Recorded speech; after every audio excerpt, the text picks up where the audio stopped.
Wonderful Adventures of Mrs. Seacole in Many Lands. By Mary Seacole. To the reader. I should have thought that no preface would have been required to introduce Mrs. Seacole to the British public, or to recommend a book which must, from the circumstances in which the subject of it was placed, be unique in literature. If singleness of heart, true charity, and Christian works. If trials and sufferings, dangers and perils, encountered boldly by a helpless woman on her errand of mercy in the camp and in the battlefield, can excite sympathy or move curiosity, Mary Seacole will have many friends and many readers. She is no Anna Karenina, who presents us with a verbose history, but a plain truth-speaking woman, who has lived an adventurous life amid scenes which have never yet found a historian among the actors on the stage where they passed. I have witnessed her devotion and her courage. I have already borne testimony to her services to all who needed them. She is the first who has redeemed the name of sutler from the suspicion of worthlessness, mercenary baseness, and plunder. And I trust that England will not forget one who nursed her sick, who sought out her wounded to aid and succor them, and who performed the last offices for some of her illustrious dead. W. H. Russell. How do you find this book? Any thoughts about the book or the author? Any suggestion for improvement? Please take a moment to share your thoughts in a comment. If you like it, share it with your friends who might enjoy it as well. Subscribe to keep in touch. Visit CompleteAudiobooks.com for more quality content. Wonderful Adventures of Mrs. Seacole in Many Lands. Chapter 1. My Birth and Parentage, Early Tastes and Travels, Marriage, and Widowhood. I was born in the town of Kingston, in the island of Jamaica, sometime in the present century. As a female, and a widow, I may be well excused giving the precise date of this important event. But I do not mind confessing that the century and myself were both young together, and that we have grown side by side into age and consequence. I am a Creole, and have good Scotch blood coursing in my veins. My father was a soldier, of an old Scotch family. And to him I often trace my affection for a camp life, and my sympathy with what I have heard my friends call the pomp, pride, and circumstance of glorious war. Many people have also traced to my Scotch blood that energy and activity which are not always found in the Creole race, and which have carried me to so many varied scenes, and perhaps they are right. I have often heard the term lazy Creole applied to my country people, but I am sure I do not know what it is to be indolent. All my life long I have followed the impulse which led me to be up and doing. And so far from resting idle anywhere, I have never wanted inclination to rove, nor will powerful enough to find a way to carry out my wishes. That these qualities have led me into many countries, and brought me into some strange and amusing adventures, the reader, if he or she has the patience to get through this book, will see. Some people, indeed, have called me quite a female Ulysses. I believe that they intended it as a compliment, but from my experience of the Greeks, I do not consider it a very flattering one. It is not my intention to dwell at any length upon the recollections of my childhood. My mother kept a boarding house in Kingston, and was, like very many of the Creole women, an admirable doctress. In high repute with the officers of both services, and their wives, who were from time to time stationed at Kingston. It was very natural that I should inherit her tastes. And so I had from early youth a yearning for medical knowledge and practice which has never deserted me. When I was a very young child I was taken by an old lady, who brought me up in her household among her own grandchildren, and who could scarcely have shown me more kindness had I been one of them. Indeed, I was so spoiled by my kind patroness that, but for being frequently with my mother, I might very likely have grown up idle and useless. But I saw so much of her, and of her patience, that the ambition to become a doctress early took firm root in my mind. And I was very young when I began to make use of the little knowledge I had acquired from watching my mother, upon a great sufferer, my doll. I have noticed always what actors' children are. If you leave one alone in a room, how soon it clears a little stage, and, making an audience out of a few chairs and stools, proceeds to act its childish griefs and blandishments upon its dull. So I also made good use of my dumb companion and confidant, and whatever disease was most prevalent in Kingston, be sure my poor doll soon contracted it. I have had many medical triumphs in later days, and saved some valuable lives. But I really think that few have given me more real gratification than the rewarding glow of health which my fancy used to picture stealing over my patient's waxen face after long and precarious illness. Before long it was very natural that I should seek to extend my practice, and so I found other patients in the dogs and cats around me. Many luckless brutes were made to simulate diseases which were raging among their owners, and had forced down their reluctant throats the remedies which I deemed most likely to suit their supposed complaints. And after a time I rose still higher in my ambition, and despairing of finding another human patient, I proceeded to try my simples and essences upon myself.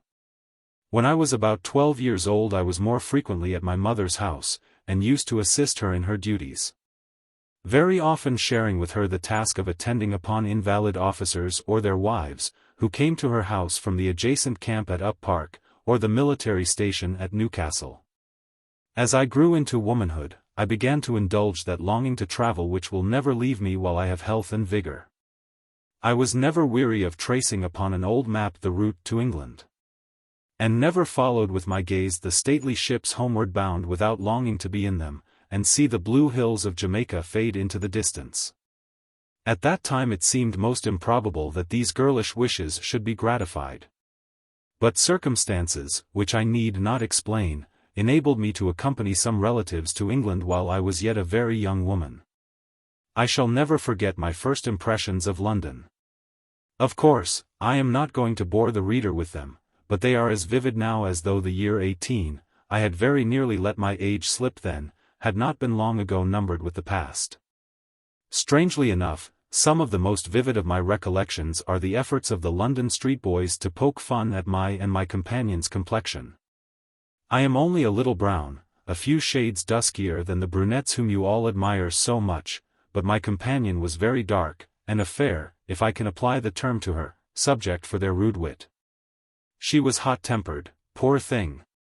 And as there were no policemen to awe the boys and turn our servants' heads in those days, our progress through the London streets was sometimes a rather checkered one. I remained in England, upon the occasion of my first visit, about a year, and then returned to Kingston.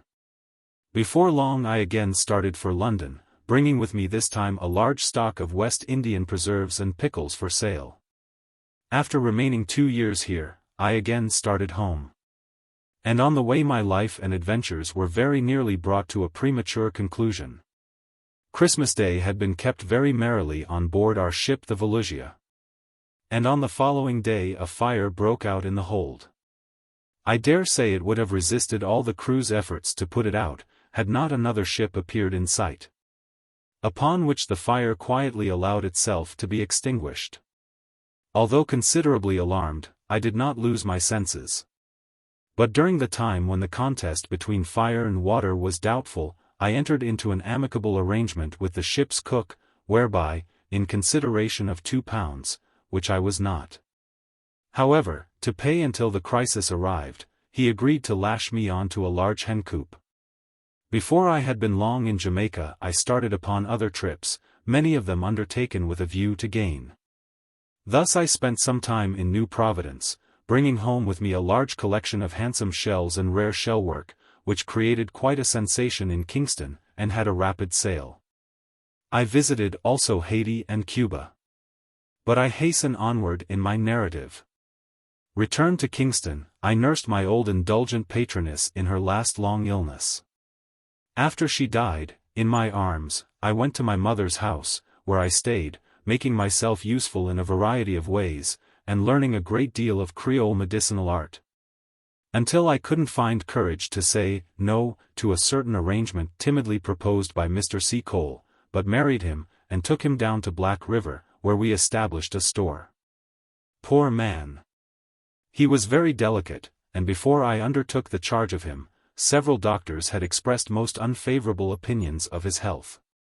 I kept him alive by kind nursing and attention as long as I could, but at last he grew so ill that we left Black River, and returned to my mother's house at Kingston. Within a month of our arrival there he died. This was my first great trouble, and I felt it bitterly. For days I never stirred, lost to all that passed around me in a dull stupor of despair. If you had told me that the time would soon come when I should remember this sorrow calmly, I should not have believed it possible, and yet it was so. I do not think that we hot-blooded Creoles sorrow less for showing it so impetuously. But I do think that the sharp edge of our grief wears down sooner than theirs who preserve an outward demeanor of calmness, and nurse their woe secretly in their hearts. Chapter 2. Struggles for life, the cholera in Jamaica. I leave Kingston for the Isthmus of Panama, Chagres, Navy Bay, and Gatun, life in Panama, up the river Chagres to Gorgona and Cruces. I had one other great grief to master, the loss of my mother, and then I was left alone to battle with the world as best I might. The struggles which it cost me to succeed in life were sometimes very trying, nor have they ended yet. But I have always turned a bold front to fortune, and taken, and shall continue to take, as my brave friends in the Army and Navy have shown me how, my hurts before. Although it was no easy thing for a widow to make ends meet, I never allowed myself to know what repining or depression was, and so succeeded in gaining not only my daily bread, but many comforts besides from the beginning. Indeed, my experience of the world, it is not finished yet.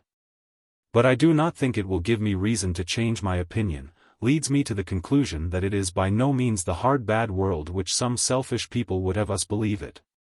It may be as my editor says, that gently comes the world to those that are cast in gentle mold. Hinting at the same time, politely, that the rule may apply to me personally. And perhaps he is right, for although I was always a hearty, strong woman, plain-spoken people might say stout, I think my heart is soft enough. How slowly and gradually I succeeded in life, need not be told at length. My fortunes underwent the variations which befall all. Sometimes I was rich one day, and poor the next.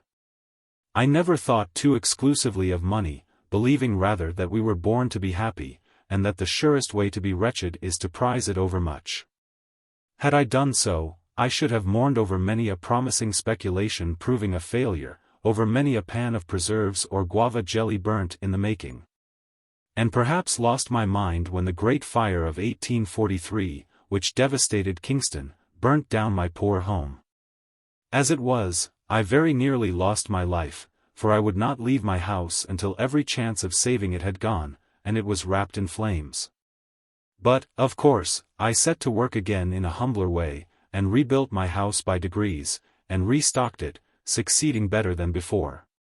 For I had gained a reputation as a skillful nurse and doctress, and my house was always full of invalid officers and their wives from Newcastle, or the adjacent Up Park camp.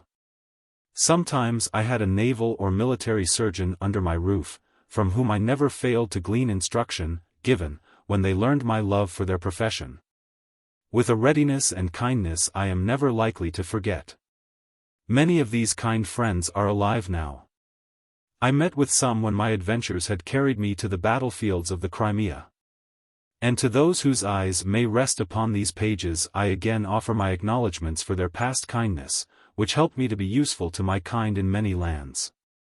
And here I may take the opportunity of explaining that it was from a confidence in my own powers, and not at all from necessity, that I remained an unprotected female. Indeed, I do not mind confessing to my reader, in a friendly confidential way, that one of the hardest struggles of my life in Kingston was to resist the pressing candidates for the late Mr. Seacole's shoes. Officers of high rank sometimes took up their abode in my house. Others of inferior rank were familiar with me, long before their bravery, and, alas, too often death, in the Crimea, made them world famous. There were few officers of the 97th to whom Mother Seacole was not well known, before she joined them in front of Sebastopol. And among the best known was good-hearted, lovable, noble H.V., whose death shocked me so terribly, and with whose useful heroic life the English public have become so familiar. I can hear the ring of his boyish laughter even now. In the year 1850, the cholera swept over the island of Jamaica with terrible force.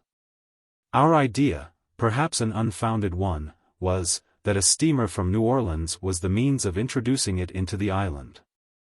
Anyhow, they sent some clothes on shore to be washed, and poor Dolly Johnson, the washerwoman, whom we all knew, sickened and died of the terrible disease. While the cholera raged, I had but too many opportunities of watching its nature, and from a D.R.B., who was then lodging in my house, received many hints as to its treatment which I afterwards found invaluable. Early in the same year my brother had left Kingston for the Isthmus of Panama, then the great highroad to and from Golden, California, where he had established a considerable store and hotel. Ever since he had done so, I had found some difficulty in checking my reviving disposition to roam, and at last persuading myself that I might be of use to him. He was far from strong. I resigned my house into the hands of a cousin, and made arrangements to journey to Chagres. Having come to this conclusion, I allowed no grass to grow beneath my feet, but set to work busily, for I was not going to him empty-handed. My house was full for weeks, of tailors, making up rough coats, trousers, etc., and sempstresses cutting out and making shirts.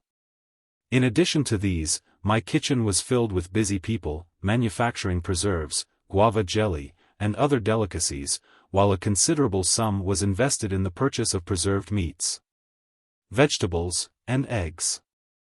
It will be as well, perhaps, if I explain, in as few words as possible, the then condition of the Isthmus of Panama. All my readers must know, a glance at the map will show it to those who do not, that between North America and the envied shores of California stretches a little neck of land. Insignificant looking enough on the map, dividing the Atlantic from the Pacific. By crossing this, the travelers from America avoided a long, weary, and dangerous sea voyage round Cape Horn, or an almost impossible journey by land. But that journey across the isthmus, insignificant in distance as it was by no means an easy one. It seemed as if nature had determined to throw every conceivable obstacle in the way of those who should seek to join the two great oceans of the world. I have read and heard many accounts of old endeavors to effect this important and gigantic work, and how miserably they failed. It was reserved for the men of our age to accomplish what so many had died in attempting, and iron and steam, twin giants, subdued to man's will, have put a girdle over rocks and rivers, so that travelers can glide as smoothly, if not as inexpensively, over the once terrible Isthmus of Darien, as they can from London to Brighton. Not yet, however, does civilization rule at Panama. The weak sway of the New Granada Republic, despised by lawless men, and respected by none, is powerless to control the refuse of every nation which meet together upon its soil. Whenever they feel inclined now they overpower the law easily. But 7 years ago, when I visited the Isthmus of Panama, things were much worse, and a license existed, compared to which the present lawless state of affairs is enviable.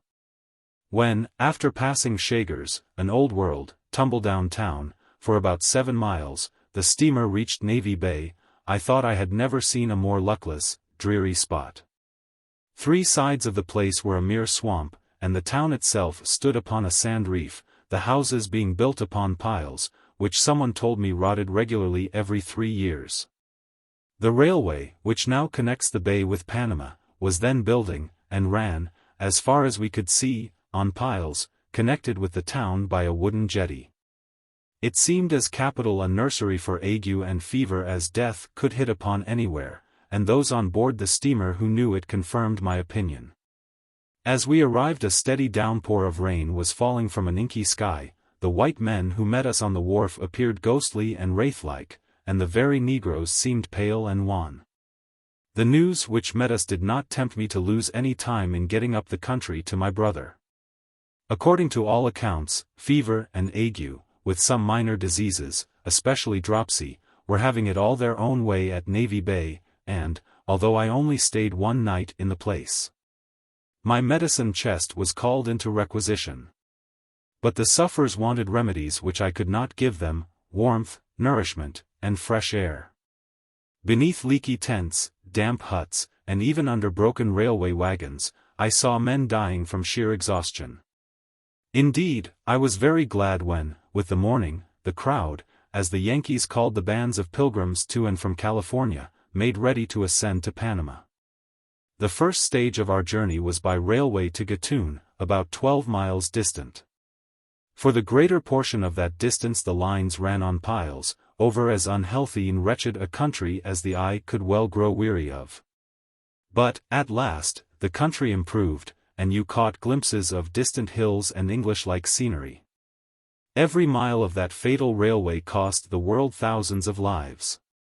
I was assured that its site was marked thickly by graves, and that so great was the mortality among the laborers that 3 times the survivors struck in a body. And their places had to be supplied by fresh victims from America, tempted by unheard-of rates of wages. It is a gigantic undertaking, and shows what the energy and enterprise of man can accomplish.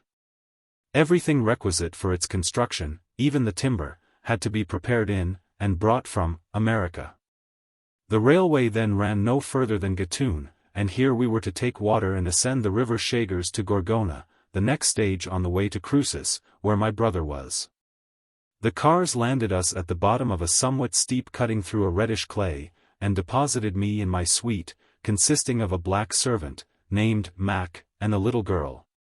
In safety in the midst of my many packages, not altogether satisfied with my prospects. For the rain was falling heavily and steadily. And the Gatun porters were possessing themselves of my luggage with that same avidity which distinguishes their brethren on the pier of Calais or the quays of Pera.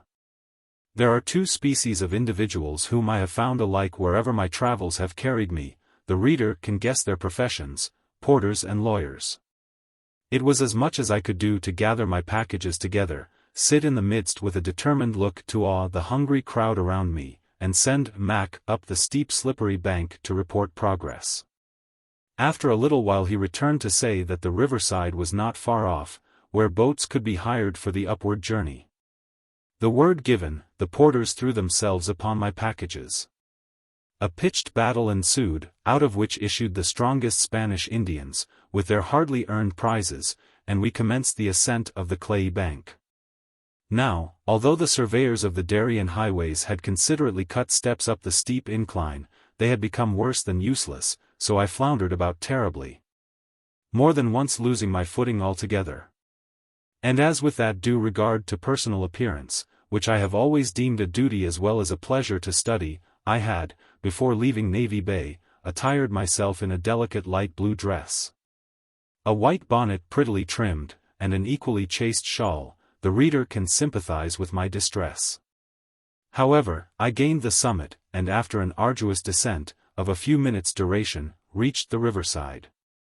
In a most piteous plight, however, for my pretty dress, from its contact with the Gatun clay, looked as red as if, in the pursuit of science, I had passed it through a strong solution of muriatic acid. By the waterside I found my traveling companions arguing angrily with the shrewd boatmen, and baiting down their fares. Upon collecting my luggage, I found, as I had expected, that the porters had not neglected the glorious opportunity of robbing a woman, and that several articles were missing. Complaints, I knew, would not avail me, and stronger measures seemed hazardous and barely advisable in a lawless out-of-the-way spot, where the simple plan that they should take who have the power, and they should keep who can, seemed universally practiced, and would very likely have been defended by its practitioners upon principle. It was not so easy to hire a boat as I had been led to expect. The large crowd had made the boatmen somewhat exorbitant in their demands, and there were several reasons why I should engage one for my own exclusive use, instead of sharing one with some of my traveling companions.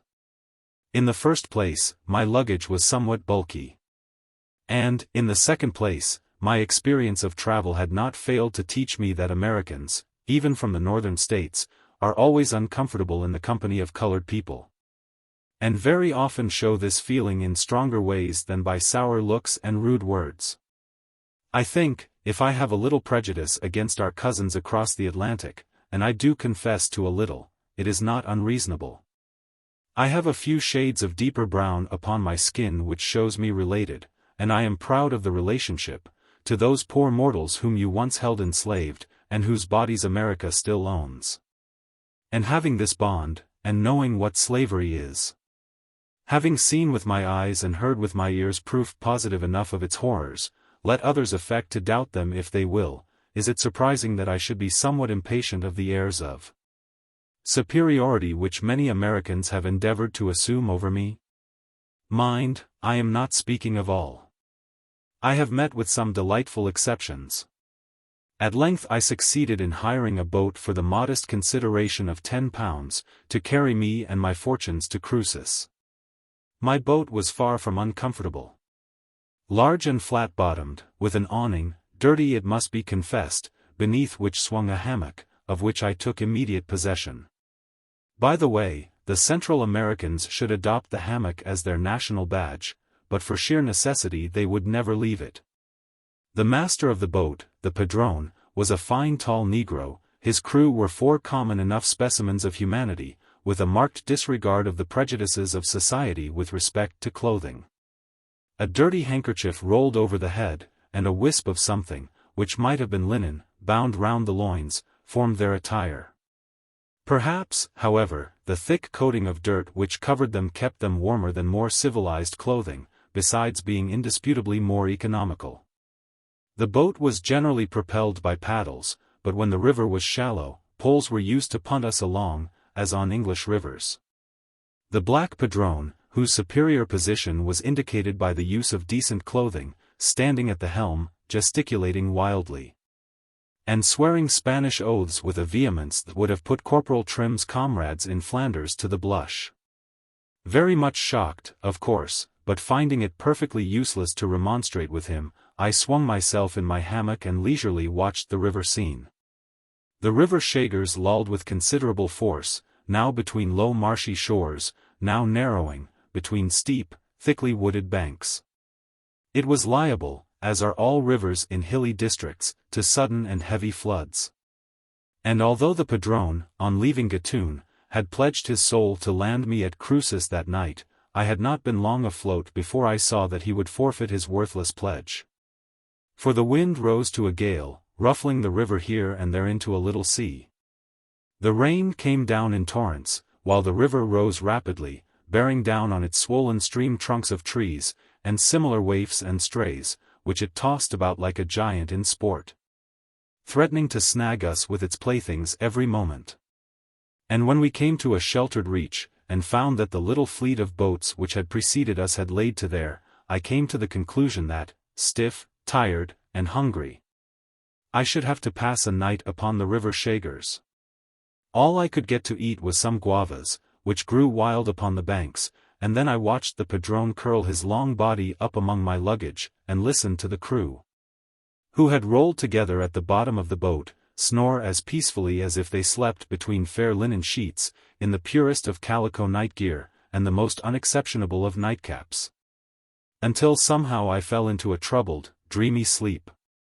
At daybreak we were enabled to pursue our journey, and in a short time reached Gorgona. I was glad enough to go on shore, as you may imagine.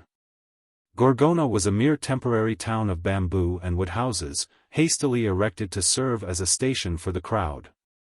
In the present rainy season, when the river was navigable up to Cruces, the chief part of the population migrated thither, so that Gorgona was almost deserted, and looked indescribably damp, dirty, and dull.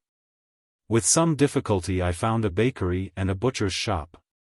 The meat was not very tempting, for the Gorgona butchers did not trouble themselves about joints, but cut the flesh into strips about 3 inches wide, and of various lengths.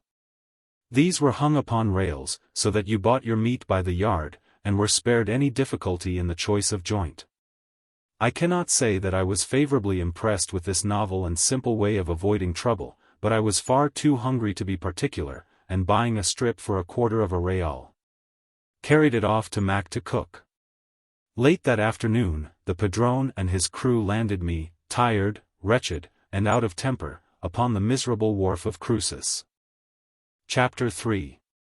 My reception at the Independent Hotel, a Cruces table d'hôte, life in Cruces, amusements of the crowds, a novel 4-post bed. The sympathizing reader, who very likely has been laughing heartily at my late troubles, can fancy that I was looking forward with no little pleasurable anticipation to reaching my brother's cheerful home at Cruces. After the long nights spent on board the wretched boat in my stiff, clayey dress, and the hours of fasting, the warmth and good cheer of the independent hotel could not fail to be acceptable. My brother met me on the rickety wharf with the kindest welcome in his face, although he did not attempt to conceal a smile at my forlorn appearance. And giving the necessary instructions about my luggage, led the way at once to his house, which was situated at the upper end of the street. A capital sight, he said, when the rest of the town was under water, which agreeable variety occurred twice or thrice a year unexpectedly. On our way, he rather damped my hopes by expressing his fears that he should be unable to provide his sister with the accommodation he could wish. For you see, he said, the crowd from Panama has just come in, meeting your crowd from Navy Bay, and I shouldn't be at all surprised if very many of them have no better bed than the store floors. But, despite this warning, I was miserably unprepared for the reception that awaited me. To be sure, I found Cruces as like Gorgona, in its dampness, dirt, and confusion, as it well could be. But the crowd from the gold fields of California had just arrived, having made the journey from Panama on mules, and the street was filled with motley groups in picturesque variety of attire. The hotels were also full of them, while many lounged in the verandas after their day's journey. Rude, coarse gold diggers, in gay-colored shirts, and long, serviceable boots, elbowed, in perfect equality, keen Yankee speculators, as close-shaven, neat, and clean on the Isthmus of Panama as in the streets of New York or New Orleans. The women alone kept aloof from each other, and well they might. For, while a very few seemed not ashamed of their sex, it was somewhat difficult to distinguish the majority from their male companions, save by their bolder and more reckless voice and manner. I must say, however, that many of them adopted male attire for the journey across the isthmus only, as it spared them many compliments which their husbands were often disposed to resent, however flattering they might be to their choice. Through all these I pressed on, stiff, cold, and hungry, to the independent hotel, eagerly anticipating the comforts which awaited me there. At length we reached it. But, rest, warmth, comfort, miserable delusions. Picture to yourself, sympathizing reader, a long, low hut, built of rough, unhewn, unplanned logs, filled up with mud and split bamboo. A long, sloping roof and a large veranda, already full of visitors. And the interior, a long room, gaily hung with dirty calico, in stripes of red and white. Above it another room, in which the guests slept, having the benefit of sharing in any orgies which might be going on below them, through the broad chinks between the rough, irregular planks which formed its floor. At the further end, a small corner, partitioned roughly off, formed a bar, and around it were shelves laden with stores for the travelers. While behind it was a little room used by my brother as his private apartment. But 3 female travelers had hired it for their own especial use for the night, paying the enormous sum of £10 for so exclusive a luxury. At the entrance sat a black man, taking toll of the comers in, giving them in exchange for coin or gold dust. He had a rusty pair of scales to weigh the latter, a dirty ticket, which guaranteed them supper, a night's lodging, and breakfast.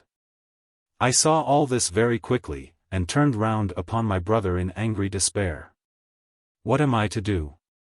Why did you ever bring me to this place? See what a state I am in, cold, hungry, and wretched. I want to wash, to change my clothes, to eat, to... But poor Edward could only shrug his shoulders and shake his head, in answer to my indignant remonstrances. At last he made room for me in a corner of the crowded bar, set before me some food, and left me to watch the strange life I had come to. And before long I soon forgot my troubles in the novelty of my position. The difference between the passengers to and from California was very distinguishable. Those bound for the gold country were to a certain extent fresh from civilization, and had scarcely thrown off its control, whereas the homeward bound reveled in disgusting excess of license. Although many of the women on their way to California showed clearly enough that the life of license they sought would not be altogether unfamiliar to them, they still retained some appearance of decency in their attire and manner. But in many cases, as I have before said, the female companions of the successful gold diggers appeared in no hurry to resume the dress or obligations of their sex. Many were clothed as the men were, in flannel shirt and boots, rode their mules in unfeminine fashion, but with much ease and courage, and in their conversation successfully rivaled the coarseness of their lords. I think, on the whole, that those French lady writers who desire to enjoy the privileges of man, with the irresponsibility of the other sex, would have been delighted with the disciples who were carrying their principles into practice in the streets of Cruces. The chief object of all the travelers seemed to be dinner or supper, I do not know what term they gave it. Down the entire length of the Independent Hotel ran a table covered with a green oilskin cloth, and at proper intervals were placed knives and forks, plates, and cups and saucers turned down. And when a newcomer received his ticket, and wished to secure his place for the coming repast, he would turn his plate, cup, and saucer up, which mode of reserving seats seemed respected by the rest. And as the evening wore on, the shouting and quarreling at the doorway in Yankee twang increased momentarily. While some seated themselves at the table, and hammering upon it with the handles of their knives, hallooed out to the excited nigger cooks to make haste with the slapjack. Amidst all this confusion, my brother was quietly selling shirts, boots, trousers, etc., to the travelers, while above all the din could be heard the screaming voices of his touters without, drawing attention to the good cheer of the Independent Hotel. Over and over again, while I cowered in my snug corner, wishing to avoid the notice of all, did I wish myself safe back in my pleasant home in Kingston. But it was too late to find out my mistake now. At last the table was nearly filled with a motley assemblage of men and women, and the slapjack, hot and steaming, was carried in by the black cooks. The hungry diners welcomed its advent with a shout of delight, and yet it did not seem particularly tempting. But beyond all doubt it was a capital piece de resistance for great eaters. And before the dinner was over, I saw ample reasons to induce any hotel keeper to give it his patronage. In truth, it was a thick substantial pancake of flour, salt, and water. Eggs were far too expensive to be used in its composition. And by the time the supply had disappeared, I thought the largest appetites must have been stayed. But it was followed by pork, strips of beef stewed with hard dumplings, hams, great dishes of rice, jugs of molasses and treacle for sauce, the whole being washed down with an abundance of tea and coffee. Chickens and eggs were provided for those who were prepared to pay for these luxuries of Panama life. But, so scarce and expensive were they, that, as I afterwards discovered, those hotel keepers whose larders were so stocked would hang out a chicken upon their signposts, as a sure attraction for the richer and more reckless diggers. While the touter's cry of eggs and chickens here was a very telling one. Wine and spirits were also obtainable, but were seldom taken by the Americans, who are abstemious abroad as well as at home. After dinner the store soon cleared. Gambling was a great attraction, but my brother, dreading its consequences with these hot-brained armed men, allowed none to take place in his hotel.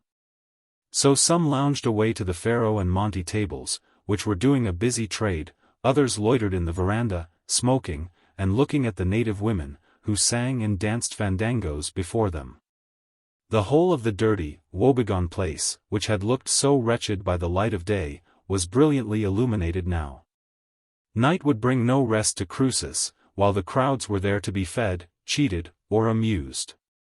Daybreak would find the faro tables, with their piles of silver and little heaps of gold dust, still surrounded by haggard gamblers. Daybreak would gleam sickly upon the tawdry finery of the poor Spanish singers and dancers, whose weary night's work would enable them to live upon the traveler's bounty for the next week or so. These few hours of gaiety and excitement were to provide the Cruces people with food and clothing for as many days. And while their transitory sun shone, I will do them the justice to say they gathered in their hay busily. In the exciting race for gold, we need not be surprised at the strange groups which line the racecourse.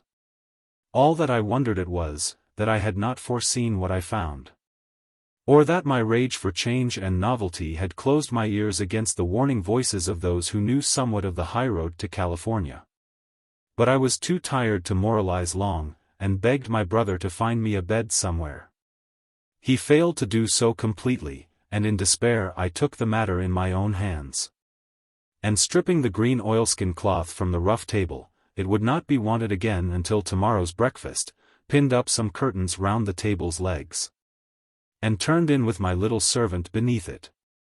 It was some comfort to know that my brother, his servants, and Mac brought their mattresses, and slept upon it above us. It was a novel bed, and required some slight stretch of the imagination to fancy it a four-poster, but I was too tired to be particular, and slept soundly. We were up right early on the following morning, and refreshed with my night's sleep, I entered heartily into the preparations for breakfast. That meal over, the homeward-bound passengers took boats en route for Gorgona, while those bound for California hired mules for the land journey to Panama. So after a while all cleared away, and Cruces was left to its unhealthy solitude. Chapter 4. An unwelcome visitor in Cruces, the cholera, success of the yellow doctress, fearful scene at the mule owners, the burying parties, the cholera attacks me. I do not think I have ever known what it is to despair, or even to despond. If such were my inclination, I have had some opportunities recently. And it was not long before I began to find out the bright side of Cruces life, and enter into schemes for staying there. But it would be a week or so before the advent of another crowd would wake Cruces to life and activity again. And in the meanwhile, and until I could find a convenient hut for my intended hotel, I remained my brother's guest. But it was destined that I should not be long in Cruces before my medicinal skill and knowledge were put to the test. Before the passengers for Panama had been many days gone, it was found that they had left one of their number behind them, and that one, the cholera. I believe that the faculty have not yet come to the conclusion that the cholera is contagious, and I am not presumptuous enough to forestall them. But my people have always considered it to be so. And the poor Cruces folks did not hesitate to say that this new and terrible plague had been a fellow traveler with the Americans from New Orleans or some other of its favored haunts. I had the first intimation of its unwelcome presence in the following abrupt and unpleasant manner. A Spaniard, an old and intimate friend of my brother, had supped with him one evening, and upon returning home had been taken ill, and after a short period of intense suffering had died. So sudden and so mysterious a death gave rise to the rumor that he had been poisoned, and suspicion rested for a time, perhaps not unnaturally, upon my brother, in whose company the dead man had last been. Anxious for many reasons, the chief one, perhaps, the position of my brother, I went down to see the corpse. A single glance at the poor fellow showed me the terrible truth. The distressed face, sunken eyes, cramped limbs, and discolored shriveled skin were all symptoms which I had been familiar with very recently. And at once I pronounced the cause of death to be cholera. The Cruces people were mightily angry with me for expressing such an opinion. Even my brother, although it relieved him of the odium of a great crime, was as annoyed as the rest. But by 12 o'clock that morning one of the Spaniard's friends was attacked similarly, and the very people who had been most angry with me a few hours previously, came to me now eager for advice. There was no doctor in Cruces. The nearest approach to one was a little timid dentist, who was there by accident, and who refused to prescribe for the sufferer, and I was obliged to do my best. Selecting from my medicine chest, I never travel anywhere without it, what I deemed necessary, I went hastily to the patient, and at once adopted the remedies I considered fit.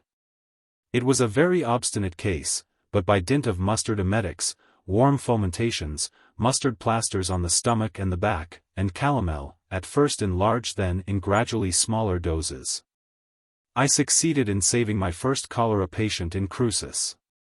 For a few days the terrible disease made such slow progress amongst us that we almost hoped it had passed on its way and spared us. But all at once it spread rapidly, and affrighted faces and cries of woe soon showed how fatally the destroyer was at work. And in so great request were my services, that for days and nights together I scarcely knew what it was to enjoy 2 successive hours' rest. And here I must pause to set myself right with my kind reader. He or she will not, I hope, think that, in narrating these incidents, I am exalting my poor part in them unduly. I do not deny, it is the only thing indeed that I have to be proud of, that I am pleased and gratified when I look back upon my past life, and see times now and then, and places here and there, when and where I have been enabled to benefit my fellow creatures suffering from ills my skill could often remedy. Nor do I think that the kind reader will consider this feeling an unworthy one. If it be so, and if, in the following pages, the account of what Providence has given me strength to do on larger fields of action be considered vain or egotistical, still I cannot help narrating them, for my share in them appears to be the one and only claim I have to interest the public ear.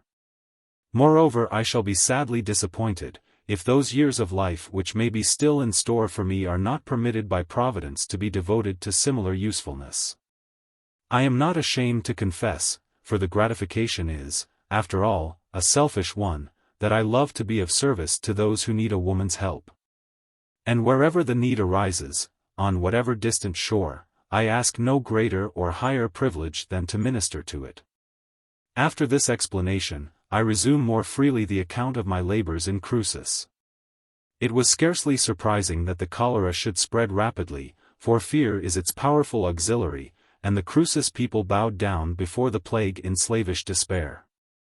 The Americans and other foreigners in the place showed a brave front, but the natives, constitutionally cowardly, made not the feeblest show of resistance. Beyond filling the poor church, and making the priests bring out into the streets figures of tawdry dirty saints, supposed to possess some miraculous influence which they never exerted, before which they prostrated themselves, invoking their aid with passionate prayers and cries, they did nothing. Very likely the saints would have got the credit of helping them if they had helped themselves. But the poor cowards never stirred a finger to clean out their close, reeking huts, or rid the damp streets of the rotting accumulation of months. I think their chief reliance was on the yellow woman from Jamaica with the cholera medicine. Nor was this surprising. For the Spanish doctor, who was sent for from Panama, became nervous and frightened at the horrors around him. And the people soon saw that he was not familiar with the terrible disease he was called upon to do battle with, and preferred trusting to one who was. It must be understood that many of those who could afford to pay for my services did so handsomely, but the great majority of my patients had nothing better to give their doctress than thanks. The best part of my practice lay amongst the American store and hotel keepers, the worst among the native boatmen and muleteers.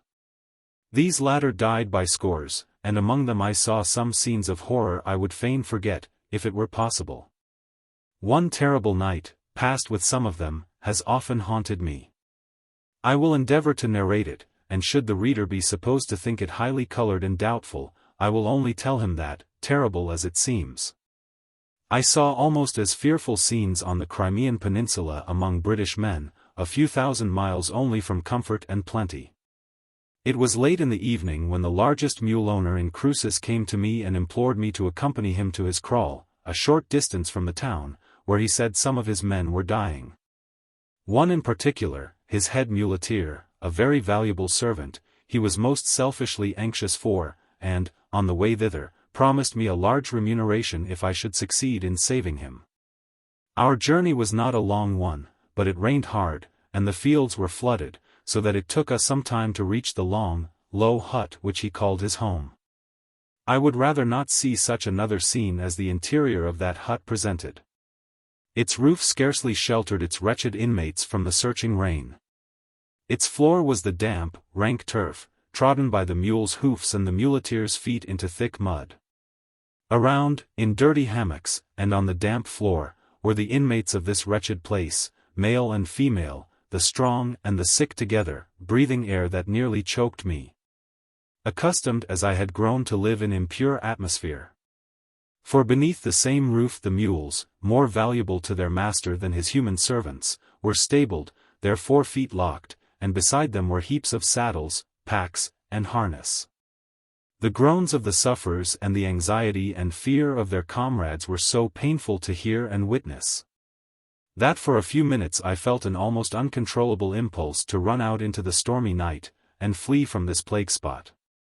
But the weak feeling vanished, and I set about my duty. The mule owner was so frightened that he did not hesitate to obey orders, and, by my directions, doors and shutters were thrown open, fires were lighted, and every effort made to ventilate the place. And then, with the aid of the frightened women, I applied myself to my poor patients. 2 were beyond my skill. Death alone could give them relief. The others I could help. But no words of mine could induce them to bear their terrible sufferings like men. They screamed and groaned, not like women, for few would have been so craven-hearted, but like children, calling, in the intervals of violent pain, upon Jesu, the Madonna, and all the saints of heaven whom their lives had scandalized. I stayed with them until midnight, and then got away for a little time. But I had not long been quiet, before the mulemaster was after me again. The men were worse. Would I return with him?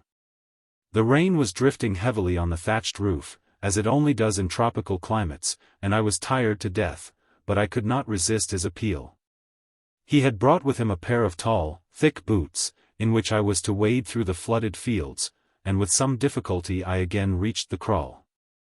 I found the worst cases sinking fast, one of the others had relapsed, while fear had paralyzed the efforts of the rest.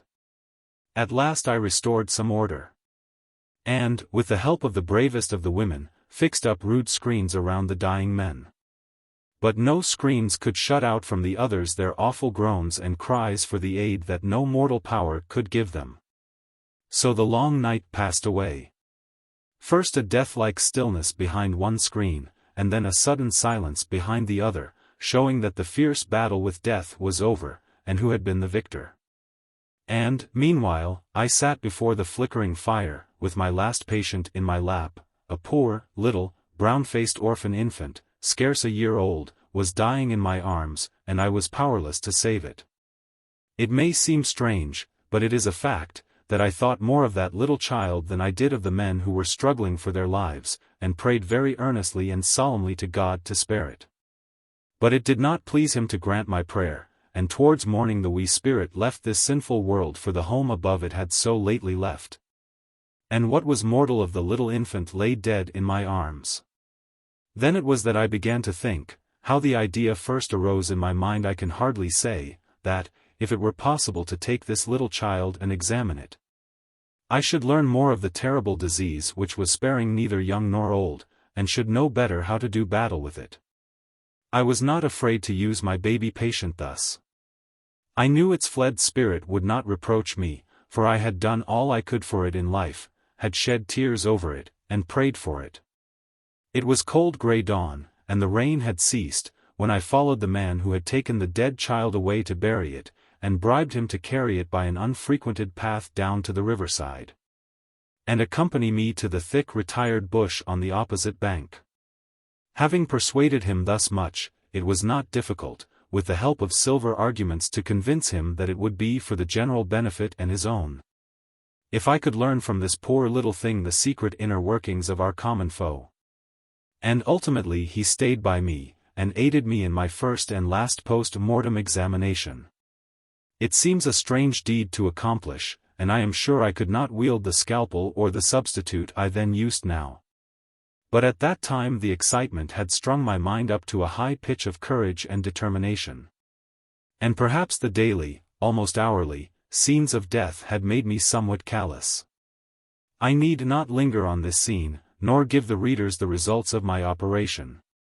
Although novel to me, and decidedly useful, they were what every medical man well knows.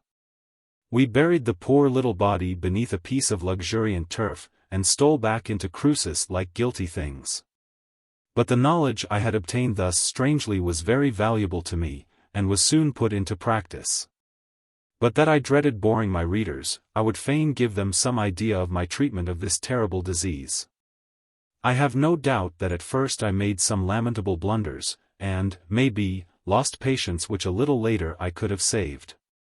I know I came across, the other day, some notes of cholera medicines which made me shudder, and I dare say they have been used in their turn and found wanting. The simplest remedies were perhaps the best. Mustard plasters, and emetics, and calomel, the mercury applied externally, where the veins were nearest the surface, were my usual resources. Opium I rather dreaded, as its effect is to incapacitate the system from making any exertion, and it lulls the patient into a sleep which is often the sleep of death.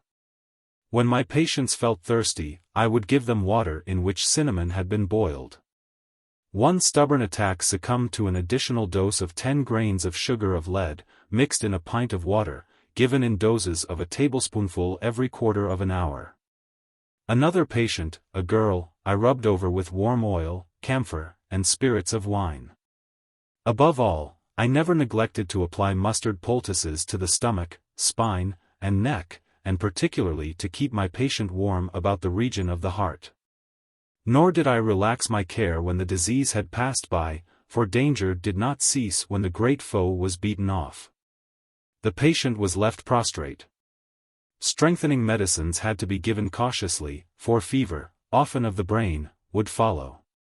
But, after all, one great conclusion, which my practice in cholera cases enabled me to come to, was the old one, that few constitutions permitted the use of exactly similar remedies. And that the course of treatment which saved one man, would, if persisted in, have very likely killed his brother. Generally speaking, the cholera showed premonitory symptoms, such as giddiness, sickness, diarrhea, or sunken eyes and distressed look. But sometimes the substance followed its forecoming shadow so quickly, and the crisis was so rapid, that there was no time to apply any remedies. An American carpenter complained of giddiness and sickness, warning signs, succeeded so quickly by the worst symptoms of cholera, that in less than an hour his face became of an indigo tint. His limbs were doubled up horribly with violent cramps, and he died. To the convicts, and if there could be grades of wretchedness in Crucis, these poor creatures were the lowest, belonged the terrible task of burying the dead. A duty to which they showed the utmost repugnance. Not unfrequently, at some fancied alarm, they would fling down their burden, until at last it became necessary to employ the soldiers to see that they discharged the task allotted to them. Ordinarily, the victims were buried immediately after death, with such imperfect rites of sepulture as the harassed frightened priests would pay them. And very seldom was time afforded by the authorities to the survivors to pay those last offices to the departed which a Spaniard and a Catholic considers so important. Once I was present at a terrible scene in the house of a New Granada grandee, whose pride and poverty justified many of the old Spanish proverbs leveled at his caste. It was when the cholera was at its height, and yet he had left, perhaps on important business, his wife and family, and gone to Panama for 3 days. On the day after his departure, the plague broke out in his house, and my services were required promptly. I found the miserable household in terrible alarm, and yet confining their exertions to praying to a coarse black priest in a black surplice, who, kneeling beside the couch of the Spanish lady, was praying, in his turn, to some favorite saint in Crucis. The sufferer was a beautiful woman, suffering from a violent attack of cholera, with no one to help her, or even to take from her arms the poor little child they had allowed her to retain. In her intervals of comparative freedom from pain, her cries to the Madonna and her husband were heartrending to hear. I had the greatest difficulty to rout the stupid priest and his as stupid worshippers, and do what I could for the sufferer. It was very little, and before long the unconscious Spaniard was a widower. Soon after, the authorities came for the body. I never saw such passionate anger and despair as were shown by her relatives and servants, old and young, at the intrusion, rage that she, who had been so exalted in life, should go to her grave like the poor clay she was.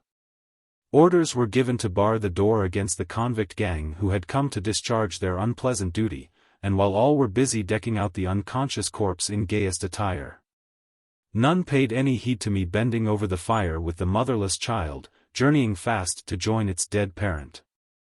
I had made more than one effort to escape, for I felt more sick and wretched than at any similar scene of woe. But finding exit impossible, I turned my back upon them, and attended to the dying child. Nor did I heed their actions until I heard orders given to admit the burial party, and then I found that they had dressed the corpse in rich white satin, and decked her head with flowers. The agitation and excitement of this scene had affected me as no previous horror had done. And I could not help fancying that symptoms were showing themselves in me with which I was familiar enough in others. Leaving the dying infant to the care of its relatives, when the Spaniard returned he found himself widowed and childless. I hastened to my brother's house. When there, I felt an unpleasant chill come over me, and went to bed at once. Other symptoms followed quickly, and, before nightfall, I knew full well that my turn had come at last, and that the cholera had attacked me, perhaps its greatest foe in Cruces. Chapter 5. American Sympathy. I take an hotel in Cruces, my customers, Lola Montez, Miss Hayes and the Bishop, gambling in Cruces, quarrels amongst the travelers, New Granada military, the thieves of Cruces, a narrow escape. When it became known that their yellow doctress had the cholera, I must do the people of Cruces the justice to say that they gave her plenty of sympathy, and would have shown their regard for her more actively, had there been any occasion. Indeed, when I most wanted quiet, it was difficult to keep out the sympathizing Americans and sorrowing natives who came to inquire after me, and who, not content with making their inquiries, and leaving their offerings of blankets, flannel, etc., must see with their own eyes what chance the yellow woman had of recovery. The rickety door of my little room could never be kept shut for many minutes together. A visitor would open it silently, poke his long face in with an expression of sympathy that almost made me laugh in spite of my pain, draw it out again, between the narrowest possible opening, as if he were anxious to admit as little air as he could. While another would come in bodily, and after looking at me curiously and inquisitively, as he would eye a horse or nigger he had some thoughts of making a bid for, would help to carpet my room, with the result perhaps of his meditations, and saying, gravely, "Air you better, Auntie Seacole, now? Isn't there a something we can do for you, ma'am?" Would as gravely give place to another and another yet, until I was almost inclined to throw something at them, or call them bad names, like the Scotch king does the ghosts in the play. But, fortunately, the attack was a very mild one, and by the next day all danger had gone by, although I still felt weak and exhausted. After a few weeks, the first force of the cholera was spent, and although it lingered with us, as though loath to leave so fine a resting place, for some months, it no longer gave us much alarm. And before long, life went on as briskly and selfishly as ever with the Cruces survivors, and the terrible past was conveniently forgotten. Perhaps it is so everywhere. But the haste with which the Cruces people buried their memory seemed indecent. Old houses found new masters, the mules new drivers.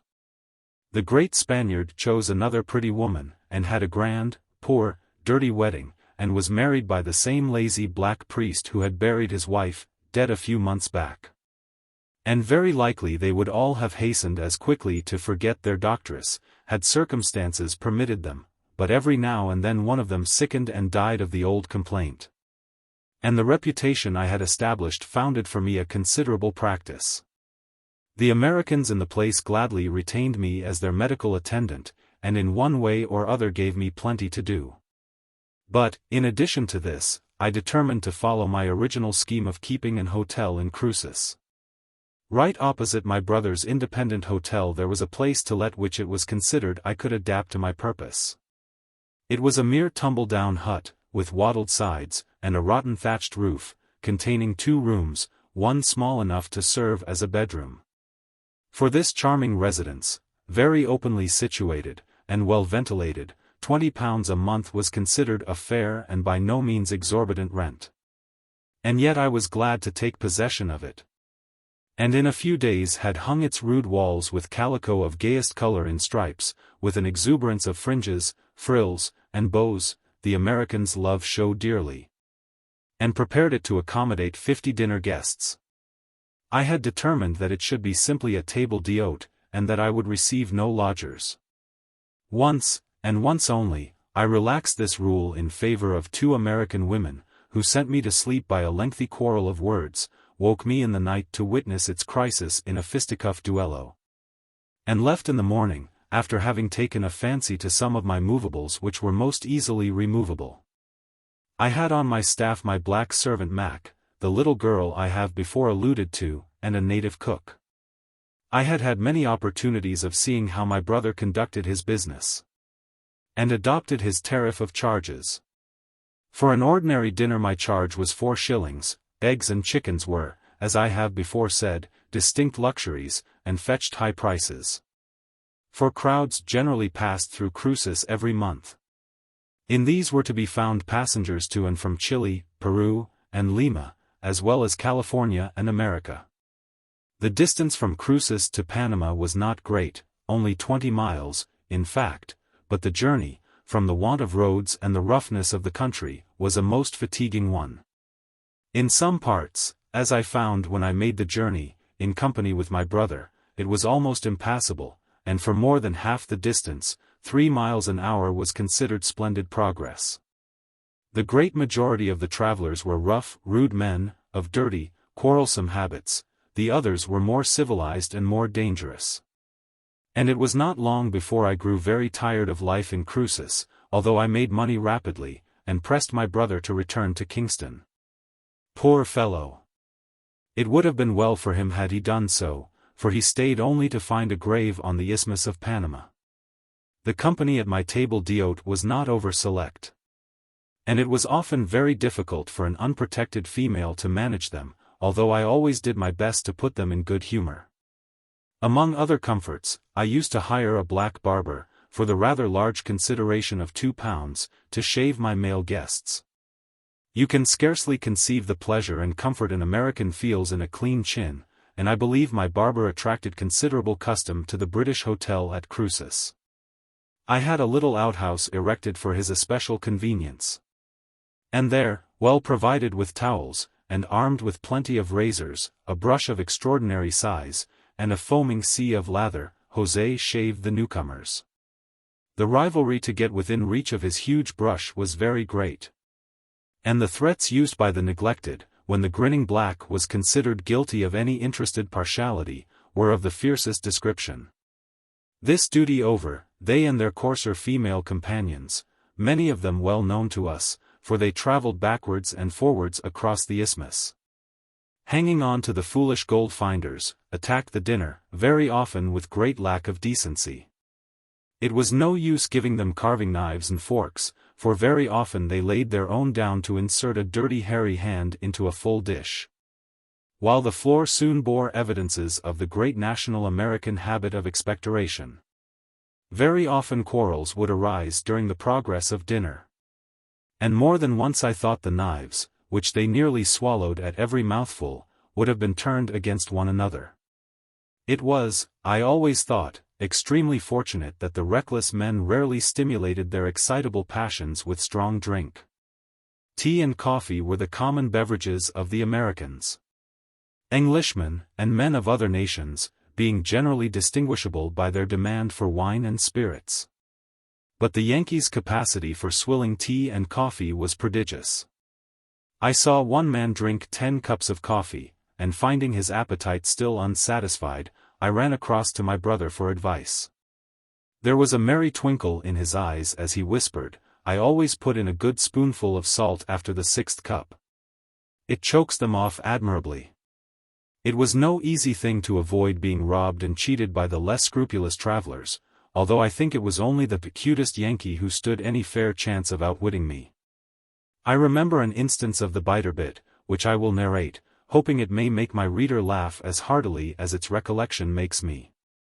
He was a tall, thin Yankee, with a furtive glance of the eyes, and an amazing appetite, which he seemed nothing loath to indulge. His appetite for eggs especially seemed unbounded. Now, I have more than once said how expensive eggs were, and this day they happened to be 8 pence apiece. Our plan was to charge every diner according to the number of shells found upon his plate. Now, I noticed how eagerly my thin guest attacked my eggs, and marveled somewhat at the scanty pile of shells before him. My suspicions once excited, I soon fathomed my Yankee friend's dodge. As soon as he had devoured the eggs, he conveyed furtively the shells beneath the table, and distributed them impartially at the feet of his companions. I gave my little black maid a piece of chalk, and instructions, and creeping under the table, she counted the scattered shells, and chalked the number on the tail of his coat. And when he came up to pay his score, he gave up his number of eggs in a loud voice. And when I contradicted him, and referred to the coat tail in corroboration of my score, there was a general laugh against him. But there was a nasty expression in his cat-like eyes, and an unpleasant allusion to mine, which were not agreeable, and dissuaded me from playing any more practical jokes upon the Yankees. I followed my brother's example closely, and forbade all gambling in my hotel. But I got some idea of its fruits from the cases brought to me for surgical treatment from the Faro and Monte tables. Gambling at Cruces, and on the Isthmus generally, was a business by which money was wormed out of the gold seekers and gold finders. No attempt was made to render it attractive, as I have seen done elsewhere. The gambling house was often plainer than our hotels. And but for the green tables, with their piles of money and gold dust, watched over by a well-armed determined banker, and the eager gamblers around, you would not know that you were in the vicinity of a spot which the English at home designate by a very decided and extreme name. A Dr. Casey, everybody familiar with the Americans knows their fondness for titles, owned the most favored table in Cruces, and this, although he was known to be a reckless and unscrupulous villain. Most of them knew that he had been hunted out of San Francisco. And at that time, years before the Vigilance Committee commenced their labors of purification, a man too bad for that city must have been a prodigy of crime, and yet. And although he was violent-tempered, and had a knack of referring the slightest dispute to his revolver, his table was always crowded. Probably because, the greatest rogues have some good qualities, he was honest in his way, and played fairly. Occasionally some distinguished passengers passed on the upward and downward tides of rascality and ruffianism, that swept periodically through Cruces. Came one day, Lola Montez, in the full zenith of her evil fame, bound for California, with a strange suite. A good-looking, bold woman, with fine, bad eyes, and a determined bearing. Dressed ostentatiously in perfect male attire, with shirt collar turned down over a velvet-lapelled coat, richly worked shirt front, black hat, French unmentionables, and natty polished boots with spurs. She carried in her hand a handsome riding whip, which she could use as well in the streets of Cruces as in the towns of Europe. For an impertinent American, presuming, perhaps not unnaturally, upon her reputation, laid hold jestingly of the tails of her long coat. And as a lesson received a cut across his face that must have marked him for some days. I did not wait to see the row that followed, and was glad when the wretched woman rode off on the following morning. A very different notoriety followed her at some interval of time, Miss Catherine Hayes, on her successful singing tour, who disappointed us all by refusing to sing at Cruces. And after her came an English bishop from Australia, who need have been a member of the church militant to secure his pretty wife from the host of admirers she had gained during her day's journey from Panama. Very quarrelsome were the majority of the crowds, holding life cheap, as all bad men strangely do, equally prepared to take or lose it upon the slightest provocation. Few tales of horror in Panama could be questioned on the ground of improbability. Not less partial were many of the natives of Cruces to the use of the knife, preferring, by the way, to administer sly stabs in the back, when no one was by to see the dastard blow dealt.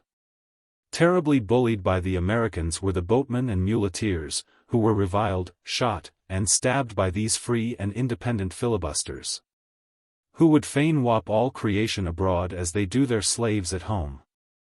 Whenever any Englishmen were present, and in a position to interfere with success, this bullying was checked.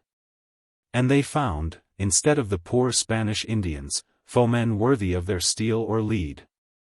I must do them credit to say, that they were never loath to fight anyone that desired that passing excitement, and thought little of ending their journey of life abruptly at the wretched wayside town of Cruces. It very often happened so, and over many a hasty head and ready hand have I seen the sod roughly pressed down, their hot hearts stilled suddenly in some senseless quarrel. And so in time I grew to have some considerable experience in the treatment of knife and gunshot wounds. One night I heard a great noise outside my window, and on rising found a poor boatman moaning piteously, and in a strange jumble of many languages begging me to help him. At first I was afraid to open the door, on account of the noisy mob which soon joined him, for villainy was very shrewd at Cruces. But at last I admitted him, and found that the poor wretch's ears had been cruelly split by some hasty citizen of the United States. I stitched them up as well as I could, and silenced his cries. And at any time, if you happened to be near the river when a crowd were arriving or departing, your ears would be regaled with a choice chorus of threats, of which ear-splitting, eye-gouging, cow-hiding, and the application of revolvers were the mildest. Against the Negroes, of whom there were many in the Isthmus, and who almost invariably filled the municipal offices, and took the lead in every way, the Yankees had a strong prejudice.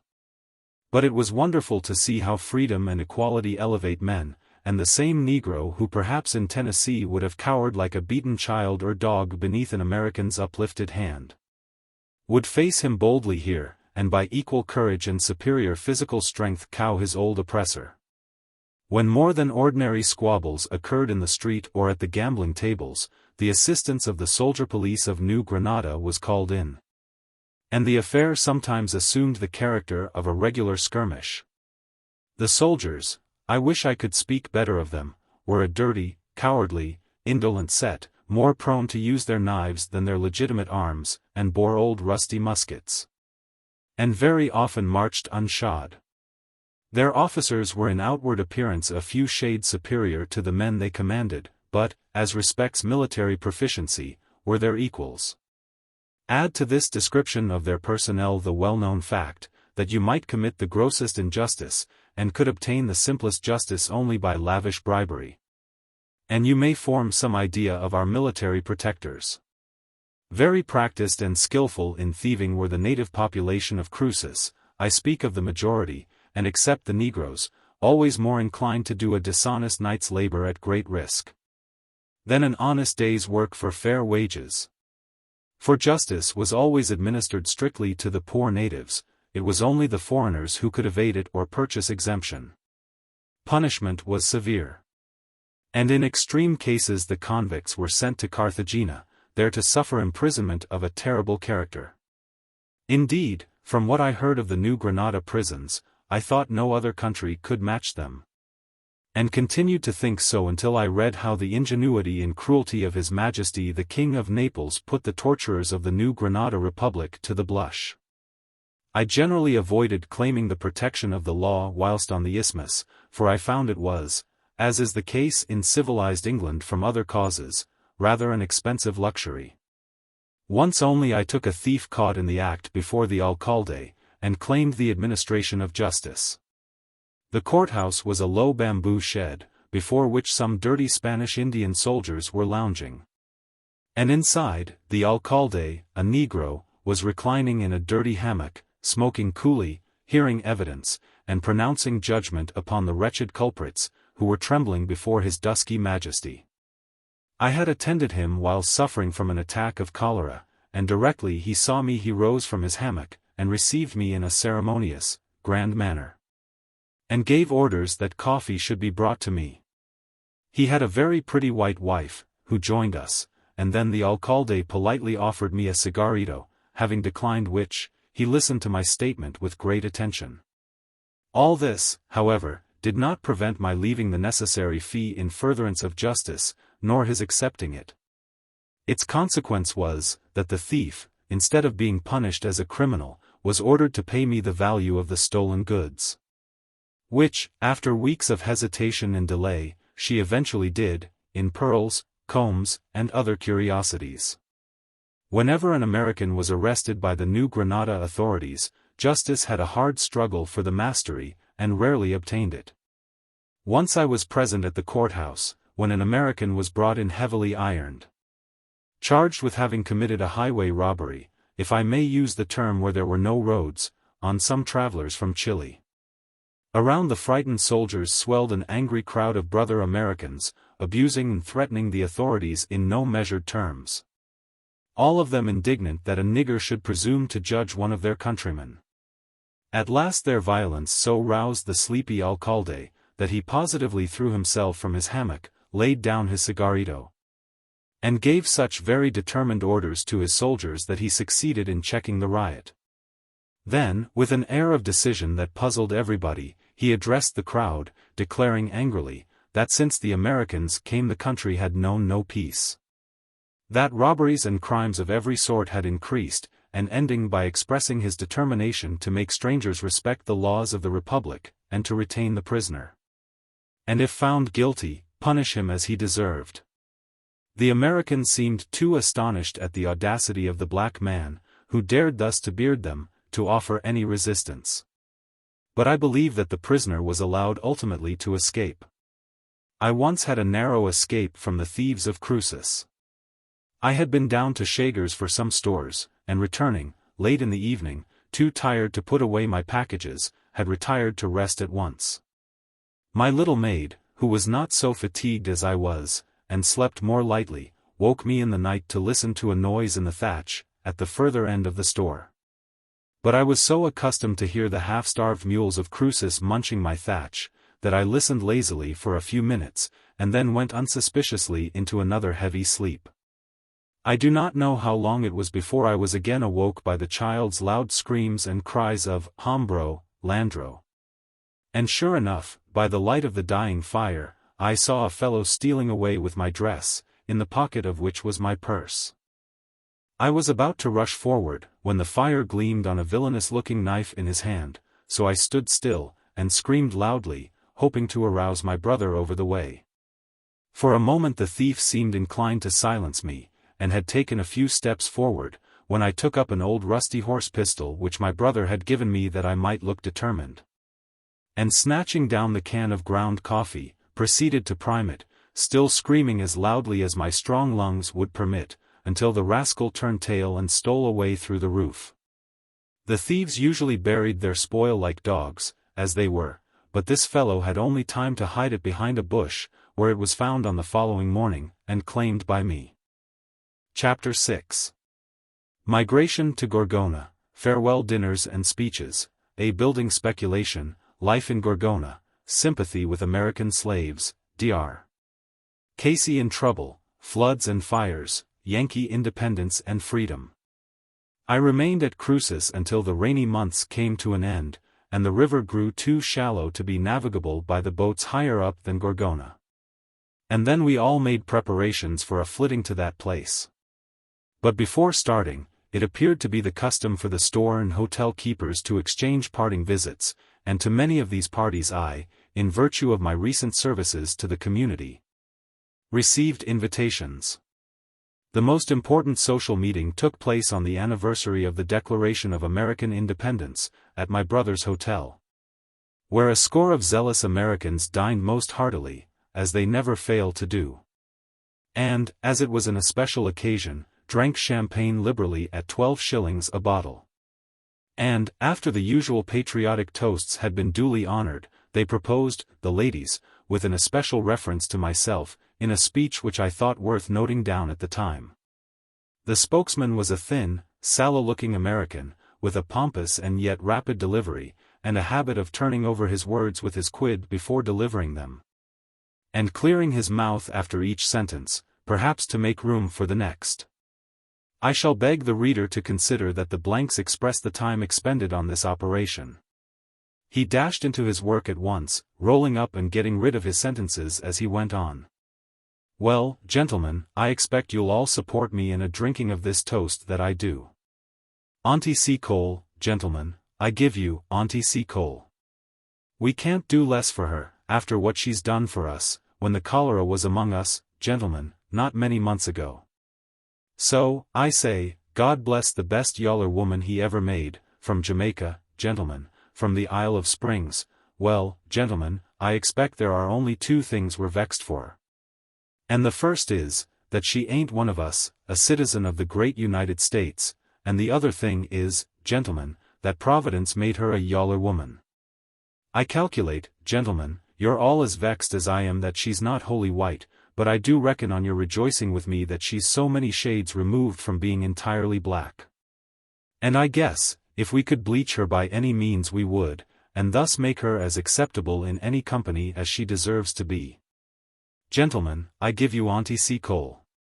And so the orator sat down amidst much applause.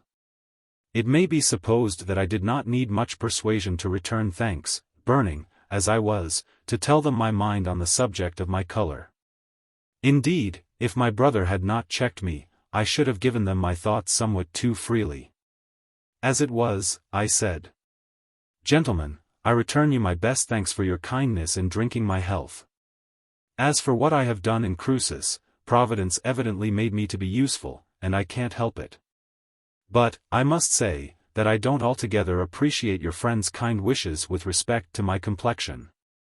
If it had been as dark as any nigger's, I should have been just as happy and as useful, and as much respected by those whose respect I value. And as to his offer of bleaching me, I should, even if it were practicable, decline it without any thanks. As to the society which the process might gain me admission into, all I can say is, that, judging from the specimens I have met with here and elsewhere, I don't think that I shall lose much by being excluded from it. So, gentlemen, I drink to you and the general reformation of American manners. I do not think that they altogether admired my speech, but I was a somewhat privileged person, and they laughed at it good-naturedly enough. Perhaps, for I was not in the best humor myself, I should have been better pleased if they had been angry. Rightly, I ought to have gone down to Gorgona a few weeks before Cruces was deserted, and secured an hotel. But I did not give up all hope of persuading my brother to leave the isthmus until the very last moment, and then, of course, a suitable house was not to be hired in Gorgona for love or money. Seeing his fixed determination to stay, I consented to remain with him, for he was young and often ill, and set hard to work to settle myself somewhere. With the aid of an old Jamaica friend, who had settled at Gorgona, I at last found a miserable little hut for sale, and bought it for $100. It consisted of one room only, and was, in its then condition, utterly unfit for my purpose. But I determined to set to work and build onto it, by no means the hazardous speculation in Gorgona, where bricks and mortar are unknown, that it is in England. The alcalde's permission to make use of the adjacent ground was obtained for a moderate consideration, and plenty of material was procurable from the opposite bank of the river.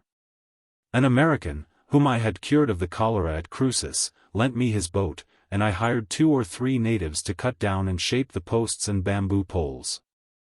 Directly these were raised, Mac and my little maid set to work and filled up the spaces between them with split bamboo canes and reeds, and before long my new hotel was ready to be roofed. The building process was simple enough, and I soon found myself in possession of a capital dining room some 30 feet in length, which was gaily hung with colored calico, concealing all defects of construction, and lighted with large oil lamps. A storeroom, bar, and a small private apartment for ladies. Altogether, although I had to pay my laborers 4 shillings a day, the whole building did not cost me more than my brother paid for 3 months' rent of his hotel. I gave the traveling world to understand that I intended to devote my establishment principally to the entertainment of ladies, and the care of those who might fall ill on the route. And I found the scheme answered admirably. And yet, although the speculation paid well, I soon grew as weary of my life in Gorgona as I had been at Cruces. And when I found my brother proof against all persuasion to quit the isthmus, I began to entertain serious thoughts of leaving him. Nor was it altogether my old roving inclination which led me to desire a change, although I dare say it had something to do with it. My present life was not agreeable for a woman with the least delicacy or refinement, and of female society I had none. Indeed, the females who crossed my path were about as unpleasant specimens of the fair sex as one could well wish to avoid.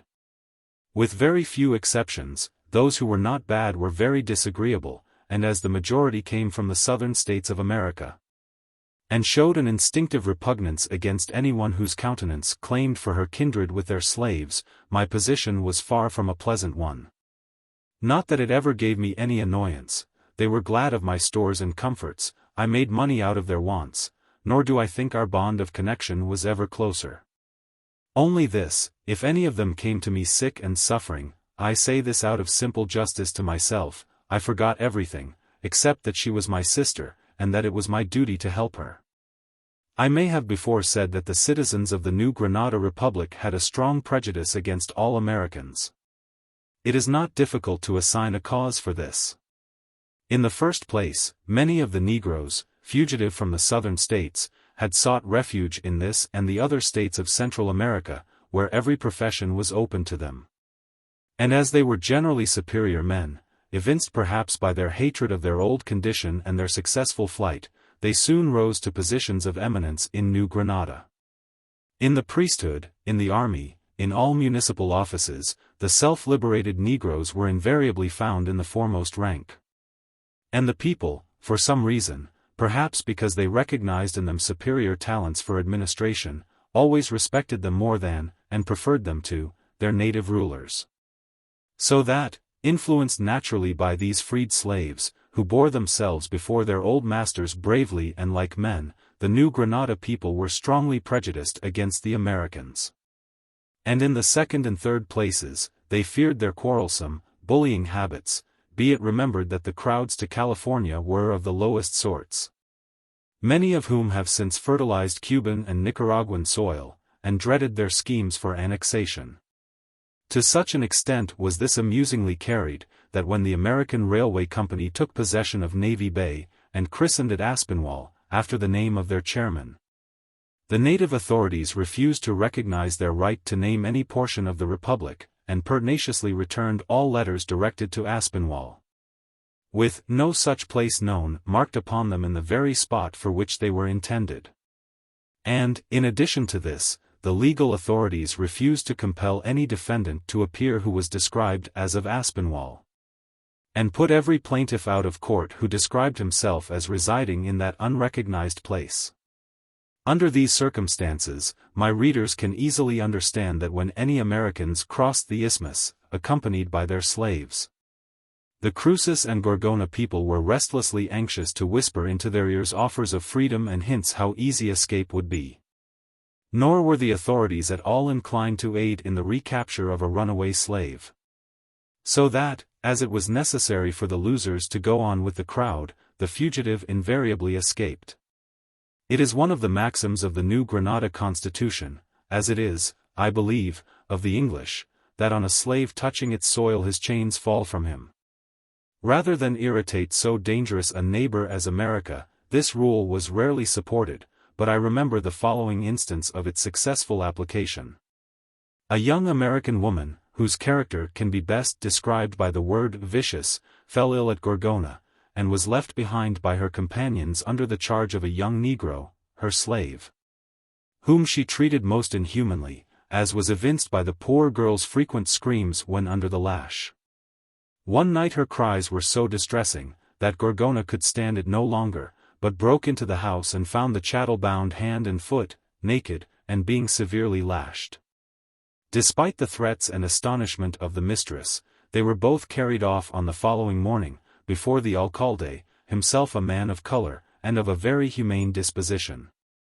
When the particulars of the case were laid before him, he became strongly excited, and called upon the woman to offer an explanation of her cruelty. She treated it with the coolest unconcern. The girl was her property, worth so many dollars, and a child at New Orleans, had misbehaved herself, and been properly corrected. The alcalde must be drunk or a fool, or both together, to interfere between an American and her property.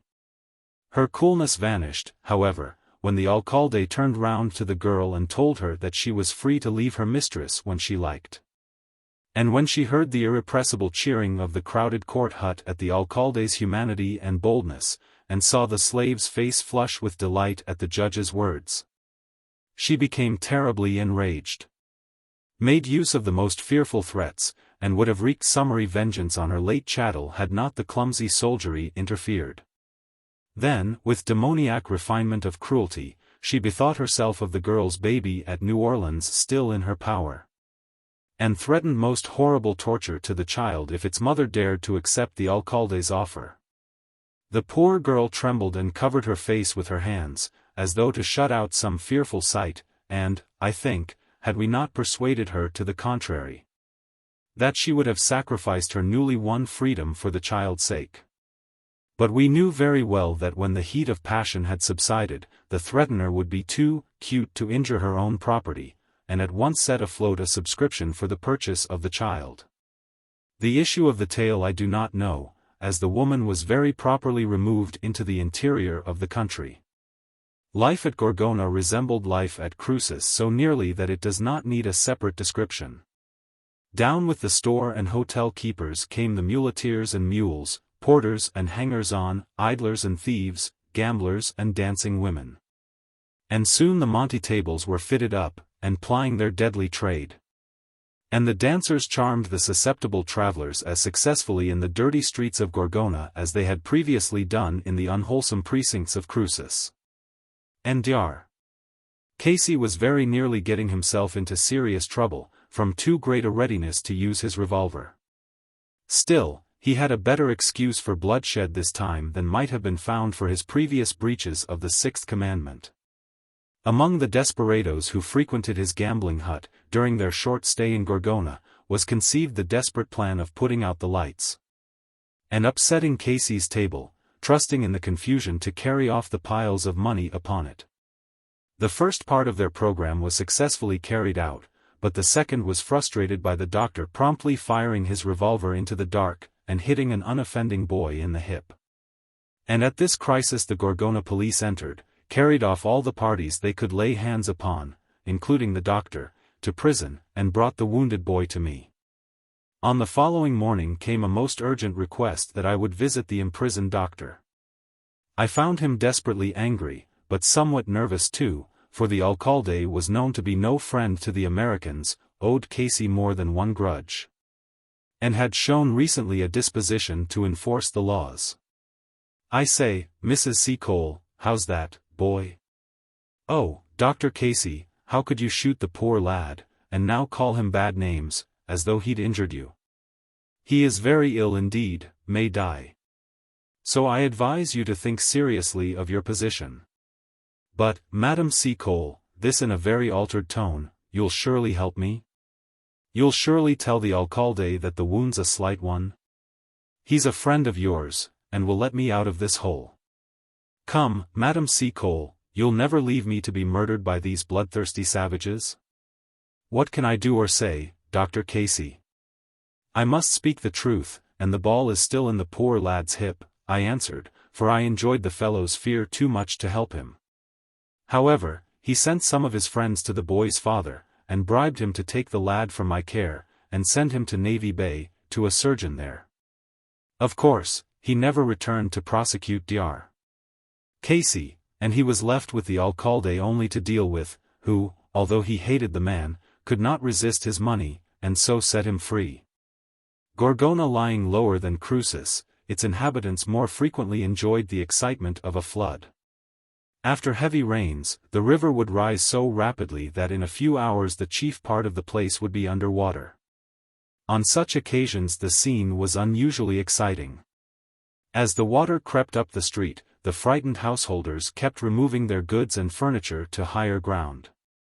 While here and there, where the waters had surrounded them unawares, boats were sent to their rescue. The houses, not made to resist much wind or water, often gave way, and were carried down the shagers.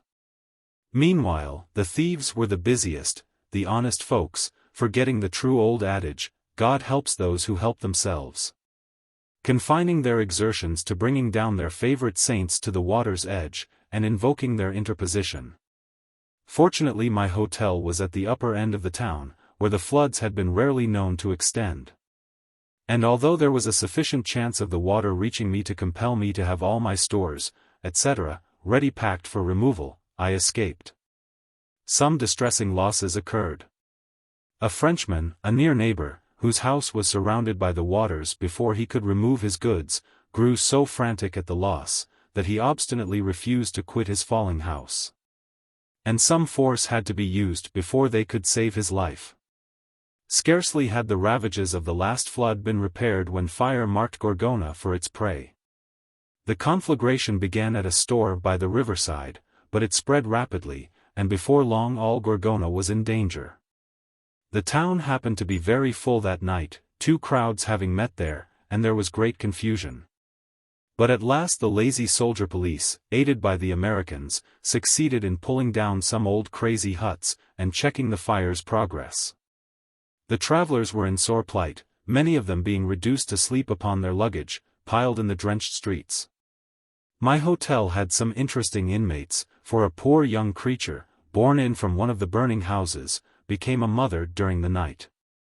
And a stout little lassie opened its eyes upon this waesome world during the excitement and danger of a Gorgona conflagration. Shortly after this, tired to death of life in Panama, I handed over my hotel to my brother, and returned to Kingston. On the way thither I experienced another instance of American politeness, which I cannot help recording. First reminding my readers of what I have previously said of the character of the Californian travelers. Anxious to get home quickly, I took my passage in the first steamer that left Navy Bay, an American one. And late in the evening said farewell to the friends I had been staying with, and went on board. A very kind friend, an American merchant, doing a large business at Navy Bay, had tried hard to persuade me to delay my journey until the English company's steamer called. Without, however, giving any good reasons for his wish. So, with Mac and my little maid, I passed through the crowd of female passengers on deck, and sought the privacy of the saloon. Before I had been long there, two ladies came to me, and in their cool, straightforward manner, questioned me. "Where are you going?" "To Kingston." "And how are you going?" "By sea." "Don't be impertinent, yaller woman." "By what conveyance are you going?" "By this steamer, of course." "I've paid for my passage." They went away with this information. And in a short time 8 or 9 others came and surrounded me, asking the same questions. My answers, and I was very particular, raised quite a storm of uncomplimentary remarks. "Guess a nigger woman don't go along with us in this saloon," said one. "I never traveled with a nigger yet, and I expect I shan't begin now," said another. While some children had taken my little servant Mary in hand, and were practicing on her the politenesses which their parents were favoring me with, only, as is the wont of children, they were crueler. I cannot help it if I shock my readers, but the truth is, that one positively spat in poor little Mary's frightened yellow face. At last an old American lady came to where I sat, and gave me some staid advice. "Well, now, I tell you for your good, you'd better quit this, and not drive my people to extremities. If you do, you'll be sorry for it, I expect." Thus harassed, I appealed to the stewardess, a tall sour-looking woman, flat and thin as a dressed-up broomstick. She asked me sundry questions as to how and when I had taken my passage. Until, tired beyond all endurance, I said, "My good woman, put me anywhere, under a boat, in your storeroom, so that I can get to Kingston somehow." But the stewardess was not to be moved. "There's nowhere but the saloon, and you can't expect to stay with the white people, that's clear. Flesh and blood can stand a good deal of aggravation, but not that. If the Britishers is so took up with colored people, that's their business, but it won't do here." This last remark was in answer to an Englishman, whose advice to me was not to leave my seat for any of them. He made matters worse. Until at last I lost my temper, and calling Mac, bade him get my things together, and went up to the captain, a good honest man. He and some of the black crew and the black cook, who showed his teeth most viciously, were much annoyed. Muttering about its being a custom of the country, the captain gave me an order upon the agent for the money I had paid. And so, at 12 o'clock at night, I was landed again upon the wharf of Navy Bay. My American friends were vastly annoyed, but not much surprised. And 2 days later, the English steamer, the Eagle, in charge of my old friend, Captain B., touched at Navy Bay, and carried me to Kingston. Chapter 7. The yellow fever in Jamaica, my experience of deathbed scenes. I leave again for Navy Bay, and open a store there. I am attacked with the gold fever. And start for Escribanos, life in the interior of the Republic of New Granada, a revolutionary conspiracy on a small scale, the dinner delicacies of escribanos, journey up the Palmilla River, a few words on the present aspect of affairs on the Isthmus of Panama. I stayed in Jamaica 8 months out of the year 1853, still remembered in the island for its suffering and gloom. I returned just in time to find my services, with many others, needful. For the yellow fever never made a more determined effort to exterminate the English in Jamaica than it did in that dreadful year. So violent was the epidemic, that some of my people fell victims to its fury, a thing rarely heard of before. My house was full of sufferers, officers, their wives and children. Very often they were borne in from the ships in the harbor, sometimes in a dying state, sometimes, after long and distressing struggles with the grim foe, to recover. Habituated as I had become with death in its most harrowing forms, I found these scenes more difficult to bear than any I had previously borne a part in. And for this reason perhaps, that I had not only to cheer the deathbed of the sufferer, but, far more trying task, to soothe the passionate grief of wife or husband left behind. It was a terrible thing to see young people in the youth and bloom of life suddenly stricken down, not in battle with an enemy that threatened their country, but in vain contest with a climate that refused to adopt them. Indeed, the mother country pays a dear price for the possession of her colonies. I think all who are familiar with the West Indies will acknowledge that nature has been favorable to strangers in a few respects, and that one of these has been in instilling into the hearts of the Creoles an affection for English people and an anxiety for their welfare, which shows itself warmest when they are sick and suffering. I can safely appeal on this point to anyone who is acquainted with life in Jamaica. Another benefit has been conferred upon them by inclining the Creoles to practice the healing art, and inducing them to seek out the simple remedies which are available for the terrible diseases by which foreigners are attacked, and which are found growing under the same circumstances which produce the ills they minister to. So true is it that beside the nettle ever grows the cure for its sting. I do not willingly care to dwell upon scenes of suffering and death, but it is with such scenes that my life's experience has made me most familiar, and it is impossible to avoid their description now and then. And here I would fain record, in humble spirit, my conclusions, drawn from the bearing of those whom I have now and then accompanied a little distance on their way into the valley of the shadow of death, on the awful and important question of religious feeling. Death is always terrible, no one need be ashamed to fear it. How we bear it depends much upon our constitutions. I have seen some brave men, who have smiled at the cruelest amputation, die trembling like children, while others, whose lives have been spent in avoidance of the least danger or trouble, have drawn their last painful breath like heroes, striking at their foe to the last, robbing him of his victory, and making their defeat a triumph. But I cannot trace all the peace and resignation which I have witnessed on many deathbeds to temperament alone, although I believe it has much more to do with them than many teachers will allow. I have stood by receiving the last blessings of Christians, and closing the eyes of those who had nothing to trust to but the mercy of a God who will be far more merciful to us than we are to one another. And I say decidedly that the Christian's death is the glorious one, as is his life. You can never find a good man who is not a worker, he is no laggard in the race of life. 3, 2, or 100 years of life have been to him a season of labor in his appointed sphere.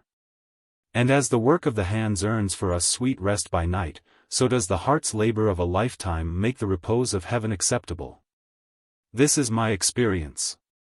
And I remember one death, of a man whom I grew to love in a few short weeks, the thought of which stirs my heart now, and has sustained me in seasons of great danger.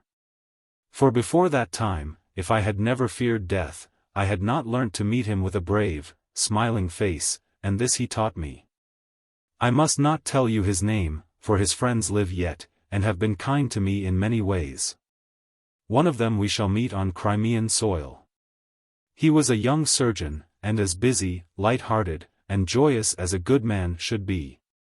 And when he fell ill they brought him to my house, where I nursed him, and grew fond of him, almost as fond as the poor lady his mother in England far away. For some time we thought him safe, but at last the most terrible symptoms of the cruel disease showed themselves, and he knew that he must die. His thoughts were never for himself, but for those he had to leave behind. All his pity was for them. It was trying to see his poor hands tremblingly penning the last few words of leave-taking, trying to see how piteously the poor worn heart longed to see once more the old familiar faces of the loved ones in unconscious happiness at home. And yet I had to support him while this sad task was effected, and to give him all the help I could. I think he had some fondness for me, or, perhaps, his kind heart feigned a feeling that he saw would give me joy. For I used to call him my son, my dear child, and to weep over him in a very weak and silly manner perhaps. He sent for an old friend, Captain S.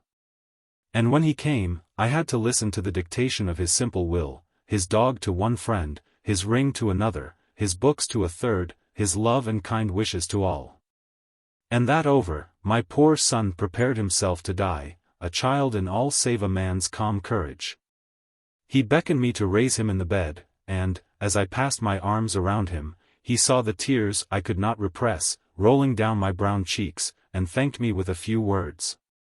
"Let me lay my head upon your breast," and so he rested, now and then speaking lowly to himself, "It's only that I miss my mother, but heaven's will be done." He repeated this many times, until the heaven he obeyed sent him in its mercy forgetfulness, and his thoughts no longer wandered to his earthly home. I heard glad words feebly uttered as I bent over him, words about heaven, rest, rest, a holy name many times repeated, and then with a smile and a stronger voice, home. Home.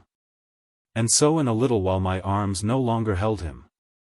I have a little gold brooch with his hair in it now. I wonder what inducement could be strong enough to cause me to part with that memorial, sent me by his mother some months later. With the following letter. My dear madam, will you do me the favor to accept the enclosed trifle, in remembrance of that dear son whose last moments were soothed by your kindness?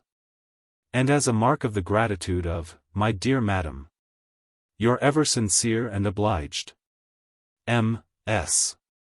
After this, I was sent for by the medical authorities to provide nurses for the sick at Up Park Camp, about a mile from Kingston.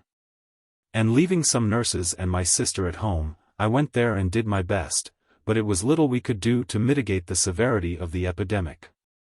About 8 months after my return to Jamaica, it became necessary that someone should go to the Isthmus of Panama to wind up the affairs of my late hotel. And having another fit of restlessness, I prepared to return there myself. I found Navy Bay but little altered. It was evening when I arrived there.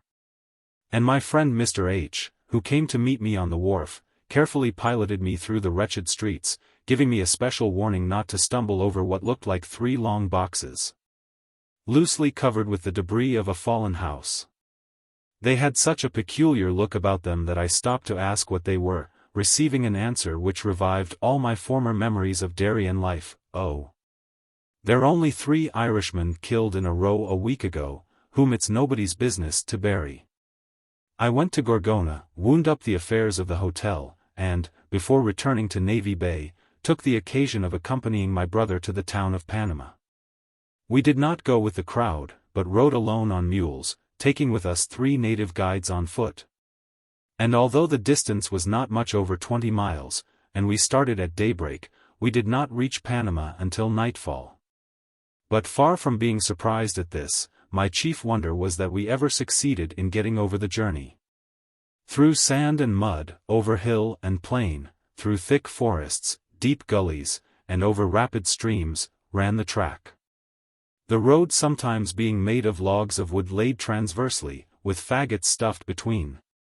While here and there we had to work our way through a tangled network of brushwood, and over broken rocks that seemed to have been piled together as stones for some giant sling.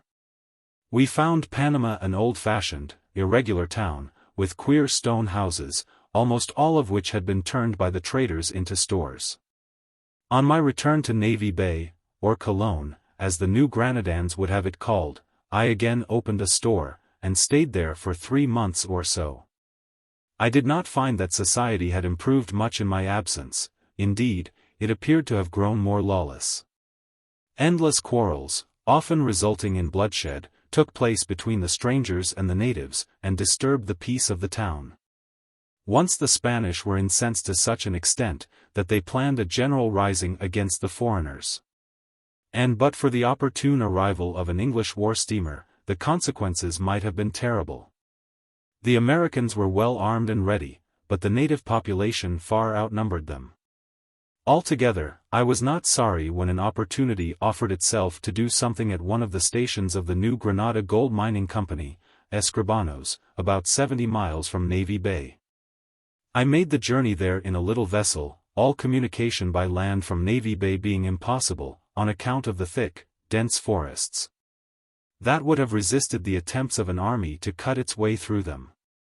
As I was at this place for some months altogether, and as it was the only portion of my life devoted to gold-seeking, I shall make no apologies for endeavoring to describe the out-of-the-way village life of New Granada. Escribanos is in the province of Veraguas, in the state of New Granada, information uninteresting enough, I have little doubt, to all but a very few of my readers. It lies near the mouth of a rivulet bearing that name, which, leaving the river Belen, runs away to the sea on its own account, about a mile from the mouth of that river. It is a great neighborhood for gold mines, and about that time companies and private individuals were trying hard to turn them to good account. Near it is the Fort Bowen mine, and several others. Some yielding silver, others gold ore, in small quantities. Others lie in the vicinity of the Palmilla, another river, which discharges itself into the sea about 10 miles from Escribanos. And there were more eastward of it, near a similar river, the Coquelet. Legends were rife at that time, and they may be revived at no distant date, of the treasures to be found at Cuquillo, Zapatero, Pananome, and many other Indian villages on their banks, which in times gone by had yielded up golden treasures to the Old World. But at this time the yield of gold did not repay the labor and capital necessary to extract it from the quartz. And it can only prove successful if more economical methods can be discovered than those now used for that purpose. Carlos Alexander, the alcalde of Escribanos, had made a good thing out of the gold mania. The mine had belonged to him, had been sold at a fine price, and, passing through several hands, had at last come into possession of the company who were now working it. Its former owner settling down as ruler over the little community of 200 souls that had collected at Escribanos. He was a black man. Was fond of talking of his early life in slavery, and how he had escaped, and possessed no ordinary intellect. He possessed, also, a house, which in England a well-bred hound would not have accepted as a kennel, a white wife, and a pretty daughter, with a whitey-brown complexion and a pleasant name, Juliana. Of this mine Mr. Day, by whose invitation, when I saw him at Navy Bay, I went there, was at that time superintendent. He was a distant connection of my late husband, and treated me with great kindness. Strangely enough, we met again in a far different part of the world, and became more closely connected. But I am anticipating. The major part of the population of Escribanos, including even the women and children, worked at the mine. The labor was hard and disagreeable. I often used to watch them at their work, and would sometimes wander about by myself, thinking it possible that I might tumble across some gold in my rambles. And I once did come upon some heavy yellow material, that brought my heart into my mouth with that strange thrilling delight which all who have hunted for the precious metal understand so well. I think it was very wrong, but I kept the secret of the place from the alcalde and everyone else, and filled some bottles with the precious dust, to carry down to Navy Bay. I did not go for some time, but when I did, one of my first visits was to a gold buyer. And you can imagine my feelings when he coolly laughed, and told me it was some material, I forget its name, very like gold, but valueless. The worst part of it was that, in my annoyance and shame, I threw all I had away, and among it some which I had reason to believe subsequently was genuine. The landing at Escribanos was very difficult, and when the surf ran high, impossible, and I was once witness to a harrowing scene there. A little boat, manned by 3 sailors, grounded on a rock not far from shore, at a terrible season, when to reach it from the land was, after many attempts, found impossible. The hapless crew lingered on for 2 days, suffering cruelly from hunger and thirst, their cries ringing in our ears above the storm's pitiless fury. On the 3rd day, 2 of them took to the sea, and were drowned. The 3rd was not strong enough to leave the boat, and died in it. I did not stay long at Escribanos, on my first visit, as the alcalde's guest. But, having made arrangements for a longer sojourn, I went back to Navy Bay, where I laid in a good stock of the stores I should have most use for, and returned to Escribanos in safety. I remained there some months, pleased with the novelty of the life, and busy with schemes for seeking for, or, as the gold diggers call it, prospecting for, other mines. The foreigners were just as troublesome in this little out-of-the-way place as they were, and are, in every other part of Central America.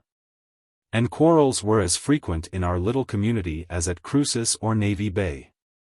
Indeed, Alexander had hard work to maintain peace in his small kingdom.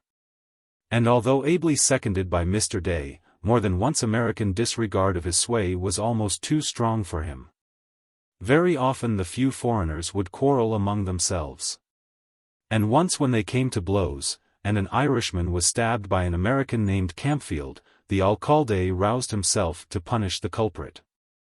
The native population were glad enough to have an American in their power. And when I heard Alexander give his men instructions to shoot the culprit if he resisted, I started off to his hut, and reached it in time to prevent bloodshed. He was taken and kept in confinement. And soft-hearted Juliana and I had enough to do to prevent his being made a stern example of. But we got him off for a fine of $500. Again the little community of Escribanos was very near getting up a revolution against its constituted government, a very common amusement in Central America. 12 sailors, deserters from an American ship, found their way there, and before long plotted to dethrone Alexander, and take possession of the mine. Mr. Day gained information of their plan. The whole population of Escribanos were roused and warned. And arming a score of the boldest natives, he surrounded the house in which they were, and captured the conspirators, who were too much taken by surprise to offer resistance. And sent them down to Navy Bay, there to be handed over to the government whose service they had left. Of course, my medical skill did not rust for want of practice at Escribanos. The place was not healthy, and strangers to the climate suffered severely. A surgeon himself, sent there by the West Granada Gold Mining Company, was glad to throw his physic to the dogs, and be cured in my way by mine. While I was fortunately able to nurse Mr. Day through a sharp attack of illness. In consequence of the difficulty of communication with Navy Bay, our fare was of the simplest at Escribanos. It consisted mainly of salt meat, rice, and roasted Indian corn. The native fare was not tempting, and some of their delicacies were absolutely disgusting. With what pleasure, for instance, could one foreign to their tastes and habits dine off a roasted monkey, whose grilled head bore a strong resemblance to a Negro baby's? And yet the Indians used to bring them to us for sale, strung on a stick. They were worse still stewed in soup, when it was positively frightful to dip your ladle in unsuspectingly, and bring up what closely resembled a brown baby's limb.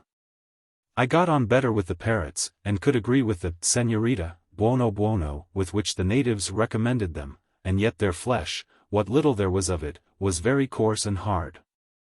Nor did I always refuse to concede praise to a squirrel, if well cooked. But although the flesh of the iguana, another favorite dish, was white and tender as any chicken, I never could stomach it.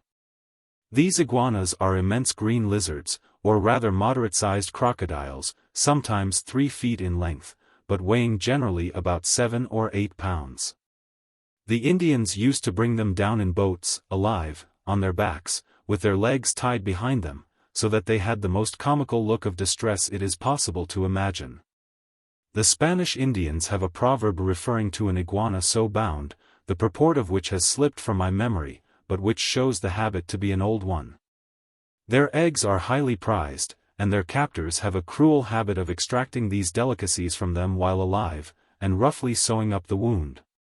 Which I never could muster sufficient courage to witness. The rivers near Escribanos were well stocked with crocodiles, the sea had its fair share of sharks, while on land you too often met with snakes and other venomous reptiles. The sting of some of them was very dangerous. One man, who was bitten when I was there, swelled to an enormous size, and bled even at the roots of his hair. The remedy of the natives appeared to be copious bleeding. Before I left Escribanos I made a journey, in company with a gentleman named Little, my maid, and the alcalde's daughter, into the interior of the country, for a short distance, following the course of the Palmilla River. This was for the purpose of prospecting a mine on that river, said to be obtainable at an easy price. Its course was a very winding one, and we often had to leave the canoe and walk through the shallow waters, that every now and then interfered with our progress. As we progressed, Little carefully sounded the channel of the river, with the view of ascertaining to what extent it was navigable. The tropical scenery was very grand, but I am afraid I only marked what was most curious in it, at least, that is foremost in my memory now.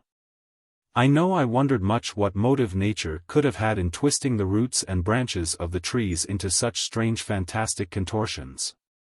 I watched with unfailing interest the birds and animals we disturbed in our progress, from the huge peccary or wild boar, that went tearing through the brushwood, to the tiniest bright-hued bird that dashed like a flash of many-colored fire before our eyes. And very much surprised was I when the Indians stopped before a large tree, and on their making an incision in the bark with a machito, hatchet, there exuded a thick creamy liquid, which they wished me to taste, saying that this was the famous milk tree. I needed some persuasion at first, but when I had tasted some upon a biscuit, I was so charmed with its flavor that I should soon have taken more than was good for me had not Mr. Little interfered with some judicious advice. We reached the mine, and brought back specimens of the quartz, some of which I have now. Soon after this I left Escribanos, and stopping but a short time at Navy Bay, came on direct to England. I had claims on a mining company which are still unsatisfied. I had to look after my share in the Palmilla mine speculation. And, above all, I had long been troubled with a secret desire to embark in a very novel speculation, about which I have as yet said nothing to the reader. But before I finally leave the Republic of New Granada, I may be allowed to write a few words on the present aspect of affairs on the Isthmus of Panama. Recent news from America bring the intelligence that the government of the United States has at length succeeded in finding a reasonable excuse for exercising a protectorate over, or in other words annexing, the Isthmus of Panama. To anyone at all acquainted with American policy in Central America, this intelligence can give no surprise, our only wonder being that some such excuse was not made years ago. At this crisis, then, a few remarks from the humblest observer of life in the Republic of New Granada must possess some interest for the curious, if not value. I found something to admire in the people of New Granada, but not much, and I found very much more to condemn most unequivocally. Whatever was of any worth in their institutions, such as their comparative freedom, religious toleration, etc., was owing mainly to the Negroes who had sought the protection of the Republic. I found the Spanish Indians treacherous, passionate, and indolent, with no higher aim or object but simply to enjoy the present after their own torpid, useless fashion. Like most fallen nations, they are very conservative in their habits and principles, while the blacks are enterprising, and in their opinions incline not unnaturally to democracy. But for their old antipathy, there is no doubt that the Negroes would lean towards America, but they gladly encourage the prejudice of the New Granadans, and foster it in every way. Hence the ceaseless quarrels which have disturbed Chagres and Panama, until it has become necessary for an American force to garrison those towns. For humanity and civilization's sake, there can be little doubt as to the expediency of this step. But I should not be at all surprised to hear that the Republic was preparing to make some show of resistance against its powerful brother. For, as the reader will have perceived, the New Granadans' experiences of American manners have not been favorable. And they do not know, as we do, how little real sympathy the government of the United States has with the extreme class of its citizens who have made themselves so conspicuous in the great highroad to California. Chapter 8. I longed to join the British Army before Sebastopol. my wanderings about London for that purpose, how I fail, establishment of the firm of Day and Martin, I embark for Turkey. Before I left Jamaica for Navy Bay, as narrated in the last chapter, war had been declared against Russia, and we were all anxiously expecting news of a descent upon the Crimea. Now, no sooner had I heard of war somewhere, than I longed to witness it. And when I was told that many of the regiments I had known so well in Jamaica had left England for the scene of action, the desire to join them became stronger than ever. I used to stand for hours in silent thought before an old map of the world, in a little corner of which someone had chalked a red cross, to enable me to distinguish where the Crimea was. And as I traced the route thither, all difficulties would vanish. But when I came to talk over the project with my friends, the best scheme I could devise seemed so wild and improbable, that I was fain to resign my hopes for a time, and so started for Navy Bay. But all the way to England, from Navy Bay, I was turning my old wish over and over in my mind.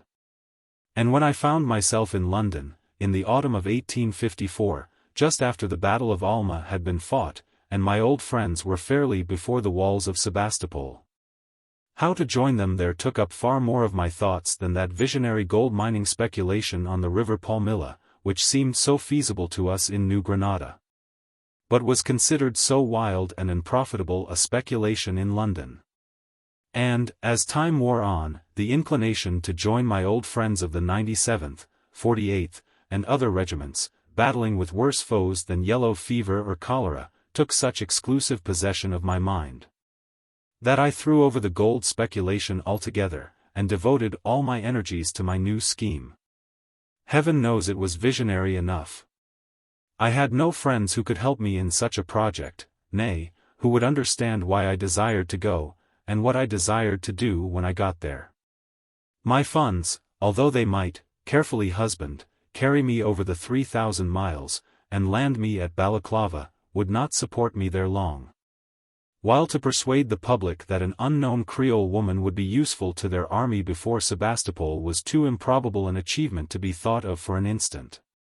Circumstances, however, assisted me. As the winter wore on, came hints from various quarters of mismanagement, want, and suffering in the Crimea. And after the battles of Balaclava and Inkerman, and the fearful storm of the 14th of November, the worst anticipations were realized. Then we knew that the hospitals were full to suffocation, that scarcity and exposure were the fate of all in the camp, and that the brave fellows for whom many of us at home would have split our last shilling, and shared our last meal, were dying thousands of miles away from the active sympathy of their fellow countrymen. Fast and thick upon the news of Inkerman, fought by a handful of fasting and enfeebled men against 8 times their number of picked Russians, brought fresh and animated to the contest. And while all England was reeling beneath the shock of that fearful victory, came the sad news that hundreds were dying whom the Russian shot and sword had spared, and that the hospitals of Scutari were utterly unable to shelter, or their inadequate staff to attend to, the shiploads of sick and wounded which were sent to them across the stormy Black Sea. But directly England knew the worst, she set about repairing her past neglect. In every household busy fingers were working for the poor soldier, money flowed in golden streams wherever need was, and Christian ladies, mindful of the sublime example, I was sick, and ye visited me, hastened to volunteer their services by those sickbeds which only women know how to soothe and bless. Need I be ashamed to confess that I shared in the general enthusiasm, and longed more than ever to carry my busy, and the reader will not hesitate to add experienced, fingers where the sword or bullet had been busiest, and pestilence most rife. I had seen much of sorrow and death elsewhere, but they had never daunted me. And if I could feel happy binding up the wounds of quarrelsome Americans and treacherous Spaniards, what delight should I not experience if I could be useful to my own sons, suffering for a cause it was so glorious to fight and bleed for? I never stayed to discuss probabilities, or enter into conjectures as to my chances of reaching the scene of action. I made up my mind that if the army wanted nurses, they would be glad of me, and with all the ardor of my nature, which ever carried me where inclination prompted, I decided that I would go to the Crimea. And go I did, as all the world knows. Of course, had it not been for my old strong-mindedness, which has nothing to do with obstinacy, and is in no way related to it, the best term I can think of to express it being judicious decisiveness, I should have given up the scheme a score of times in as many days. So regularly did each successive day give birth to a fresh set of rebuffs and disappointments. I shall make no excuse to my readers for giving them a pretty full history of my struggles to become a Crimean heroine. My first idea, and knowing that I was well fitted for the work, and would be the right woman in the right place. The reader can fancy my audacity, was to apply to the War Office for the post of hospital nurse. Among the diseases which I understood were most prevalent in the Crimea were cholera, diarrhea, and dysentery, all of them more or less known in tropical climates, and with which, as the reader will remember, my Panama experience had made me tolerably familiar. Now, no one will accuse me of presumption, if I say that I thought, and so it afterwards proved, that my knowledge of these human ills would not only render my services as a nurse more valuable, but would enable me to be of use to the overworked doctors. That others thought so too, I took with me ample testimony. I cannot resist the temptation of giving my readers one of the testimonials I had. It seems so eminently practical and to the point. I became acquainted with Mrs. Seacole through the instrumentality of T.B. Cowan, Esq., H.B.M. Consul at Cologne, on the Isthmus of Panama, and have had many opportunities of witnessing her professional zeal and ability in the treatment of aggravated forms of tropical diseases.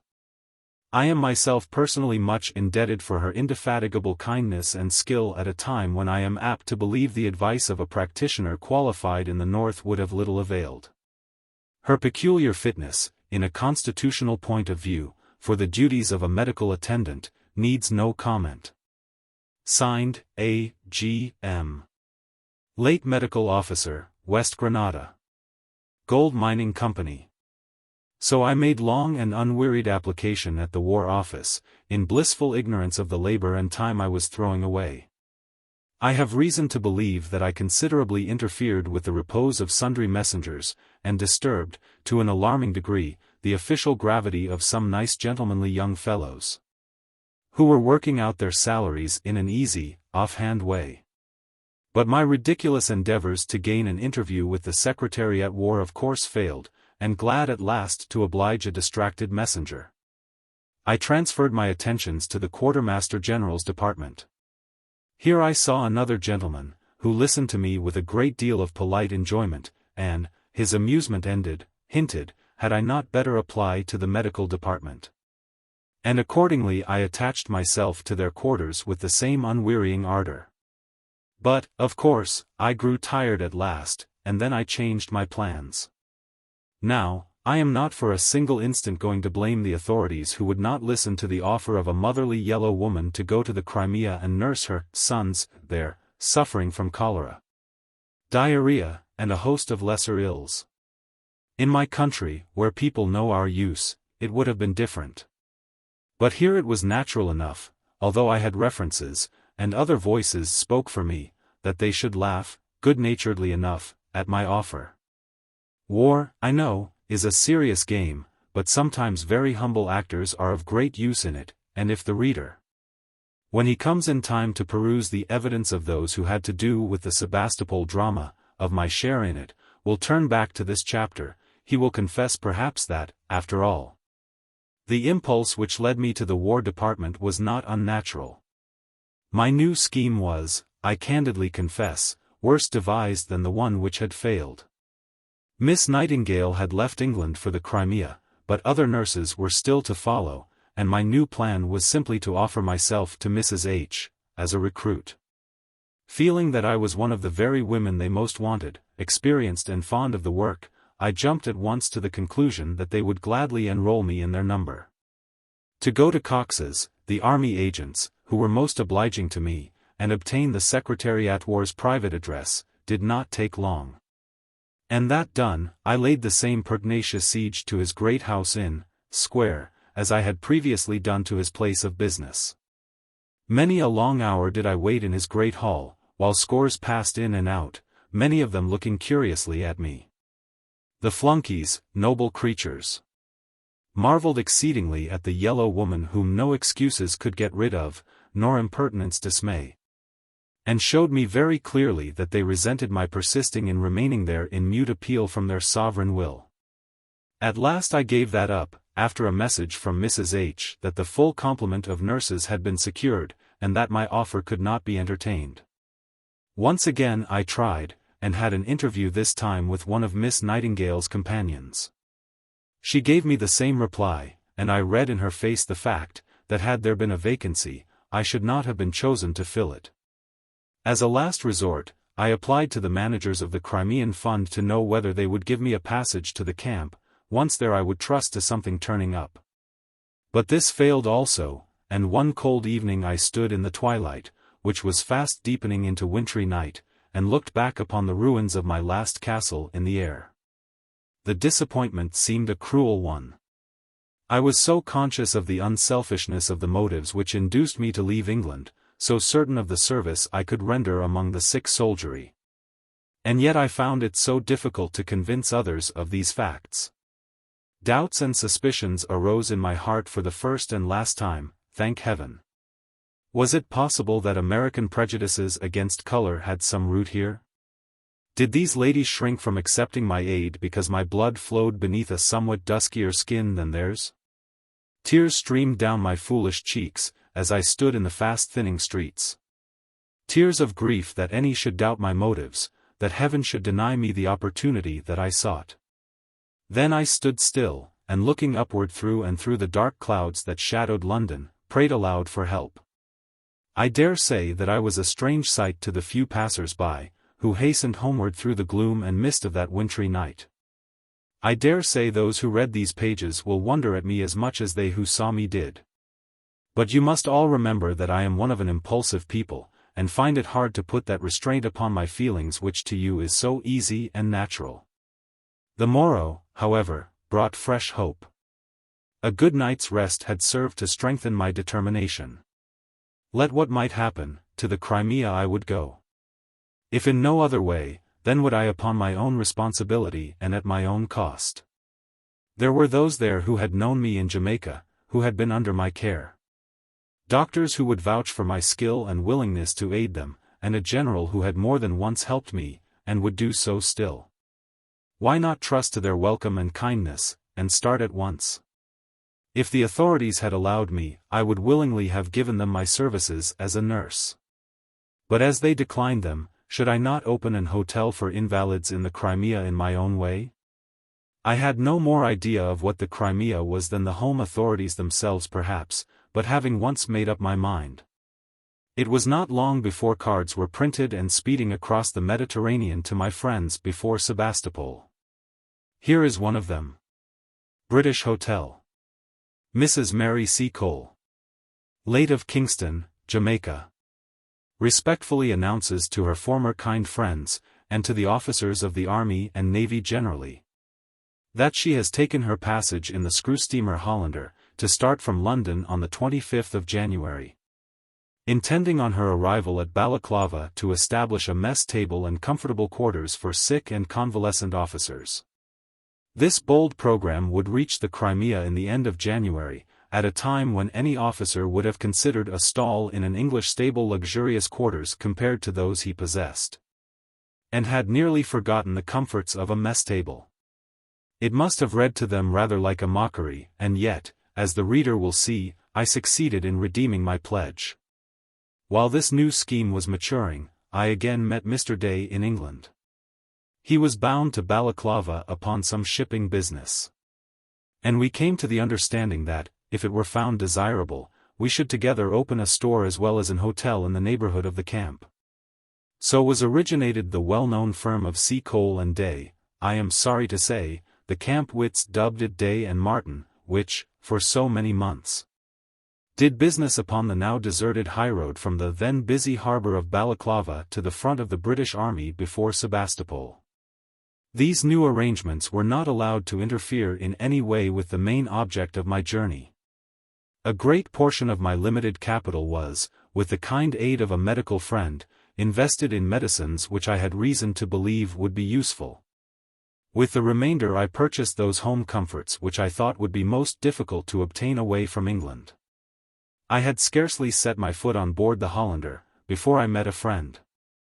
The supercargo was the brother of the Mr. S., whose death in Jamaica the reader will not have forgotten, and he gave me a hearty welcome. I thought the meeting augured well, and when I told him my plans he gave me the most cheering encouragement. I was glad, indeed, of any support, for, beyond all doubt, my project was a hazardous one. So cheered at the outset, I watched without a pang the shores of England sink behind the smooth sea, and turned my gaze hopefully to the as yet landless horizon, beyond which lay that little peninsula to which the eyes and hearts of all England were so earnestly directed. So, cheerily, the good ship ploughed its way eastward for Turkey. Chapter 9. Voyage to Constantinople, Malta, Gibraltar, Constantinople, and what I thought of it, visit to Scutari Hospital, Miss Nightingale. I am not going to risk the danger of wearying the reader with a long account of the voyage to Constantinople, already worn threadbare by bookmaking tourists. It was a very interesting one, and, as I am a good sailor, I had not even the temporary horrors of seasickness to mar it. The weather, although cold, was fine, and the sea good-humoredly calm, and I enjoyed the voyage amazingly. And as day by day we drew nearer to the scene of action, my doubts of success grew less and less, until I had a conviction of the rightness of the step I had taken, which would have carried me buoyantly through any difficulties. On the way, of course, I was called up from my berth at an unreasonable hour to gaze upon the Cape of St. Vincent, and expected to feel duly impressed, and the long bay where Trafalgar's fight was won came in view, with the white convent walls on the cliffs above bathed in the early sunlight. I never failed to take an almost childish interest in the signals which passed between the Hollander and the fleet of vessels whose sails whitened the track to and from the Crimea.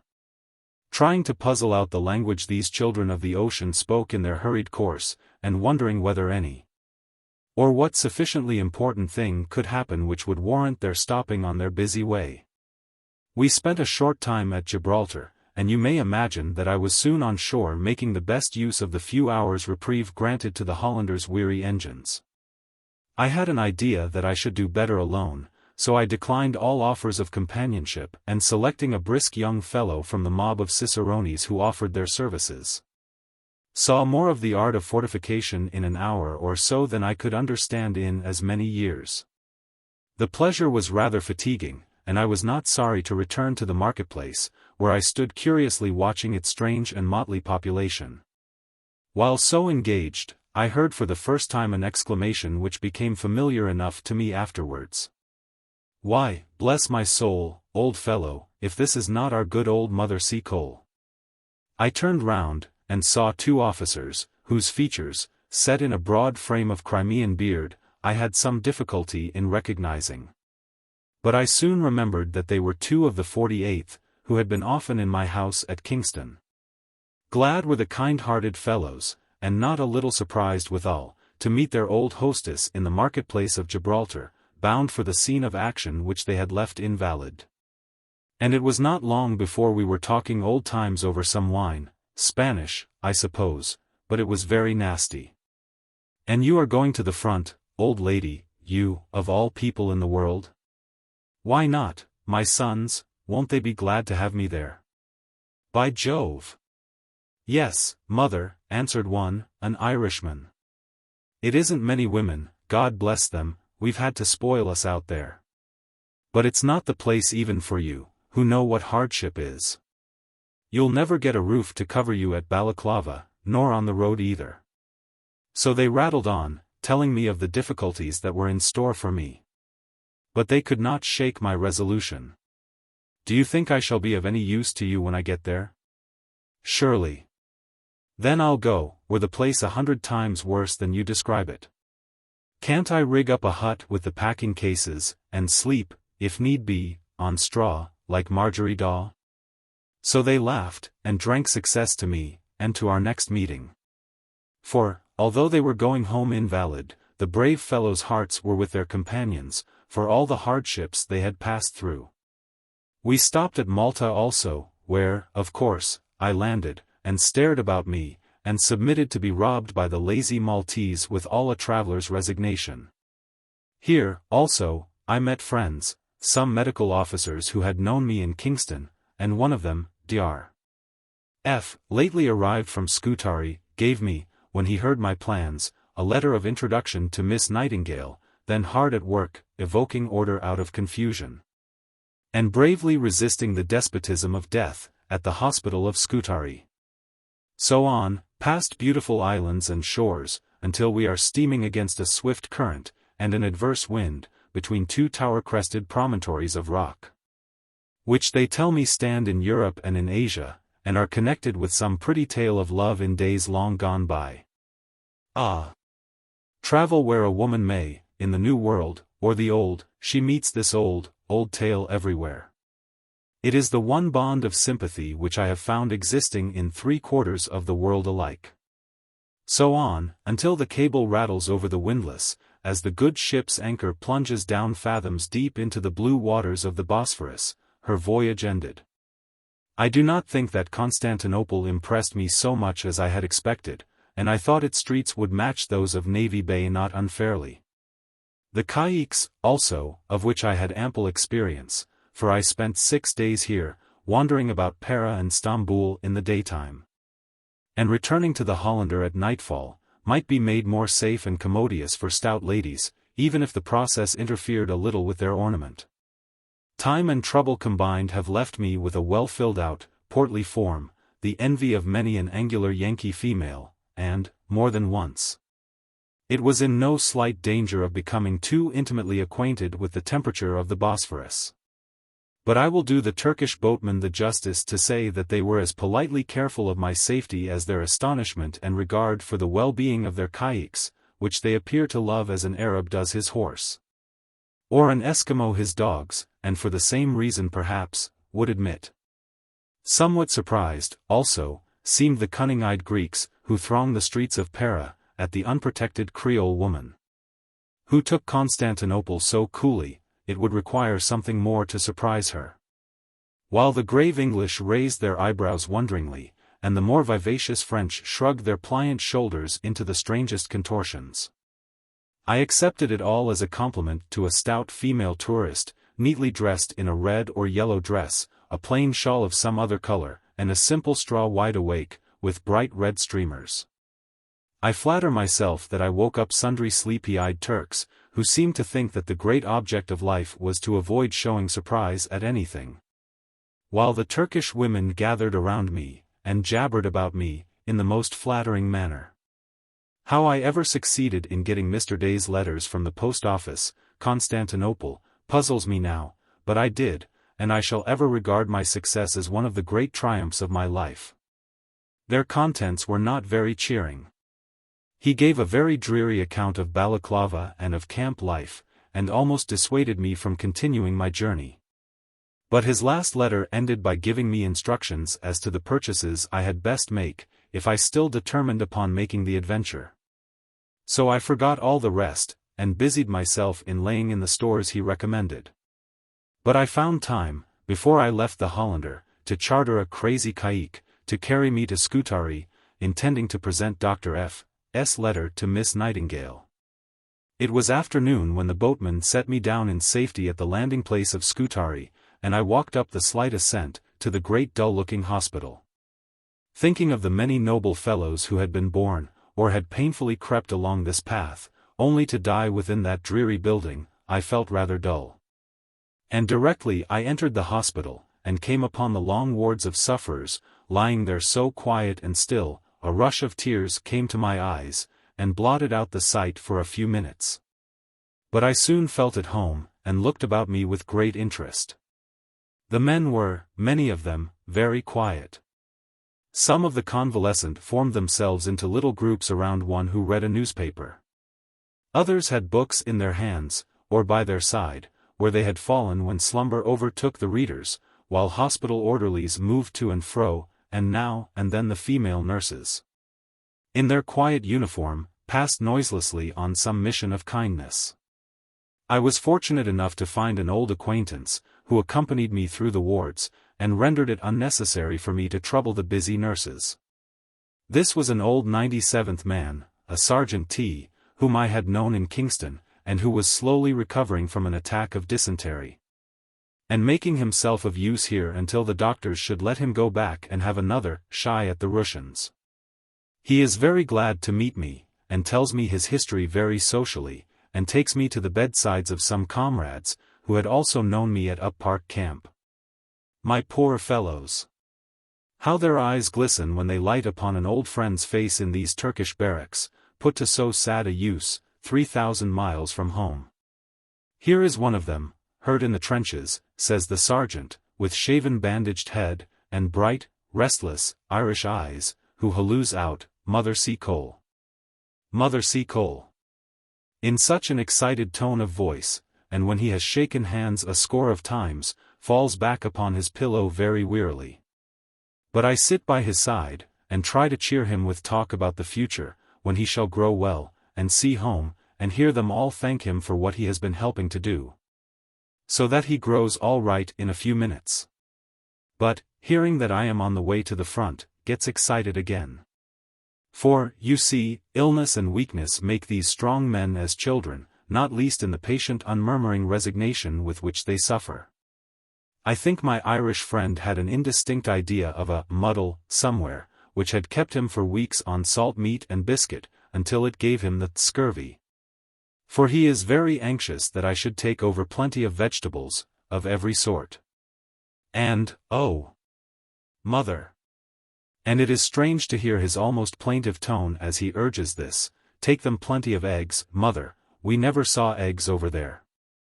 At some slight risk of giving offense, I cannot resist the temptation of lending a helping hand here and there, replacing a slipped bandage or easing a stiff one. But I do not think anyone was offended. And one doctor, who had with some surprise and, at first, alarm on his face, watched me replace a bandage, which was giving pain, said, very kindly, when I had finished, "Thank you, ma'am." One thought never left my mind as I walked through the fearful miles of suffering in that great hospital. If it is so here, what must it not be at the scene of war, on the spot where the poor fellows are stricken down by pestilence or Russian bullets? And days and nights of agony must be passed before a woman's hand can dress their wounds. And I felt happy in the conviction that I must be useful 3 or 4 days nearer to their pressing wants than this. It was growing late before I felt tired, or thought of leaving Scutari, and Dr.'s. Another Jamaica friend, who had kindly borne me company for the last half-hour, agreed with me that the caique was not the safest conveyance by night on the Bosphorus, and recommended me to present my letter to Miss Nightingale, and perhaps a lodging for the night could be found for me. So, still under the sergeant's patient guidance, we thread our way through passages and corridors, all used as sick wards, until we reach the corner tower of the building, in which are the nurses' quarters. I think Mrs. B., who saw me, felt more surprise than she could politely show. I never found women so quick to understand me as the men, when I handed her Dr.'s kind letter respecting me, and apologized for troubling Miss Nightingale.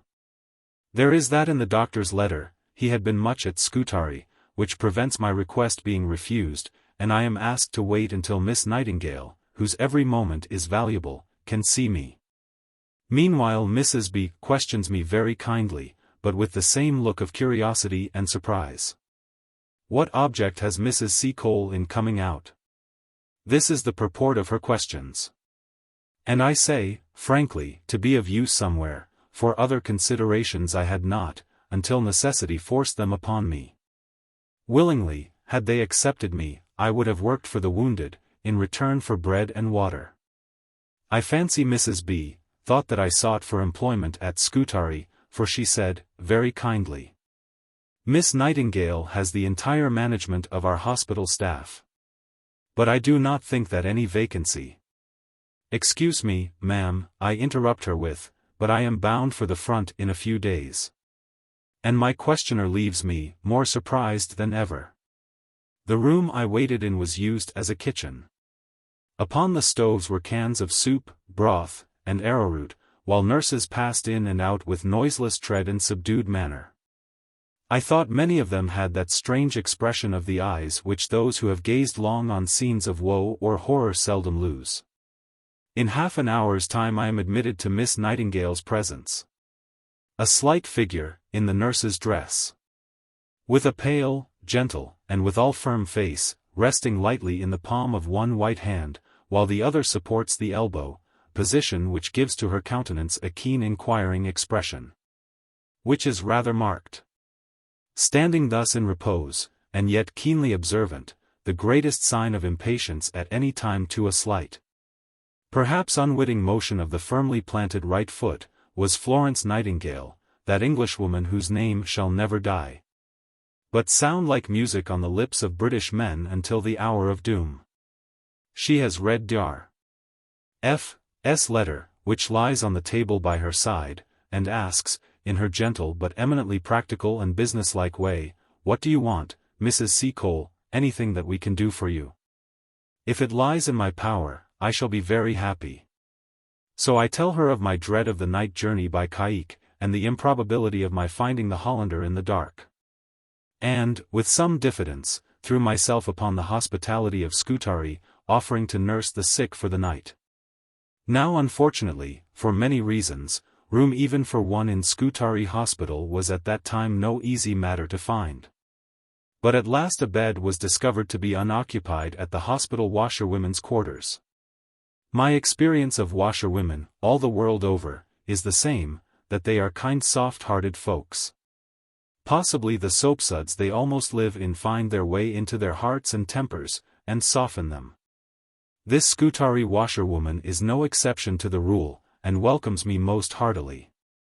With her, also, are some invalid nurses, and after they have gone to bed, we spend some hours of the night talking over our adventures, and giving one another scraps of our respective biographies. I hadn't long retired to my couch before I wished most heartily that we had continued our chat.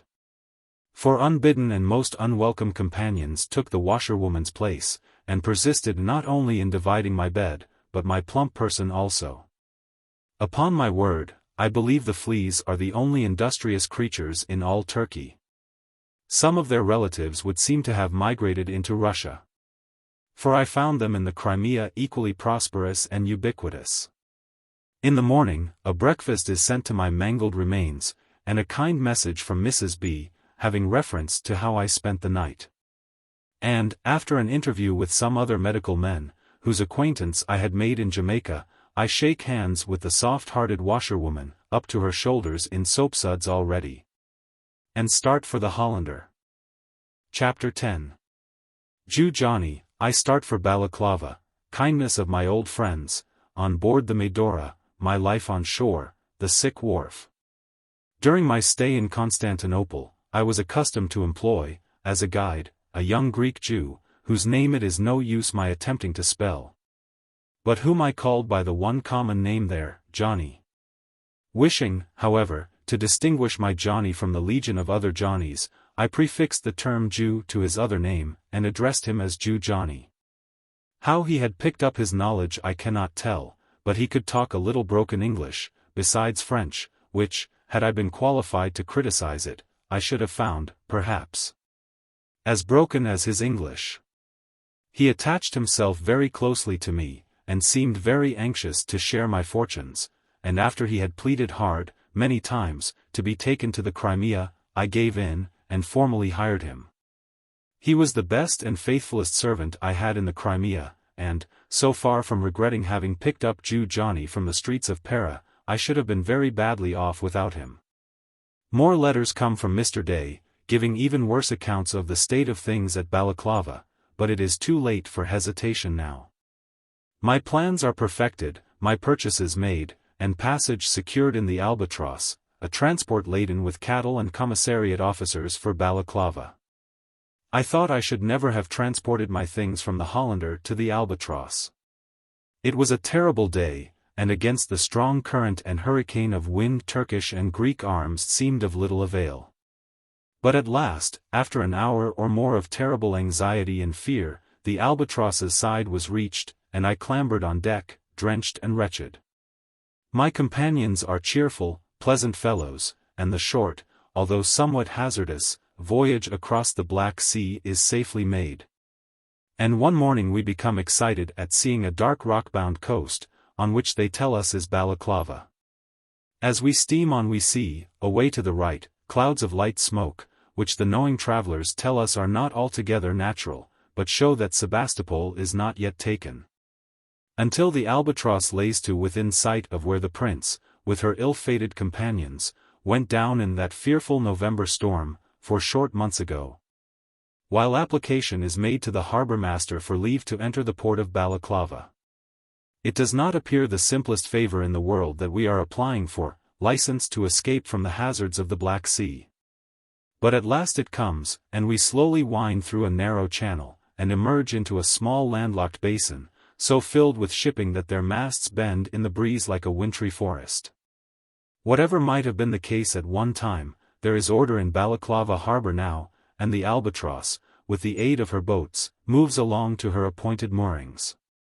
Such a busy scene as that small harbour presented could be rarely met with elsewhere.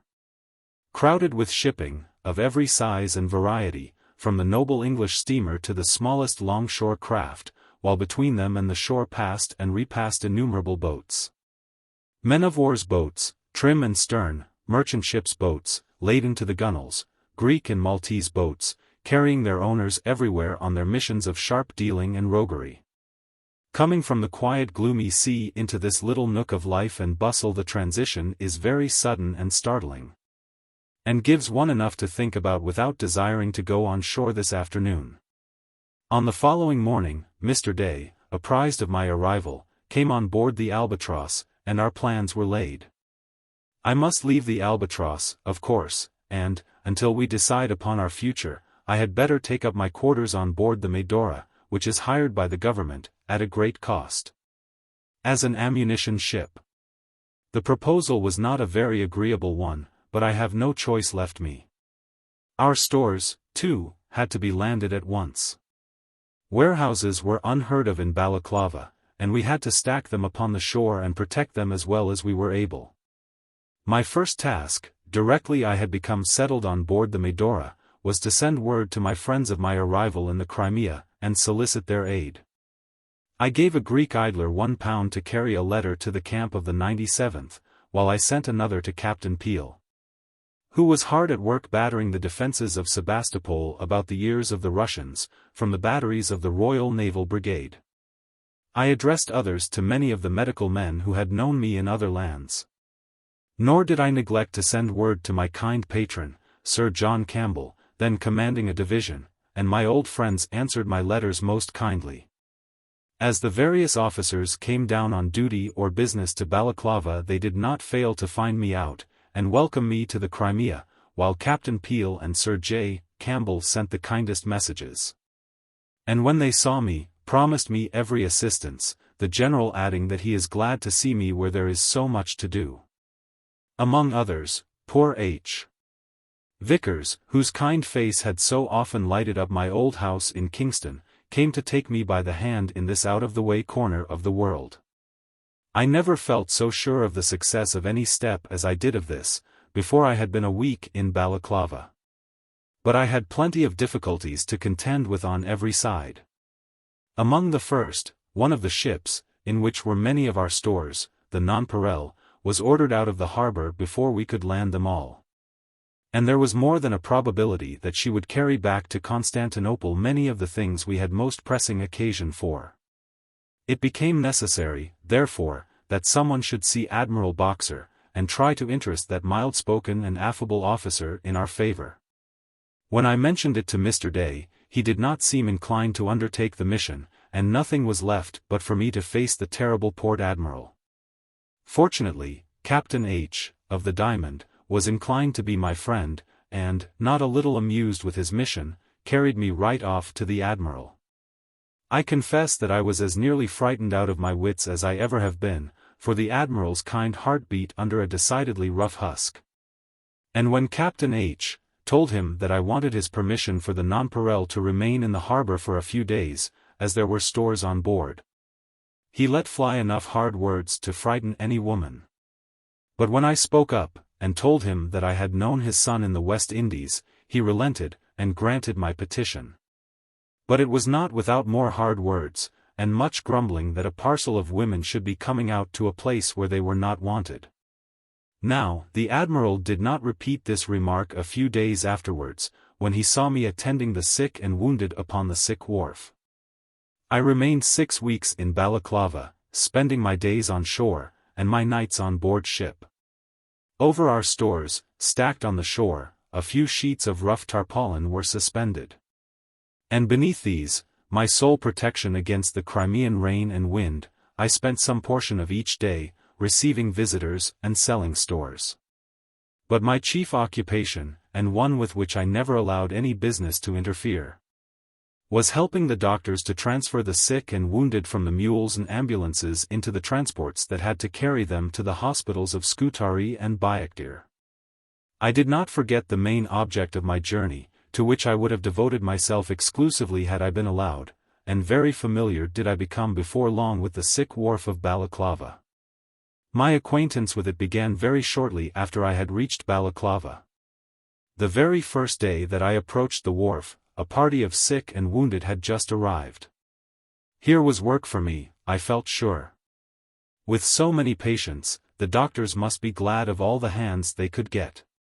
Indeed, so strong was the old impulse within me, that I waited for no permission, but seeing a poor artilleryman stretched upon a pallet, groaning heavily, I ran up to him at once, and eased the stiff dressings. Lightly my practiced fingers ran over the familiar work, and well was I rewarded when the poor fellow's groans subsided into a restless uneasy mutter. God help him! He had been hit in the forehead, and I think his sight was gone. I stooped down, and raised some tea to his baked lips. Here and there upon the wharf were rows of little pannikins containing this beverage.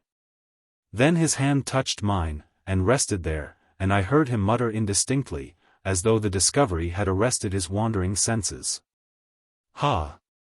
This is surely a woman's hand." I couldn't say much, but I tried to whisper something about hope and trust in God, but all the while I think his thoughts were running on this strange discovery. Perhaps I had brought to his poor mind memories of his home, and the loving ones there, who would ask no greater favor than the privilege of helping him thus.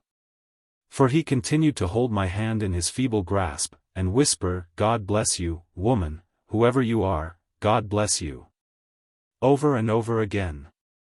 I do not think that the surgeons noticed me at first, although, as this was my introduction to Balaclava, I had not neglected my personal appearance, and wore my favorite yellow dress and blue bonnet, with the red ribbons. But I noticed one coming to me, who, I think, would have laughed very merrily had it not been for the poor fellow at my feet. As it was, he came forward, and shook hands very kindly, saying, "How do you do, ma'am? Much obliged to you for looking after my poor fellow, very glad to see you here." And glad they always were, the kind-hearted doctors, to let me help them look after the sick and wounded sufferers brought to that fearful wharf. I wonder if I can ever forget the scenes I witnessed there. Oh! They were heartrending. I declare that I saw rough-bearded men stand by and cry like the softest-hearted women at the sights of suffering they saw, while some who scorned comfort for themselves, would fidget about for hours before the long trains of mules and ambulances came in, nervous lest the most trifling thing that could minister to the sufferer's comfort should be neglected. I have often heard men talk and preach very learnedly and conclusively about the great wickedness and selfishness of the human heart. I used to wonder whether they would have modified those opinions if they had been my companions for one day of the 6 weeks I spent upon that wharf, and seen but one day's experience of the Christian sympathy and brotherly love shown by the strong to the weak. The task was a trying one, and familiarity, you might think, would have worn down their keener feelings of pity and sympathy, but it was not so. I was in the midst of my sad work one day when the Admiral came up, and stood looking on. He vouchsafed no word nor look of recognition in answer to my salute, but stood silently by, his hands behind his back, watching the sick being lifted into the boats. You might have thought that he had little feeling, so stern and expressionless was his face. But once, when they raised a sufferer somewhat awkwardly, and he groaned deeply, that rough man broke out all at once with an oath, that was strangely like a prayer, and bade the men, for God's sake, take more care. And, coming up to me, he clapped me on the shoulder, saying, I am glad to see you here, old lady, among these poor fellows. While, I am most strangely deceived if I did not see a teardrop gathering in his eye. It was on this same day, I think, that bending down over a poor fellow whose senses had quite gone, and, I fear me, would never return to him in this world, he took me for his wife. And calling me Mary, Mary, many times, asked me how it was he had got home so quickly, and why he did not see the children. And said he felt sure he should soon get better now. Poor fellow! I could not undeceive him. I think the fancy happily caused by the touch of a woman's hand soothed his dying hour. For I do not fancy he could have lived to reach Scutari. I never knew it for certain, but I always felt sure that he would never wake from that dream of home in this world. And here, lest the reader should consider that I am speaking too highly of my own actions, I must have recourse to a plan which I shall frequently adopt in the following pages. And let another voice speak for me in the kind letter received long after Balaclava had been left to its old masters, by one who had not forgotten his old companion on the sick wharf. The writer, Major, then Captain, R., had charge of the wharf while I was there. Glasgow, September 1856. Dear Mrs. Seacole, I am very sorry to hear that you have been unfortunate in business. But I am glad to hear that you have found friends in Lord R., and others, who are ready to help you. No one knows better than I do how much you did to help poor sick and wounded soldiers. And I feel sure you will find in your day of trouble that they have not forgotten it. Major R. was a brave and experienced officer, but the scenes on the sick wharf unmanned him often. I have known him nervously restless if the people were behindhand, even for a few minutes, in their preparations for the wounded. But in this feeling all shared alike. Only women could have done more than they did who attended to this melancholy duty, and they, not because their hearts could be softer, but because their hands are molded for this work. But it must not be supposed that we had no cheerful scenes upon the sick wharf. Sometimes a light-hearted fellow, generally a sailor, would forget his pain, and do his best to keep the rest in good spirits. Once I heard my name eagerly pronounced, and turning round, recognized a sailor whom I remembered as one of the crew of the Alarm, stationed at Kingston, a few years back. Why, as I live, if this ain't Auntie Seacole, of Jamaica. Shiver all that's left of my poor timbers, and I saw that the left leg was gone, if this ain't a rum go, mates. Ah! My man, I'm sorry to see you in this sad plight. Never fear for me, Auntie Seacole, I'll make the best of the leg the Russians have left me. I'll get at them soon again, never fear. You don't think, messmates, he never left his wounded comrades alone, that they'll think less of us at home for coming back with a limb or so short? You bear your troubles well, my son. Do I, Auntie? And he seemed surprised. Why, look ye, when I've seen so many pretty fellows knocked off the ship's roll altogether, don't you think I ought to be thankful if I can answer the boatswain's call anyhow? And this was the sailor's philosophy always. And this brave fellow, after he had sipped some lemonade, and laid down, when he heard the men groaning, raised his head and comforted them in the same strain again. And, it may seem strange, but it quieted them. I used to make sponge cakes on board the Medora, with eggs brought from Constantinople. Only the other day, Captain S., who had charge of the Medora, reminded me of them. These, with some lemonade, were all the doctors would allow me to give to the wounded.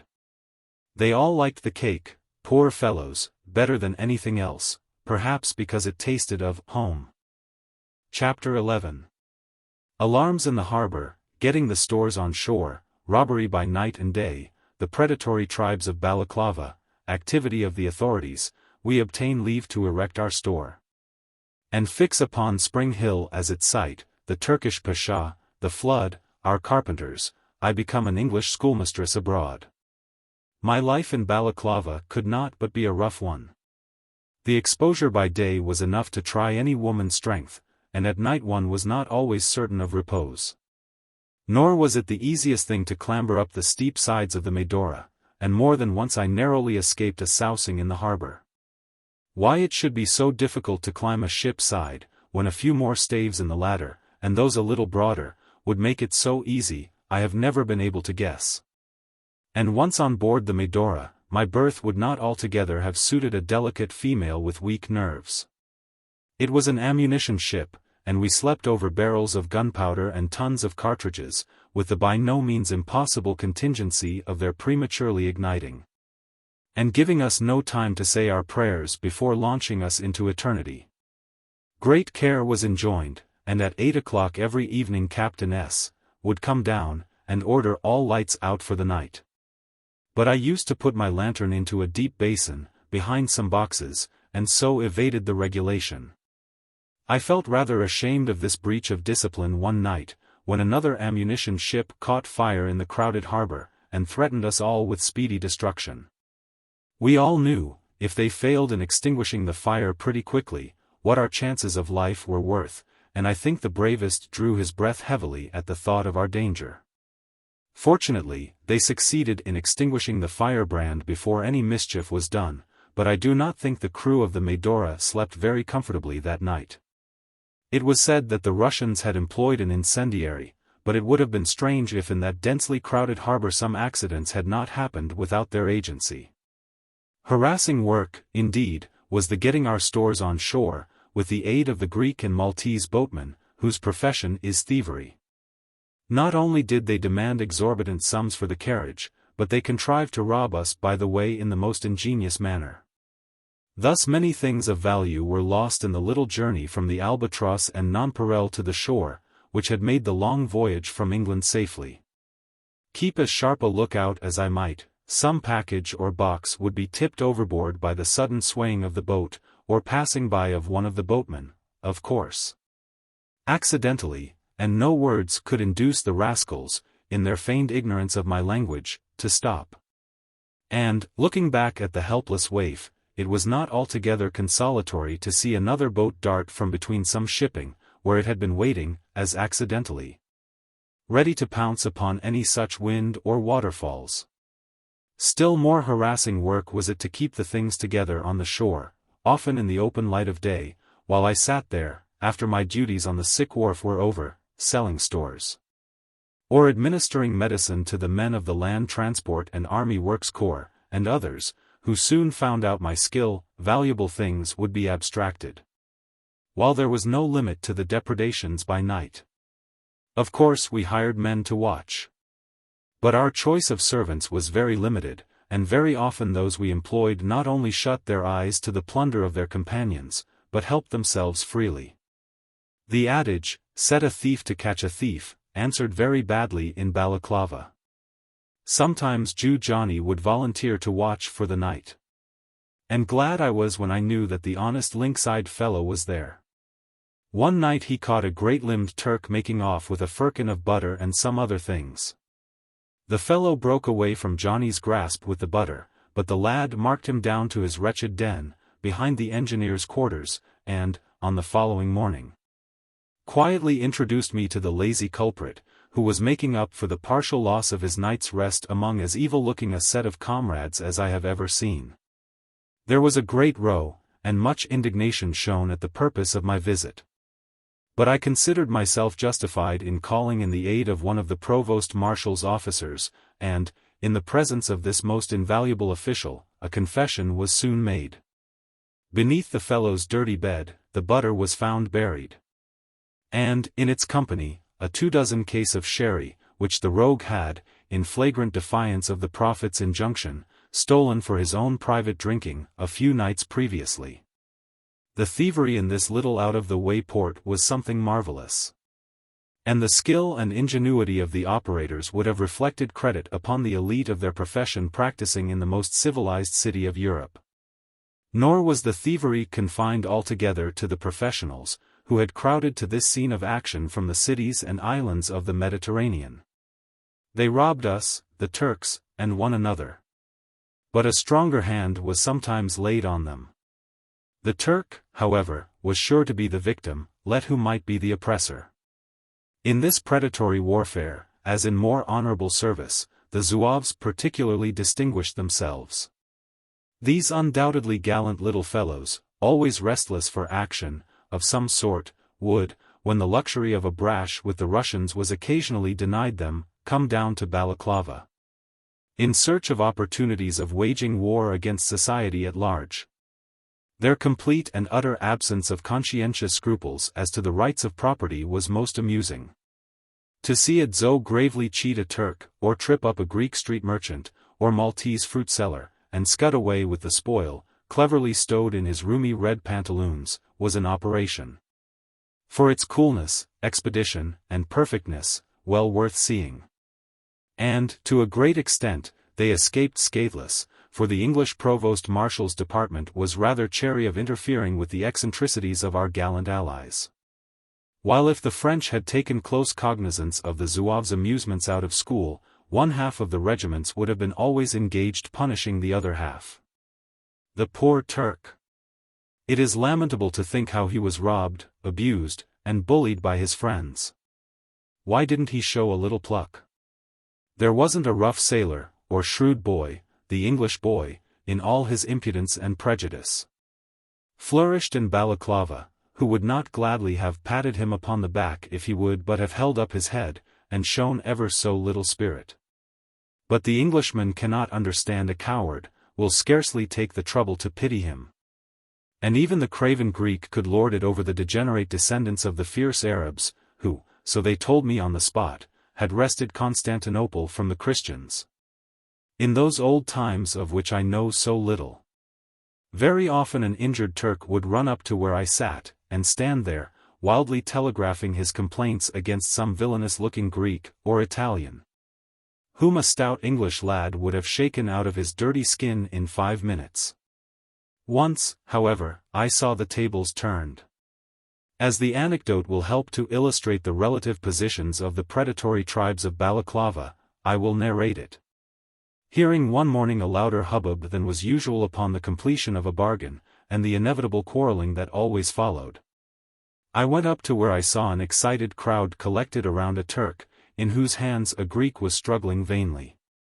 This Greek had, it seemed, robbed his enemy, but the Turk was master this time, and had, in order to force from the robber a confession of the place where the stolen things were deposited, like dogs as they were, these fellows were fond of burying their plunder, resorted to torture. This was effected most ingeniously and simply by means of some packthread, which, bound round the Greek's 2 thumbs, was tightened on the tourniquet principle, until the pain elicited a confession. But the Turk, stimulated to retaliation by his triumph, bagged the Greek's basket, which contained amongst other things 2 watches, which their present owner had no doubt stolen. Driven to the most ludicrous show of despair, the Greek was about to attempt another desperate struggle for the recovery of his goods, when 2 Zouaves elbowed their small persons upon the crowded stage, and were eagerly referred to by all the parties concerned in the squabble. How they contrived it, I cannot say, so prompt were their movements. But, in a very few minutes, the watches were in their possession, and going much faster than was agreeable either to Turk or Greek, who both combined to arrest this new movement, and thereby added a sharp thrashing to their other injuries. The Zouaves effected their escape safely, while the Greek, with a despair that had in it an equal share of the ludicrous and the tragic, threw himself upon the dusty ground, and tore his thin hair out by handfuls. I believe that the poor wretch, whom we could not help pitying, journeyed to Kamiesh, to discover his oppressors, but I fear he didn't gain much information there. Had it not been for the unremitting activity of the authorities, no life would have been safe in Balaclava, with its population of villains of every nation. As it was, murder was sometimes added to robbery, and many of the rascals themselves died suspicious deaths, with the particulars of which the authorities did not trouble themselves. But the officials worked hard, both in the harbor and on shore, to keep order. Few men could have worked harder. I often saw the old gray-haired admiral about before the sun had fairly shown itself. And those of his subordinates must have been somewhat heavy sleepers who could play the sluggard then. At length the necessary preparations to establish our store were made. We hit upon a spot about 2 miles from Balaclava, in advance of Kadikoy, close to where the railway engines were stationed, and within a mile of headquarters. Leave having been obtained to erect buildings here, we set to work briskly, and soon altered the appearance of Spring Hill, so we christened our new home. Sometimes on horseback, sometimes getting a lift on the commissariat carts, and occasionally on the ammunition railway wagons, I managed to visit Spring Hill daily. And very soon fitted up a shed sufficiently large to take up my abode in. But the difficulty of building our store was immense. To obtain material was next to impossible. But that collected, not a little was, by leave of the Admiral, gleaned from the floating rubbish in the harbour, to find workmen to make use of it was still more difficult. I spent days going round the shipping, offering great wages, even, for an invalid able to handle saw and hammer, however roughly, and many a long ride through the camps did I take on the same errand. At length, by dint of hard canvassing, we obtained the aid of 2 English sailors, whom I nicknamed Big and Little Chips, and some Turks, and set to work in good earnest. I procured the Turks from the Pasha who commanded the division encamped in the neighborhood of Spring Hill. It was decided that we should apply to him for help, and accordingly I became ambassadress on this delicate mission, and rode over to the Pasha's quarters, Jew Johnny attending me as interpreter.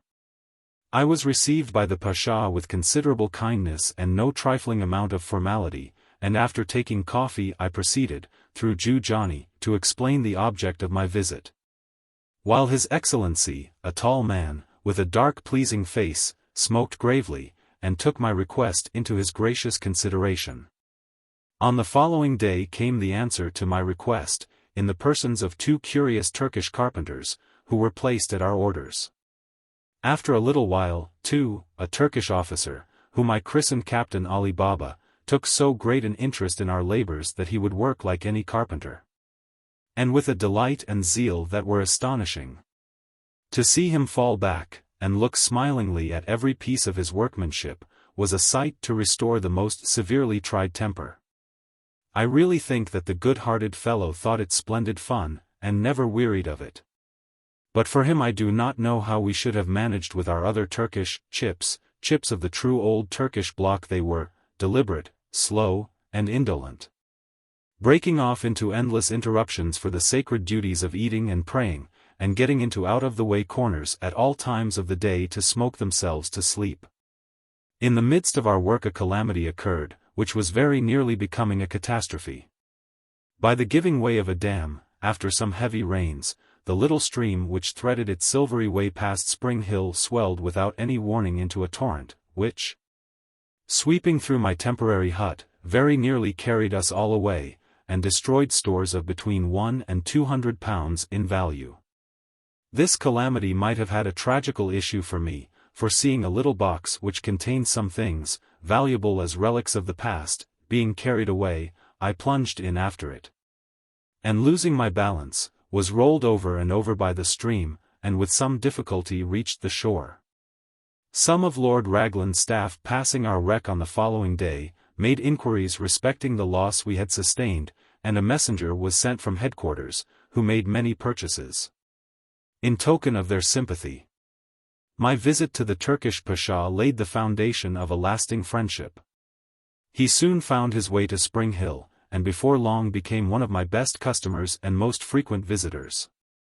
It was astonishing to note how completely, now that he was in the land of the Giaurs, he adapted himself to the tastes and habits of the infidels.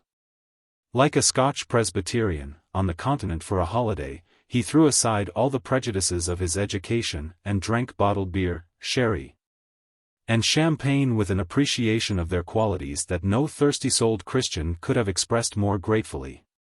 He was very affable with us all, and would sometimes keep Jew Johnny away from his work for hours, chatting with us or the English officers who would lounge into our as yet unfinished store.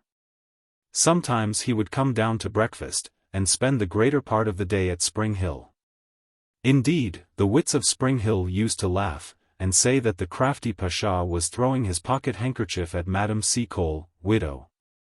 But as the honest fellow candidly confessed he had 3 wives already at home, I acquit him of any desire to add to their number. The Pasha's great ambition was to be familiar with the English language, and at last nothing would do but he must take lessons of me. So he would come down, and sitting in my store, with a Turk or so at his feet, to attend to his most important pipe, by inserting little red-hot pieces of charcoal at intervals. Would try hard to sew a few English sentences in his treacherous memory. He never got beyond half a dozen, and I think if we had continued in the relation of pupil and mistress until now, the number would not have been increased greatly. Madame Seacole, gentlemen, good morning, and more champagne, with each syllable much dwelt upon, were his favorite sentences. It was capital fun to hear him, when I was called away suddenly to attend to a customer, or to give a sick man medicine, repeating gravely the sentence we had been studying, until I passed him, and started him with another. Very frequently he would compliment me by ordering his band down to Spring Hill for my amusement. They played excellently well, and I used to think that I preferred their music to that of the French and English regimental bands. I laughed heartily one day, when, in compliance with the kind-hearted Anglo-Turkish Pasha's orders, they came out with a grand new tune, in which I with difficulty recognized a very distant resemblance to God Save the Queen. Altogether he was a capital neighbor, and gave such strict orders to his men to respect our property that we rarely lost anything. On the whole, the Turks were the most honest of the nations there, I except the English and the Sardinians, and the most tractable. But the Greeks hated them, and showed their hate in every way. In bringing up things for the Pasha's use they would let the mules down, and smash their loads most relentlessly. Now and then they suffered, as was the case one day when I passed through the camp and saw my friend superintending the correction of a Greek who was being bastinadoed. It seemed a painful punishment. I was sorry, therefore, when my friend's division was ordered to Kamara, and we lost our neighbors. But my pupil did not forget his schoolmistress. A few days after they had left the neighborhood of Spring Hill came a messenger, with a present of lambs, poultry, and eggs, and a letter, which I could not decipher, as many of the interpreters could speak English far better than they could write it. But we discovered that the letter contained an invitation, to Mr. Day and myself, to go over to Kamara, and select from the spoil of the village anything that might be useful in our new buildings. And a few days later came over a large araba, drawn by 4 mules, and laden with a pair of glass doors, and some window frames, which the thoughtful kind Pasha had judged, and judged rightly, would be a very acceptable present. And very often the good-natured fellow would ride over from Kamara, and resume his acquaintance with myself and my champagne, and practice his English sentences. We felt the loss of our Turkish neighbors in more ways than one. The neighborhood, after their departure, was left lonely and unprotected, and it was not until a division of the Land Transport Corps came and took up their quarters near us, that I felt at all secure of personal safety. Mr. Day rarely returned to Spring Hill until nightfall relieved him from his many duties, and I depended chiefly upon 2 sailors, both of questionable character, 2 black servants, Jew Johnny, and my own reputation for determination and courage, a poor delusion, which I took care to heighten by the judicious display of a double-barreled pistol, lent me for the purpose by Mr. Day, and which I couldn't have loaded to save my life. Chapter 12. The British Hotel, Domestic Difficulties, Our Enemies, The Russian Rats, Adventures in Search of a Cat, Light-Fingered Zouaves, Crimean Thieves, Powdering a Horse. Summer was fairly advanced before the British Hotel was anything like finished. Indeed, it never was completed, and when we left the hill, a year later, it still wanted shutters. But long before that time Spring Hill had gained a great reputation. Of course, I have nothing to do with what occurred in the camp, although I could not help hearing a great deal about it. Mismanagement and privation there might have been, but my business was to make things right in my sphere, and whatever confusion and disorder existed elsewhere, comfort and order were always to be found at Spring Hill. When there was no sun elsewhere, some few gleams, so its grateful visitors said, always seemed to have stayed behind, to cheer the weary soldiers that gathered in the British Hotel. And, perhaps, as my kind friend Punch said, after all these things had become pleasant memories of the past. The cold without gave a zest, no doubt, to the welcome warmth within. But her smile, good old soul, lent heat to the coal, and power to the pannikin. Let me, in a few words, describe the British Hotel. It was acknowledged by all to be the most complete thing there. It cost no less than £800. The buildings and yards took up at least an acre of ground, and were as perfect as we could make them. The hotel and storehouse consisted of a long iron room, with counters, closets, and shelves. Above it was another low room, used by us for storing our goods, and above this floated a large Union Jack. Attached to this building was a little kitchen, not unlike a ship's caboose, all stoves and shelves. In addition to the iron house were 2 wooden houses, with sleeping apartments for myself and Mr. Day, outhouses for our servants, a canteen for the soldiery, and a large enclosed yard for our stock, full of stables, low huts, and sties. Everything, although rough and unpolished, was comfortable and warm, and there was a completeness about the whole which won general admiration. The reader may judge of the manner in which we had stocked the interior of our store from the remark, often repeated by the officers, that you might get everything at Mother Seacole's, from an anchor down to a needle. In addition, we had for our transport service 4 carts, and as many horses and mules as could be kept from the thieves. To reckon upon being in possession of these, at any future time, was impossible. We have more than once seen a fair stud stabled at night time, and on the following morning been compelled to borrow cattle from the land transport camp, to fetch our things up from Balaclava. But it must not be supposed that my domestic difficulties came to an end with the completion of the hotel. True, I was in a better position to bear the Crimean cold and rain, but my other foes were as busy as ever they had been on the beach at Balaclava.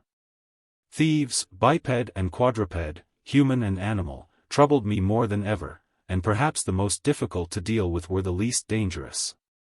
The Crimean rats, for instance, who had the appetites of London aldermen, and were as little dainty as hungry schoolboys. Whether they had left Sebastopol, guided by the instinct which leads their kindred in other parts of the world to forsake sinking ships, or because the garrison rations offended their palates, or whether they had patriotically emigrated, to make war against the English larders, I do not pretend to guess. But, whatever was their motive, it drew them in great abundance to Spring Hill. They occasionally did us damage, in a single night, to the tune of £2 or £3, wasting what they could not devour. You could keep nothing sacred from their strong teeth. When hard pressed they more than once attacked the live sheep, and at last they went so far as to nibble one of our black cooks, Francis, who slept among the flour barrels. On the following morning he came to me, his eyes rolling angrily, and his white teeth gleaming, to show me a mangled finger, which they had bitten, and ask me to dress it. He made a great fuss. And a few mornings later he came in a violent passion this time, and gave me instant notice to quit my service, although we were paying him £2 a week, with board and rations. This time the rats had, it appeared, been bolder, and attacked his head, in a spot where its natural armor, the wool, was thinnest. And the silly fellow had a notion that the souls of the slain Russian soldiers had entered the bodies of the rats, and made vengeful war upon their late enemies. Driven to such an extremity, I made up my mind to scour the camp, in search of a cat, and, after a long day's hunt, I came to the conclusion that the tale of Whittington was by no means an improbable one. Indeed, had a brisk young fellow with a cat, of even ordinary skill in its profession, made their appearance at Spring Hill, I would gladly have put them in the way, of laying the foundation, at least, of a fortune. At last I found a benefactor, in the Guards' camp, in Colonel D., of the Coldstreams, who kindly promised me a great pet, well known in the camp, and perhaps by some who may read these pages, by the name of Pinky. Pinky was then helping a brother officer to clear his hut, but on the following day a guardsman brought the noble fellow down.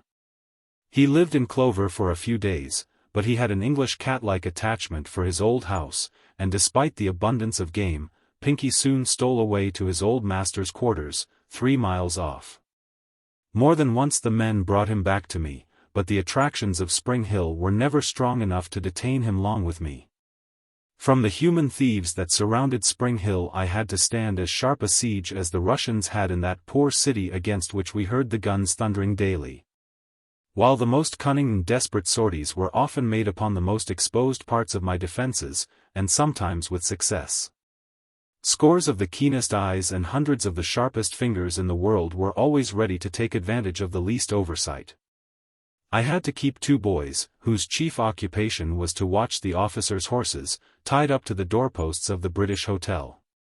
Before I adopted this safeguard, more than one officer would leave his horse for a few minutes, and on his return find it gone to the neighborhood of the Naval Brigade. Or the horse fair at Kamiesh. My old friends, the Zouaves, soon found me out at Spring Hill, and the wiry, light-fingered, fighting-loving gentry spent much of their leisure there. Those confounded trousers of theirs offered conveniences of stowage room which they made rare use of. Nothing was too small, and few things too unwieldy, to ride in them. Like the pockets of clown in a pantomime, they could accommodate a well-grown baby or a pound of sausages equally well. I have a firm conviction that they stuffed turkeys, geese, and fowls into them, and I positively know that my only respectable teapot travelled off in the same conveyance. While I detected one little fellow, who had tied them down tight at his ankles, stowing away some pounds of tea and coffee mixed. Some officers, who were present, cut the cords, and, holding up the little scamp by the neck, shook his trousers empty amid shouts of laughter. Our livestock, from the horses and mules down to the geese and fowls, suffered terribly. Although we kept a sharp lookout by day, and paid a man 5 shillings a night as watchman, our losses were very great. During the time we were in the Crimea we lost over a score of horses, 4 mules, 80 goats, many sheep, pigs, and poultry, by thieving alone. We missed in a single night 40 goats and 7 sheep, and on Mr. Day's going to headquarters with intelligence of the disaster. They told him that Lord Raglan had recently received 40 sheep from Asia, all of which had disappeared in the same manner. The geese, turkeys, and fowls vanished by scores.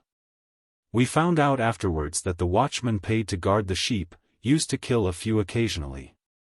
As he represented them to have died a natural death during the night, he got permission to bury them, instead of which he sold them.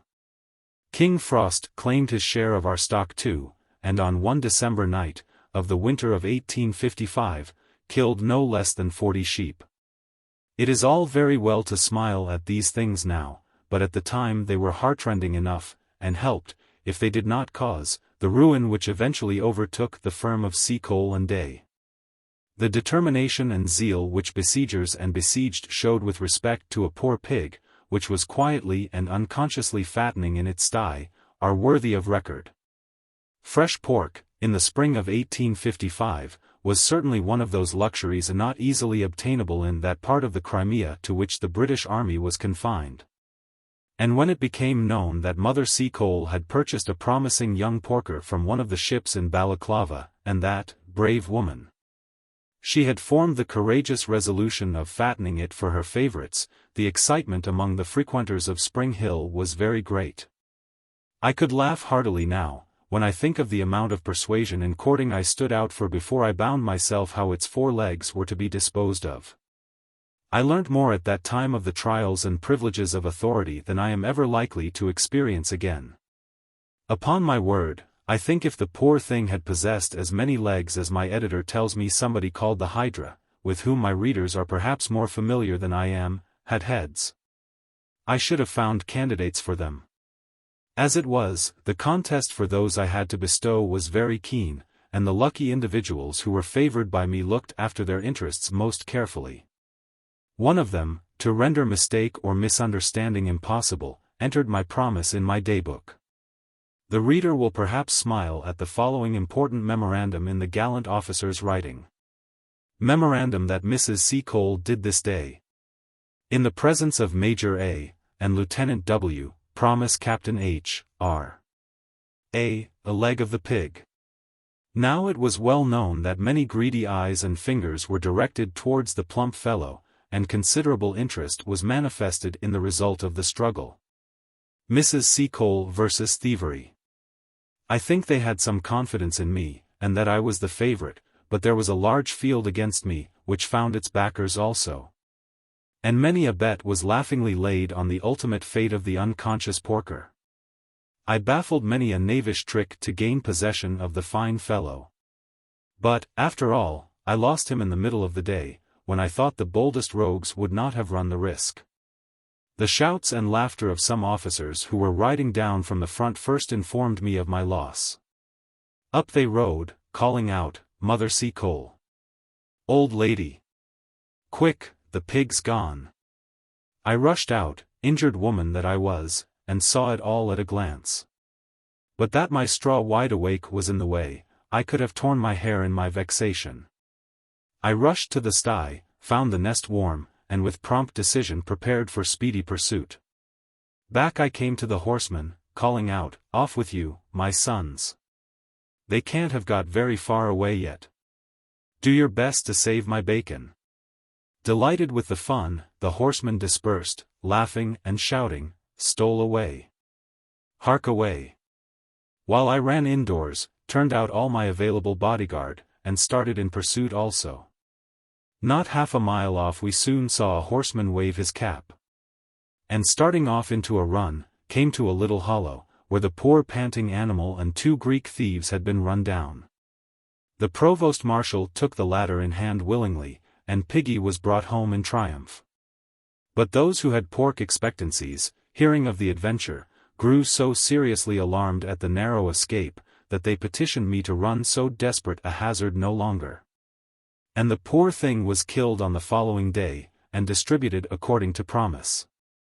A certain portion was reserved for sausages, which, fried with mashed potatoes, were quite the rage at the British Hotel for some days.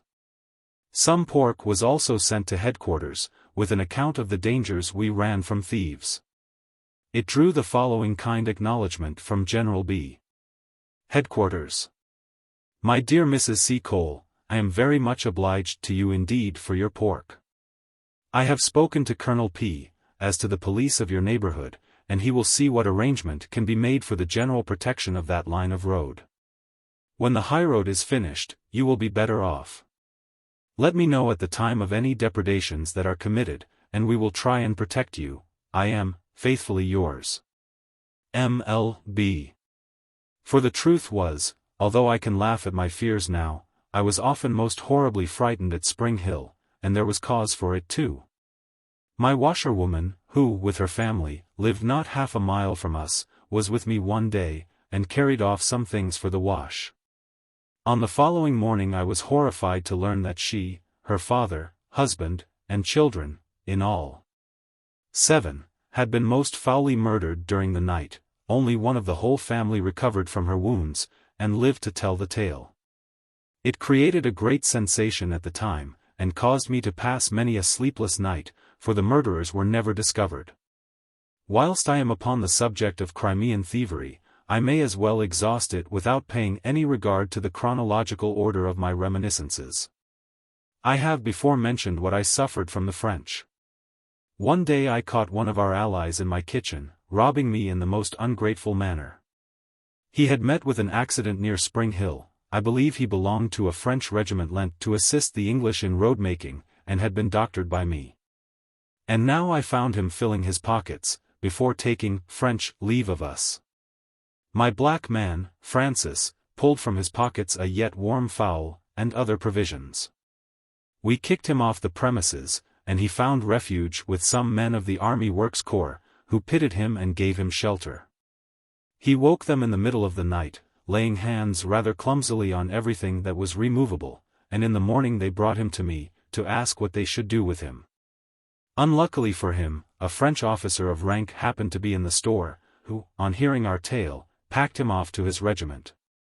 I gathered from the expression of the officer's face, and the dread legible upon the culprits, that it might be some considerable time before his itch for breaking the 8th commandment could be again indulged in.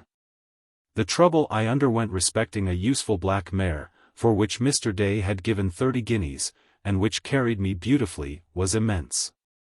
Before it had been many weeks in our store it was gone, whither, I failed to discover. Keeping my eyes wide open, however, I saw Angelina, so I christened her, coming quietly down the hill, carrying an elderly naval officer. I was ready to receive the unconscious couple, and soon made my claim good. Of course, the officer was not to blame. He had bought it of a sailor, who in his turn had purchased the animal of a messmate, who of course had obtained it from another, and so on. But eventually it returned to its old quarters, where it only remained about a fortnight. I grew tired of looking for Angelina, and had given her up, when one day she turned up, in capital condition, in the possession of a French officer of chasseurs. But nothing I could say to the Frenchman would induce him to take the view of the matter I wished, but had no right to enforce. He had bought the horse at Camieche, and intended to keep it. We grew hot at last, and our dispute drew out so large an audience that the Frenchman took alarm, and tried to make off. I held on to Angelina for a little while. But at last the mare broke away from me, as Tam O'Shanter's Maggie did from the witches. I don't mean that she left me even her tail, and vanished in a cloud of dust. It was the last I ever saw of Angelina. More than once the Crimean thievery reduced us to woeful straits. To a Greek, returning to Constantinople, we entrusted, after the murder of our washerwoman, 2 trunks, containing things for the wash, which he was to bring back as soon as possible. But neither upon Greek trunks, nor their contents did we ever set eyes again. It was a serious loss. The best part of our tablecloths and other domestic linen, all my clothes, except 2 suits, and all of Mr. Day's linen vanished, and had to be replaced as best we could by fresh purchases from Camieche and Kadikoi.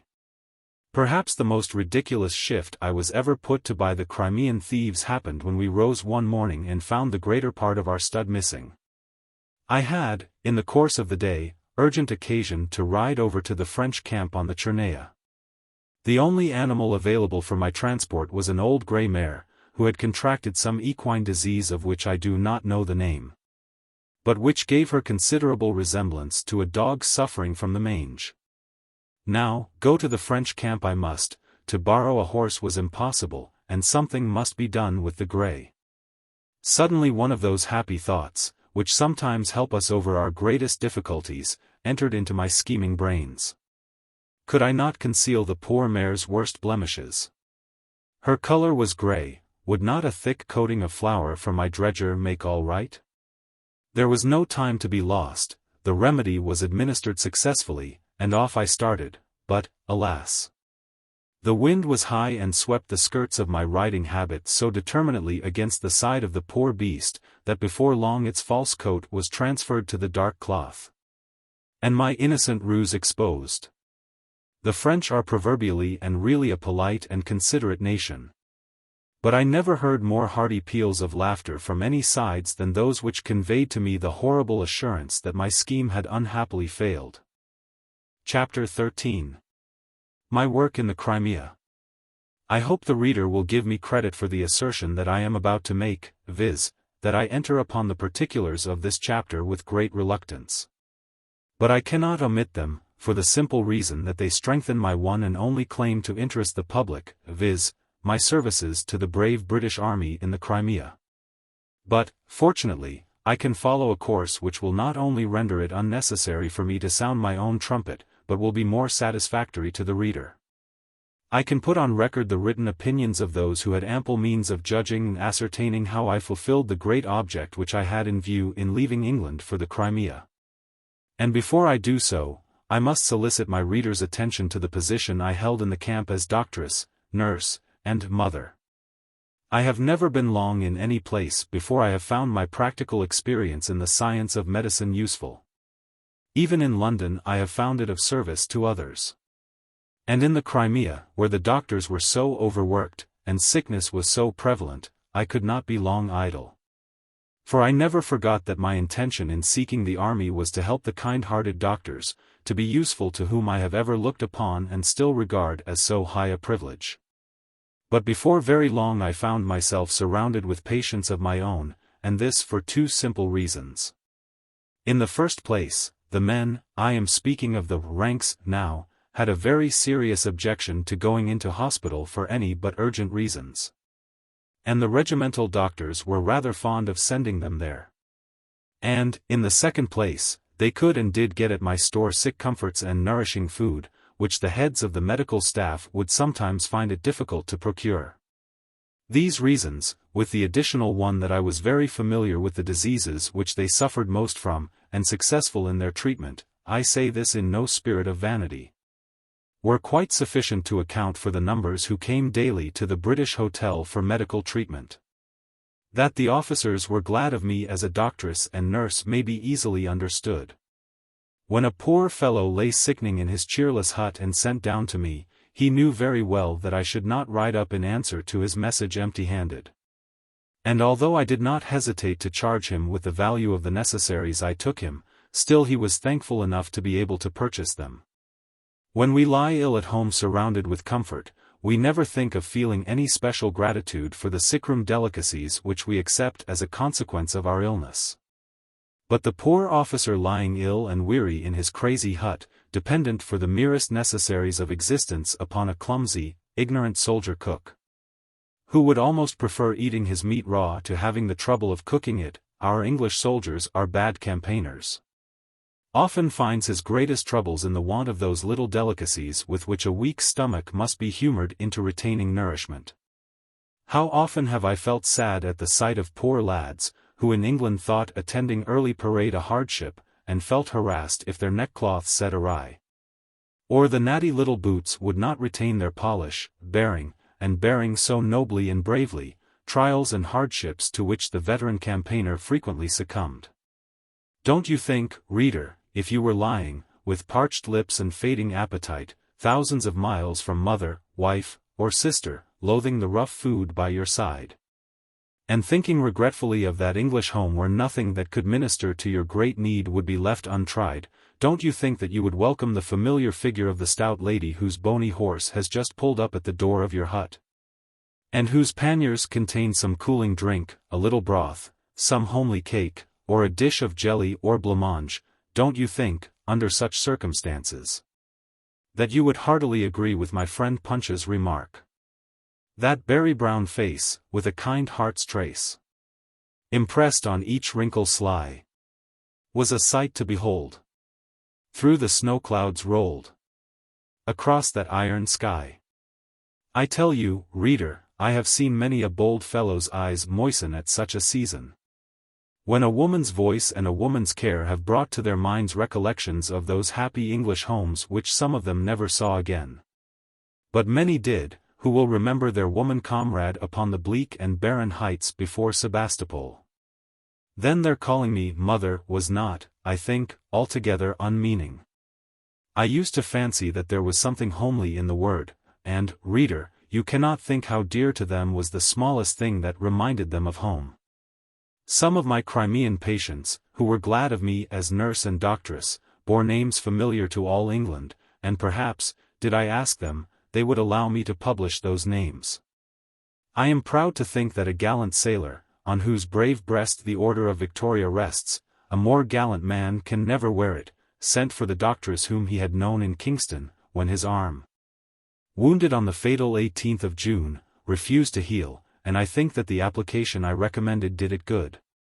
But I shall let some of my patients' letters, taken from a large bundle, speak for me. Of course I must suppress most of their names. Here are two from one of my best and kindest sons. My dear Mamma, will you kindly give the bearer the bottle you promised me when you were here this morning, for my jaundice? Please let me know how much I am to take of it. Yours truly, F.M. C.E. You see, the medicine does him good, for a few days later comes another from the same writer. My dear Mrs. Seacole, I have finished the bottle, which has done my jaundice a deal of good. Will you kindly send another by bearer? Truly yours, F.M. It was a capital prescription which had done his jaundice good. There was so great a demand for it, that I kept it mixed in a large pan, ready to ladle it out to the scores of applicants who came for it. Sometimes they would send for other and no less important medicines. Here is such an application from a sick officer. Mrs. Seacole would confer a favor on the writer, who is very ill, by giving his servant, the bearer, a boiled or roast fowl. If it be impossible to obtain them, some chicken broth would be very acceptable. I am yours, truly obliged. J. K., 18th R.S. Doesn't that read like a sick man's letter, glad enough to welcome any woman's face? Here are some gentlemen of the commissariat anxious to speak for me. Arthur C., Com. Staff officer, having been attacked one evening with a very bad diarrhea at Mrs. Seacole's, took some of her good medicine. It cured me before the next morning, and I have never been attacked since. October 17, 1855. Archibald R. L., Com. Staff, Crimea, was suffering from diarrhea for a week or more. After taking Mrs. Seacole's good medicines for 2 days, he became quite well, and remained so to this day, October 17, 1855.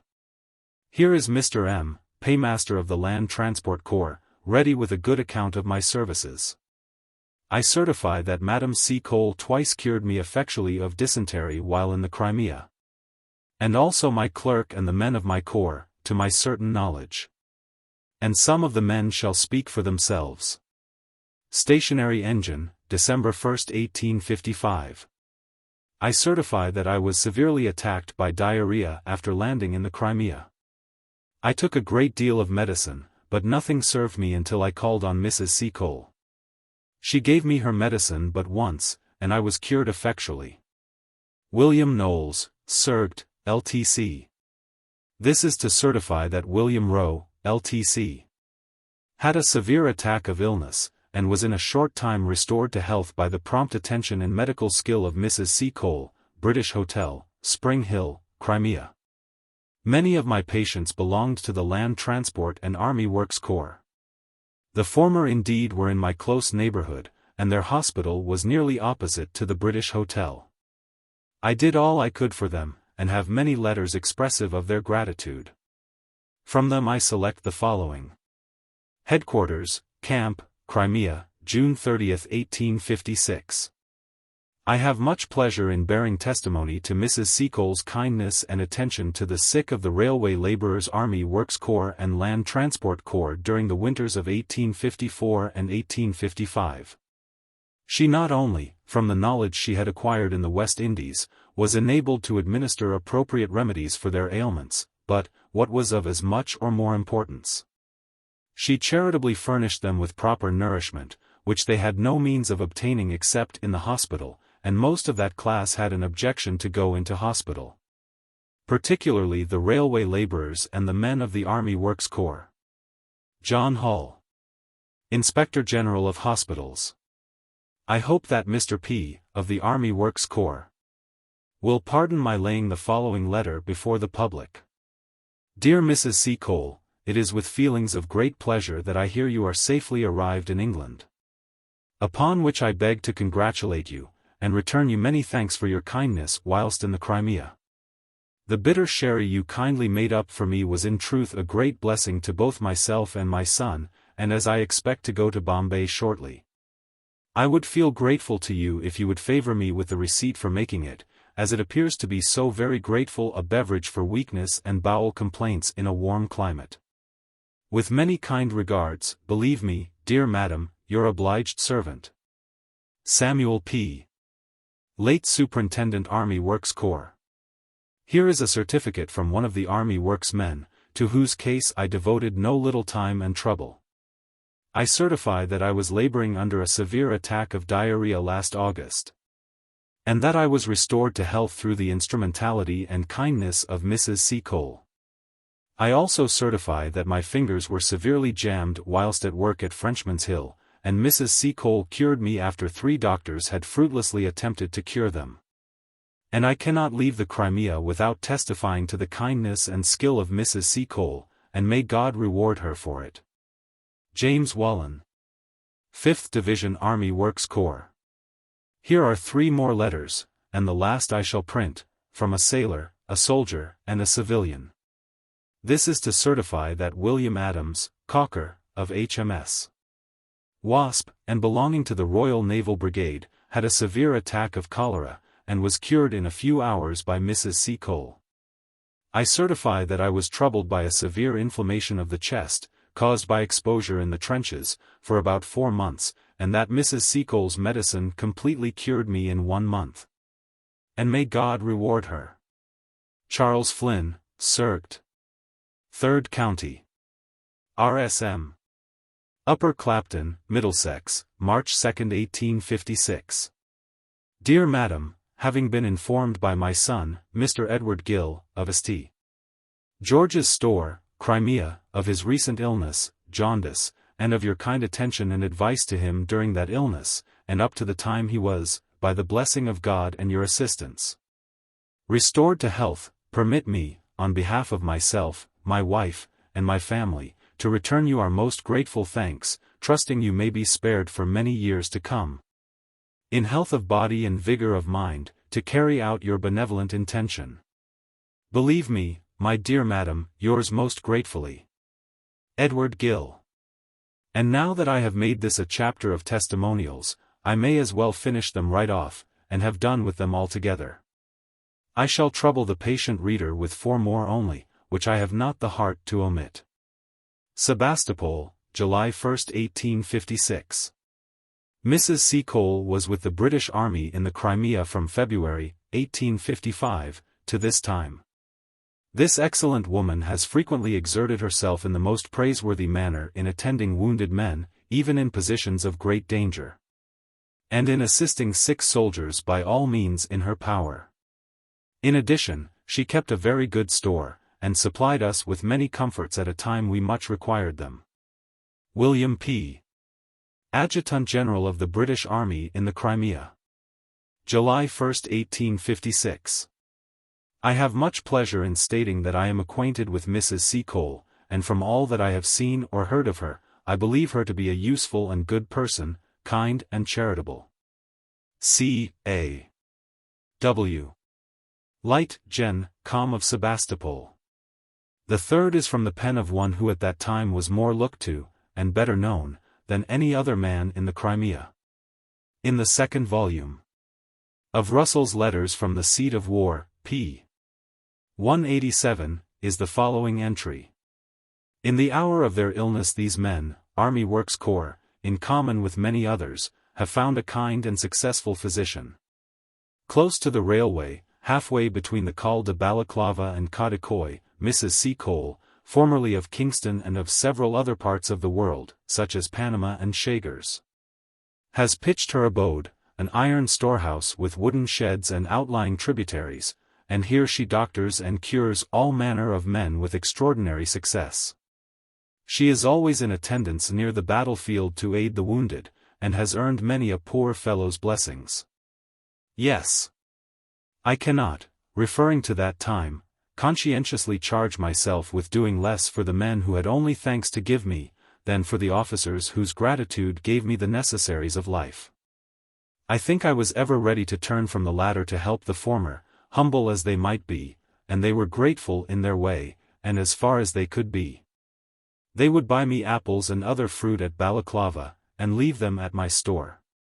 One made me promise, when I returned home, to send word to his Irish mother, who was to send me a cow in token of her gratitude for the help I had been to her son. I have a book filled with hundreds of the names of those who came to me for medicines and other aids. And never a train of sick or wounded men from the front passed the British Hotel but its hostess was awaiting them to offer comforts to the poor fellows, for whose suffering her heart bled. Punch, who allowed my poor name to appear in the pages which had welcomed Miss Nightingale home, Punch, that whimsical mouthpiece of some of the noblest hearts that ever beat beneath black coats, shall last of all raise its voice, that never yet pleaded an unworthy cause. For the mother Seacole that takes shame to herself for speaking thus of the poor part she bore of the trials and hardships endured on that distant shore, where Britain's best and bravest wrung hardly Sebastopol from the grasp of Britain's foe. No store she set by the epaulet, be it worsted or gold lace, for KCB or plain Private Smith. She had still one pleasant face. And not alone was her kindness shown. To the hale and hungry lot, who drank her grog and ate her prog, and paid their honest shot, the sick and sorry can tell the story of her nursing and dosing deeds. Regimental MD never worked as she, in helping sick men's needs. Of such work, God knows, was as much as she chose. That dreary winter tide, when death hung o'er the damp and pestilent camp, and his scythe swung far and wide, she gave her aid to all who prayed, to hungry and sick and cold, open hand and heart, alike ready to part, kind words and acts, and gold, and, be the right man in the right place who can. The right woman was Dame Seacole. Reader, now that we have come to the end of this chapter, I can say what I have been all anxiety to tell you from its beginning. Please look back to chapter 8, and see how hard the right woman had to struggle to convey herself to the right place. Chapter 14. My customers at the British Hotel. I shall proceed in this chapter to make the reader acquainted with some of the customers of the British Hotel, who came there for its creature comforts as well as its hostess's medicines when need was. And if he or she should be inclined to doubt or should hesitate at accepting my experience of Crimean life as entirely credible, I beg that individual to refer to the accounts which were given in the newspapers of the spring of 1855, and I feel sure they will acquit me of any intention to exaggerate. If I were to speak of all the nameless horrors of that spring as plainly as I could, I should really disgust you. But those I shall bring before your notice have all something of the humorous in them, and so it ever is. Time is a great restorer, and changes surely the greatest sorrow into a pleasing memory. The sun shines this springtime upon green grass that covers the graves of the poor fellows we left behind sadly a few short months ago. Bright flowers grow up upon ruins of batteries and crumbling trenches, and cover the sod that presses on many a mouldering token of the old time of battle and death. I dare say that, if I went to the Crimea now, I should see a smiling landscape, instead of the blood-stained scene which I shall ever associate with distress and death. And as it is with nature so it is with humankind. Whenever I meet those who have survived that dreary spring of 1855, we seldom talk about its horrors, but remembering its transient gleams of sunshine, smile at the fun and good nature that varied its long and weary monotony. And now that I am anxious to remember all I can that will interest my readers, my memory prefers to dwell upon what was pleasing and amusing. Although the time will never come when it will cease to retain most vividly the pathos and woe of those dreadful months. I have said that the winter had not ended when we began operations at the British Hotel. And very often, after we considered we were fairly under spring's influence, our old enemy would come back with an angry roar of wind and rain, leveling tents, unroofing huts, destroying roads, and handing over May to the command of General Fevrier. But the sun fought bravely for us, and in time always dispersed the leaden clouds and gilded the iron sky, and made us cheerful again. During the end of March, the whole of April, and a considerable portion of May, however, the army was but a little better off for the advent of spring. The military road to the camp was only in progress, the railway only carried ammunition. A few hours' rain rendered the old road all but impassable, and scarcity often existed in the front before Sebastopol. Although the frightened and anxious commissariat toiled hard to avert such a mishap, so that very often to the British Hotel came officers starved out on the heights above us. The dandies of Rawdon Row would come down riding on sorry nags, ready to carry back, their servants were on duty in the trenches, anything that would be available for dinner. A single glance at their personal appearance would suffice to show the hardships of the life they were called upon to lead. Before I left London for the seat of war I had been more than once to the United Service Club, seeking to gain the interest of officers whom I had known in Jamaica. And I often thought afterwards of the difference between those I saw there trimly shaven, handsomely dressed, with spotless linen and dandy air, and these their companions, who in England would resemble them. Roughly, warmly dressed, with great fur caps, which met their beards and left nothing exposed but lips and nose, and not much of those. You would easily believe that soap and water were luxuries and not readily obtainable, that shirts and socks were often comforts to dream about rather than possess. And that they were familiar with horrors you would shudder to hear named. Tell me, reader, can you fancy what the want of so simple a thing as a pocket handkerchief is? To put a case, have you ever gone out for the day without one? Sat in a draught and caught a sneezing cold in the head? You say the question is an unnecessarily unpleasant one, and yet what I am about to tell you is true, and the sufferer is, I believe, still alive. An officer had ridden down one day to obtain refreshments. This was very early in the spring. Some nice fowls had just been taken from the spit, and I offered one to him. Paper was one of the most hardly obtainable luxuries of the Crimea, and I rarely had any to waste upon my customers. So I called out, "Give me your pocket handkerchief, my son, that I may wrap it up." You see, we could not be very particular out there. But he smiled very bitterly as he answered, "Pocket handkerchief, mother, by Jove! I wish I had one. I tore my last shirt into shreds a fortnight ago, and there's not a bit of it left now." Shortly after, 100 dozen of these useful articles came to my store, and I sold them all to officers and men very speedily. For some time, and until I found the task beyond my strength, I kept up a capital table at the British Hotel.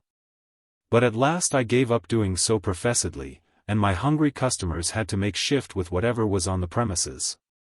Fortunately they were not over-dainty, and had few antipathies.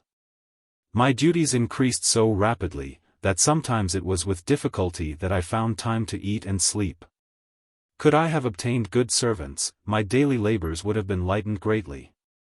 But my staff never consisted of more than a few boys, 2 black cooks, some Turks, one of whom, Osman, had enough to do to kill and pluck the poultry, while the others looked after the stock and killed our goats and sheep, and as many runaway sailors or good-for-noughts in search of employment as we could from time to time lay our hands upon.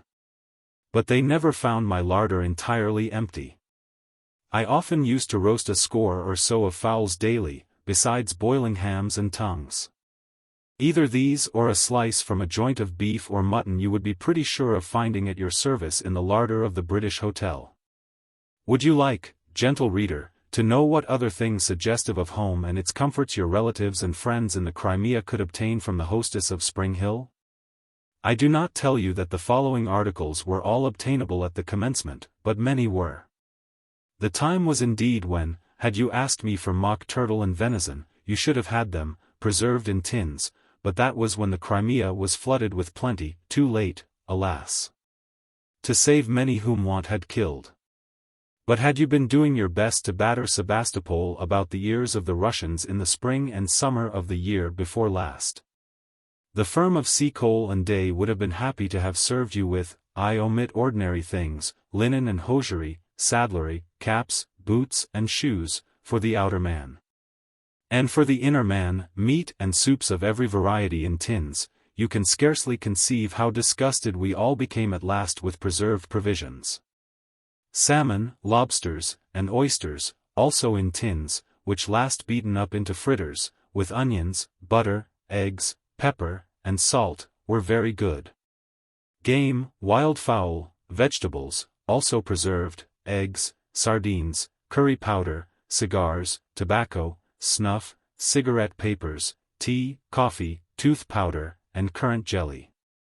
When cargoes came in from Constantinople, we bought great supplies of potatoes, carrots, turnips, and greens. Ah! What a rush there used to be for the greens! You might sometimes get hot rolls. But, generally speaking, I bought the Turkish bread, ekmek, baked at Balaclava. Or had you felt too ill to partake of your rough camp fare, coarsely cooked by a soldier cook, who, unlike the French, could turn his hand to few things but fighting, and had ridden down that muddy road to the Col, to see what Mother Seacole could give you for dinner, the chances were you would have found a good joint of mutton, not of the fattest, forsooth. For in such miserable condition were the poor beasts landed, that once, when there came an urgent order from headquarters for 25 pounds of mutton, we had to cut up 1 sheep and a half to provide the quantity. Or you would have stumbled upon something curried, or upon a good Irish stew, nice and hot, with plenty of onions and potatoes, or upon some capital meat pies. I found the preserved meats were better relished cooked in this fashion, and well doctored with stimulants. Before long I grew as familiar with the mysteries of seasoning as any London pieman, and could accommodate myself to the requirements of the seasons as readily. Or had there been nothing better, you might have gone further and fared on worse fare than one of my Welsh rabbits, for the manufacture of which I became so famous. And had you been fortunate enough to have visited the British Hotel upon Rice Pudding Day, I warrant you would have ridden back to your hut with kind thoughts of Mother Seacole's endeavours to give you a taste of home. If I had nothing else to be proud of, I think my rice puddings, made without milk, upon the high road to Sebastopol, would have gained me a reputation. What a shout there used to be when I came out of my little caboose, hot and flurried, and called out, "Rice Pudding Day, my sons." Some of them were baked in large shallow pans, for the men and the sick, who always said that it reminded them of home. You would scarcely expect to finish up your dinner with pastry, but very often you would have found a good stock of it in my larder. Whenever I had a few leisure moments, I used to wash my hands, roll up my sleeves and roll out pastry. Very often I was interrupted to dispense medicines. But if the tarts had a flavor of senna, or the puddings tasted of rhubarb, it never interfered with their consumption. I declare I never heard or read of an army so partial to pastry as that British army before Sebastopol. While I had a reputation for my sponge cakes that any pastry cook in London, even Gunter, might have been proud of. The officers, full of fun and high spirits, used to crowd into the little kitchen, and, despite all my remonstrances, which were not always confined to words, for they made me frantic sometimes, and an iron spoon is a tempting weapon, would carry off the tarts hot from the oven, while the good-for-nothing black cooks, instead of lending me their aid, would stand by and laugh with all their teeth. And when the hot season commenced, the crowds that came to the British Hotel for my claret and cider cups, and other cooling summer drinks, were very complimentary in their expressions of appreciation of my skill. Now, supposing that you had made a hearty dinner and were thinking of starting homeward, if I can use so pleasant a term in reference to your cheerless quarters, it was very natural that you should be anxious to carry back something to your hut. Perhaps you expected to be sent into the trenches. Many a supper cooked by me has been consumed in those fearful trenches by brave men, who could eat it with keen appetites while the messengers of death were speeding around them. Or perhaps you had planned a little dinner party, and wanted to give your friends something better than their ordinary fare. Anyhow, you would in all probability have some good reason for returning laden with comforts and necessaries from Spring Hill. You would not be very particular about carrying them. You might have been a great swell at home, where you would have shuddered if Bond Street had seen you carrying a parcel no larger than your card case. But those considerations rarely troubled you here. Very likely, your servant was lying crouched in a rifle pit, having pots at the Russians, or keeping watch and ward in the long lines of trenches, or, stripped to his shirt, shoveling powder and shot into the great guns, whose steady roar broke the evening's calm. So if you did not wait upon yourself, you would stand a very fair chance of being starved. But you would open your knapsack, if you had brought one, for me to fill it with potatoes, and halloo out, "Never mind, mother." Although the gravy from the fowls on your saddle before you was soaking through the little modicum of paper which was all I could afford you. So laden, you would cheerfully start up the hill of Mud Hut Ward, and well for you if you did not come to grief on that treacherous sea of mud that lay swelling between the call and your destination. Many a mishap, ludicrous but for their consequences, happened on it. I remember a young officer coming down one day just in time to carry off my last fowl and meat pie. Before he had gone far, the horse so floundered in the mud that the saddle girths broke, and while the pies rolled into the clayey soil in one direction, the fowl flew in another. To make matters worse, the horse, in his efforts to extricate himself, did for them entirely, and in terrible distress, the poor fellow came back for me to set him up again. I shook my head for a long time, but at last, after he had over and over again urged upon me pathetically that he had 2 fellows coming to dine with him at 6.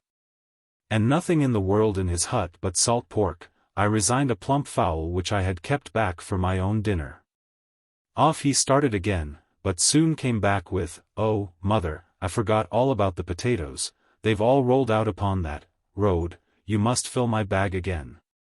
We all laughed heartily at him, but this state of things had been rather tragical.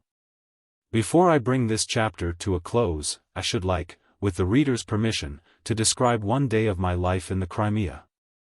They were all pretty much alike, except when there was fighting upon a large scale going on, and duty called me to the field. I was generally up and busy by daybreak, sometimes earlier, for in the summer my bed had no attraction strong enough to bind me to it after 4. There was plenty to do before the work of the day began. There was the poultry to pluck and prepare for cooking, which had been killed on the previous night. The joints to be cut up and got ready for the same purpose, the medicines to be mixed, the store to be swept and cleaned. Of very great importance, with all these things to see after, were the few hours of quiet before the road became alive with travelers. By 7 o'clock the morning coffee would be ready, hot and refreshing, and eagerly sought for by the officers of the Army Works Corps engaged upon making the great highroad to the front. And the commissariat and land transport men carrying stores from Balaclava to the heights. There was always a great demand for coffee by those who knew its refreshing and strengthening qualities. Milk I could not give them, I kept it in tins for special use. But they had it hot and strong, with plenty of sugar and a slice of butter, which I recommend as a capital substitute for milk. From that time until 9, officers on duty in the neighborhood, or passing by, would look in for breakfast, and about 9:30 my sick patients began to show themselves. In the following hour they came thickly, and sometimes it was past 12 before I had got through this duty. They came with every variety of suffering and disease. The cases I most disliked were the frostbitten fingers and feet in the winter. That over, there was the hospital to visit across the way, which was sometimes overcrowded with patients.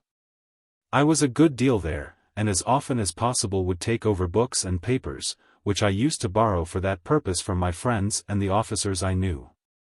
Once, a great packet of tracts was sent to me from Plymouth anonymously, and these I distributed in the same manner. By this time the day's news had come from the front, and perhaps among the casualties overnight there would be someone wounded or sick, who would be glad to see me ride up with the comforts he stood most in need of. And during the day, if any accident occurred in the neighborhood or on the road near the British Hotel, the men generally brought the sufferer there, whence, if the hurt was serious, he would be transferred to the hospital of the land transport opposite. I used not always to stand upon too much ceremony when I heard of sick or wounded officers in the front. Sometimes their friends would ask me to go to them, though very often I waited for no hint, but took the chance of meeting with a kind reception. I used to think of their relatives at home, who would have given so much to possess my privilege. And more than one officer have I startled by appearing before him, and telling him abruptly that he must have a mother, wife, or sister at home whom he missed, and that he must therefore be glad of some woman to take their place. Until evening the store would be filled with customers wanting stores, dinners, and luncheons, loungers and idlers seeking conversation and amusement. And at 8 o'clock the curtain descended on that day's labor, and I could sit down and eat at leisure. It was no easy thing to clear the store, canteen, and yards. But we determined upon adhering to the rule that nothing should be sold after that hour, and succeeded.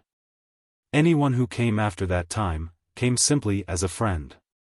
There could be no necessity for anyone, except on extraordinary occasions, when the rule could be relaxed, to purchase things after 8 o'clock. And drunkenness or excess were discouraged at Spring Hill in every way. Indeed, my few unpleasant scenes arose chiefly from my refusing to sell liquor where I saw it was wanted to be abused.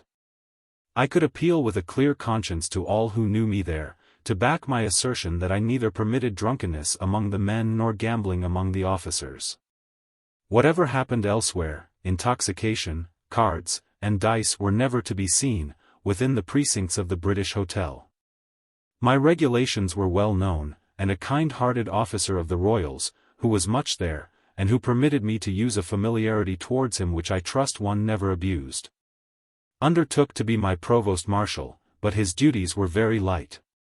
At first we kept our store open on Sunday from sheer necessity, but after a little while, when stores in abundance were established at Cotacoy and elsewhere, and the absolute necessity no longer existed, Sunday became a day of most grateful rest at Spring Hill.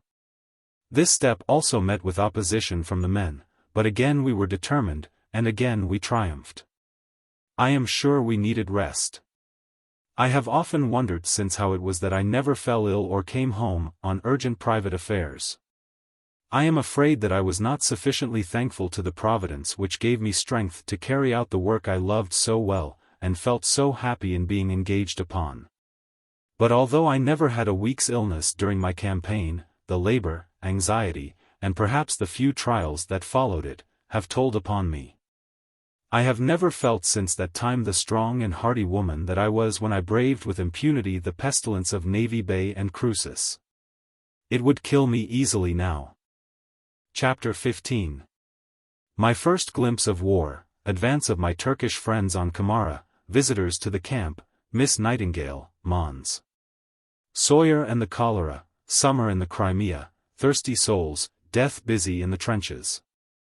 In the last 3 chapters, I have attempted, without any consideration of dates, to give my readers some idea of my life in the Crimea.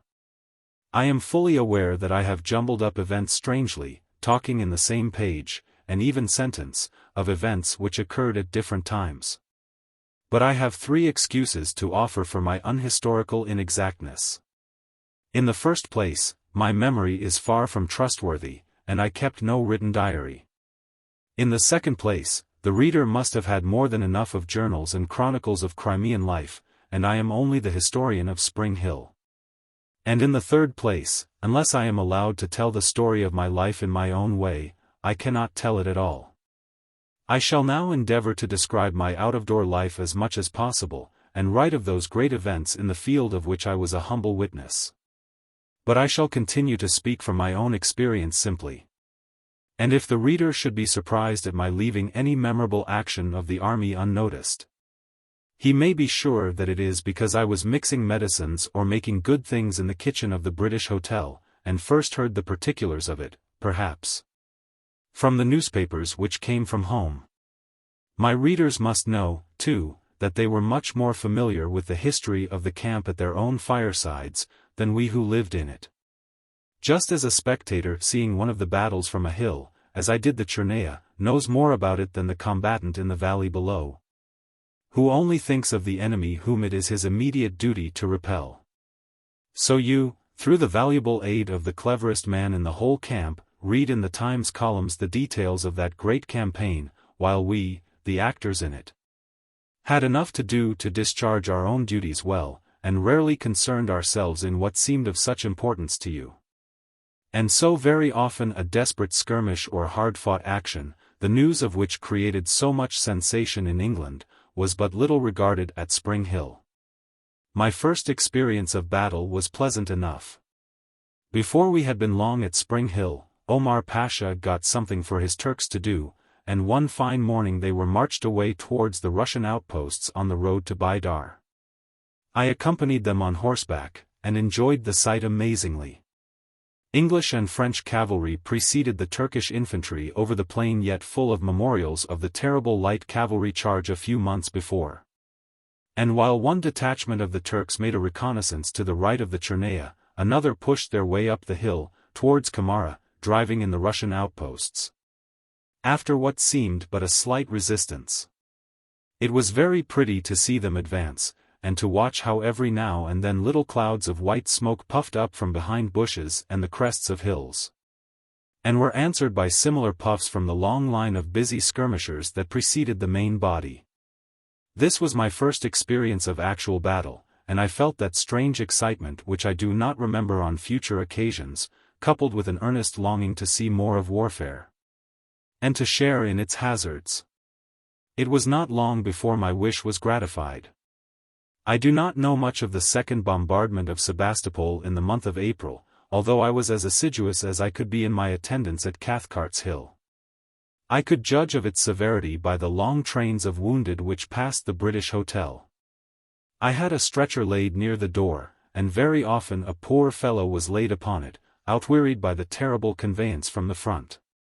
After this unsuccessful bombardment, it seemed to us that there was a sudden lull in the progress of the siege, and other things began to interest us. There were several arrivals to talk over. Miss Nightingale came to supervise the Balaclava hospitals, and, before long, she had practical experience of Crimean fever. After her, came the Duke of Newcastle, and the great high priest of the mysteries of cookery, Mons. Alexis Soyer. He was often at Spring Hill, with the most smiling of faces and in the most gorgeous of irregular uniforms, and never failed to praise my soups and dainties. I always flattered myself that I was his match, and with our West Indian dishes could of course beat him hollow, and more than once I challenged him to a trial of skill. But the gallant Frenchman only shrugged his shoulders, and disclaimed my challenge with many flourishes of his jeweled hands, declaring that Madame proposed a contest where victory would cost him his reputation for gallantry, and be more disastrous than defeat. And all because I was a woman, forsooth. What nonsense to talk like that, when I was doing the work of half a dozen men. Then he would laugh and declare that, when our campaigns were over, we would render rivalry impossible, by combining to open the first restaurant in Europe. There was always fun in the store when the good-natured Frenchman was there. One dark, tempestuous night, I was knocked up by the arrival of other visitors. These were the 1st Regiment of Sardinian Grenadiers, who, benighted on their way to the position assigned them, remained at Spring Hill until the morning. We soon turned out our staff, and lighted up the store, and entertained the officers as well as we could inside, while the soldiers bivouacked in the yards around. Not a single thing was stolen or disturbed that night, although they had many opportunities. We all admired and liked the Sardinians. They were honest, well-disciplined fellows, and I wish there had been no worse men or soldiers in the Crimea. As the season advanced, many visitors came to the Crimea from all parts of the world, and many of them were glad to make Spring Hill their headquarters. We should have been better off if some of them had spared us this compliment. A Captain St. Clair, for instance, who could doubt anyone with such a name? Stayed some time with us, had the best of everything, and paid us most honorably with one bill upon his agents, while we cashed another to provide him with money for his homeward route. He was an accomplished fellow, and I really liked him, but, unfortunately for us, he was a swindler. I saw much of another visitor to the camp in the Crimea, an old acquaintance of mine with whom I had had many a hard bout in past times, the cholera. There were many cases in the hospital of the Land Transport Corps opposite, and I prescribed for many others personally. The raki sold in too many of the stores in Balaclava and Kadikoy was most pernicious. And although the authorities forbade the sutlers to sell it, under heavy penalties, it found its way into the camp in large quantities. During May, and while preparations were being made for the 3rd great bombardment of the ill-fated city, summer broke beautifully, and the weather, checkered occasionally by fitful intervals of cold and rain, made us all cheerful. You would scarcely have believed that the happy, good-humored, and jocular visitors to the British Hotel were the same men who had a few weeks before ridden gloomily through the muddy road to its door. It was a period of relaxation, and they all enjoyed it. Amusement was the order of the day. Races, dog hunts, cricket matches, and dinner parties were eagerly indulged in, and in all I could be of use to provide the good cheer which was so essential a part of these entertainments. And when the warm weather came in all its intensity, and I took to manufacturing cooling beverages for my friends and customers, my store was always full. To please all was somewhat difficult, and occasionally some of them were scarcely so polite as they should have been to a perplexed hostess, who could scarcely be expected to remember that Lieutenant A had bespoken his sangaree an instant before Captain B and his friends had ordered their claret cup. In anticipation of the hot weather, I had laid in a large stock of raspberry vinegar, which, properly managed, helps to make a pleasant drink. And there was a great demand for sangaree, claret, and cider cups, the cups being battered pewter pots. Would you like, reader, to know my recipe for the favorite claret cup? It is simple enough. Claret, water, lemon peel, sugar, nutmeg, and ice, yes, ice, but not often and not for long, for the eager officers soon made an end of it. Sometimes there were dinner parties at Spring Hill, but of these more hereafter. At one of the earliest, when the Times correspondent was to be present, I rode down to Cotacoy, bought some calico and cut it up into table napkins. They all laughed very heartily, and thought perhaps of a few weeks previously, when every available piece of linen in the camp would have been snapped up for pocket handkerchiefs. But the reader must not forget that all this time, although there might be only a few short and sullen roars of the great guns by day, few nights passed without some fighting in the trenches. And very often the news of the morning would be that one or other of those I knew had fallen. These tidings often saddened me, and when I awoke in the night and heard the thunder of the guns fiercer than usual, I have quite dreaded the dawn which might usher in bad news. The deaths in the trenches touched me deeply, perhaps for this reason. It was very usual, when a young officer was ordered into the trenches, for him to ride down to Spring Hill to dine, or obtain something more than his ordinary fare to brighten his weary hours in those fearful ditches. They seldom failed on these occasions to shake me by the hand at parting, and sometimes would say, "You see, Mrs. Seacole, I can't say goodbye to the dear ones at home. So I'll bid you goodbye for them. Perhaps you'll see them some day, and if the Russians should knock me over, mother, just tell them I thought of them all, will you?" And although all this might be said in a light-hearted manner, it was rather solemn. I felt it to be so, for I never failed, although who was I, that I should preach? To say something about God's providence and relying upon it, and they were very good. No army of parsons could be much better than my sons. They would listen very gravely, and shake me by the hand again, while I felt that there was nothing in the world I would not do for them. Then very often the men would say, "I'm going in with my master tonight, Mrs. Seacole, come and look after him, if he's hit." And so often as this happened I would pass the night restlessly, awaiting with anxiety the morning, and yet dreading to hear the news it held in store for me. I used to think it was like having a large family of children ill with fever, and dreading to hear which one had passed away in the night. And as often as the bad news came, I thought it my duty to ride up to the hut of the sufferer and do my woman's work. But I felt it deeply. How could it be otherwise? There was one poor boy in the artillery, with blue eyes and light golden hair, whom I nursed through a long and weary sickness, born with all a man's spirit, and whom I grew to love like a fond old-fashioned mother. I thought if ever angels watched over any life, they would shelter his, but one day, but a short time after he had left his sickbed, he was struck down on his battery, working like a young hero. It was a long time before I could banish from my mind the thought of him as I saw him last, the yellow hair, stiff and stained with his lifeblood, and the blue eyes closed in the sleep of death. Of course, I saw him buried, as I did poor H.V., my old Jamaica friend, whose kind face was so familiar to me of old. Another good friend I mourned bitterly, Captain B., of the Coldstreams, a great cricketer. He had been with me on the previous evening, had seemed dull, but had supped at my store, and on the following morning a brother officer told me he was shot dead while setting his pickets, which made me ill and unfit for work for the whole day.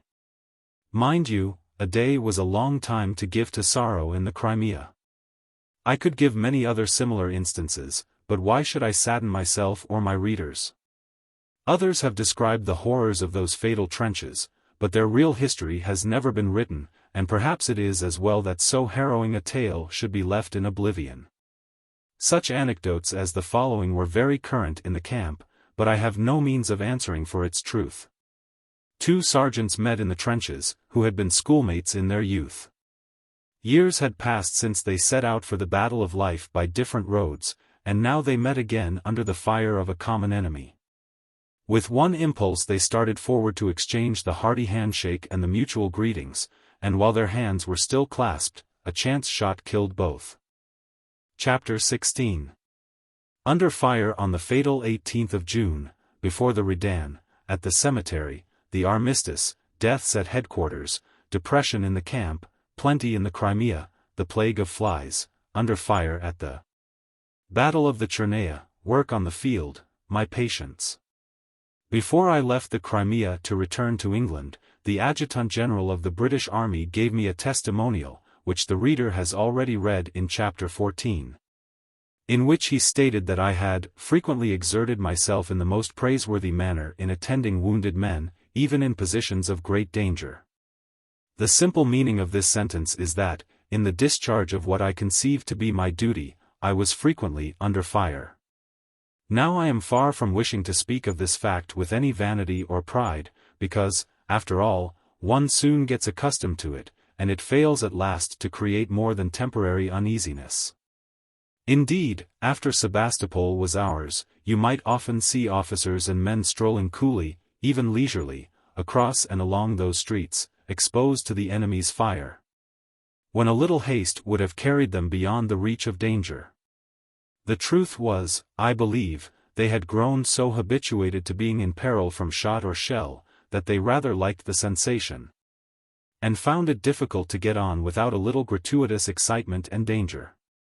But putting aside the great engagements, where I underwent considerable peril, one could scarcely move about the various camps without some risk.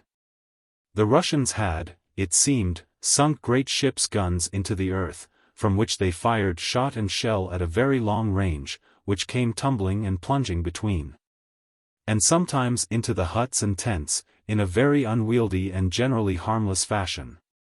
Once when I was riding through the camp of the Rifles, a round shot came plunging towards me, and before I or the horse had time to be much frightened, the ugly fellow buried itself in the earth, with a heavy thud, a little distance in front of us. In the first week of June, the third bombardment of Sebastopol opened, and the Spring Hill visitors had plenty to talk about. Many were the surmises as to when the assault would take place, of the success of which nobody entertained a doubt. Somehow or other, important secrets oozed out in various parts of the camp, which the Russians would have given much to know, and one of these places was the British Hotel. Some such whispers were afloat on the evening of Sunday the 17th of June, and excited me strangely. Any stranger not in my secret would have considered that my conduct fully justified my partner, Mr. Day, in sending me home, as better fitted for a cell in Bedlam than the charge of an hotel in the Crimea. I never remember feeling more excited or more restless than upon that day, and no sooner had night fairly closed in upon us than, instead of making preparations for bed, this same stranger would have seen me wrap up, the nights were still cold, and start off for a long walk to Cathcart's Hill, 3 miles and a half away. I stayed there until past midnight, but when I returned home, there was no rest for me. For I had found out that, in the stillness of the night, many regiments were marching down to the trenches, and that the dawn of day would be the signal that should let them loose upon the Russians. The few hours still left before daybreak were made the most of at Spring Hill.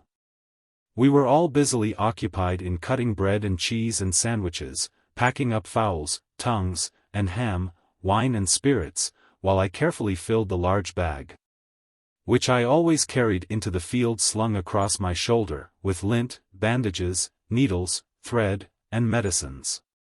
And soon after daybreak everything was ready packed upon 2 mules, in charge of my steadiest lad, and I leading the way on horseback.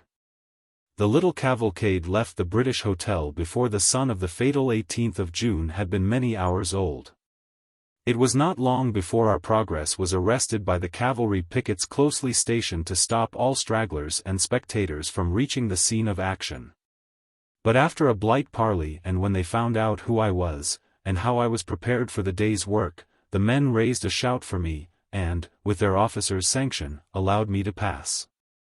So I reached Cathcart's Hill crowded with non-combatants, and, leaving there the mules, loaded myself with what provisions I could carry.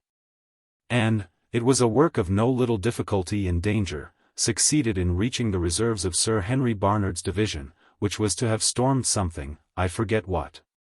But when they found the attack upon the Redan was a failure, very wisely abstained.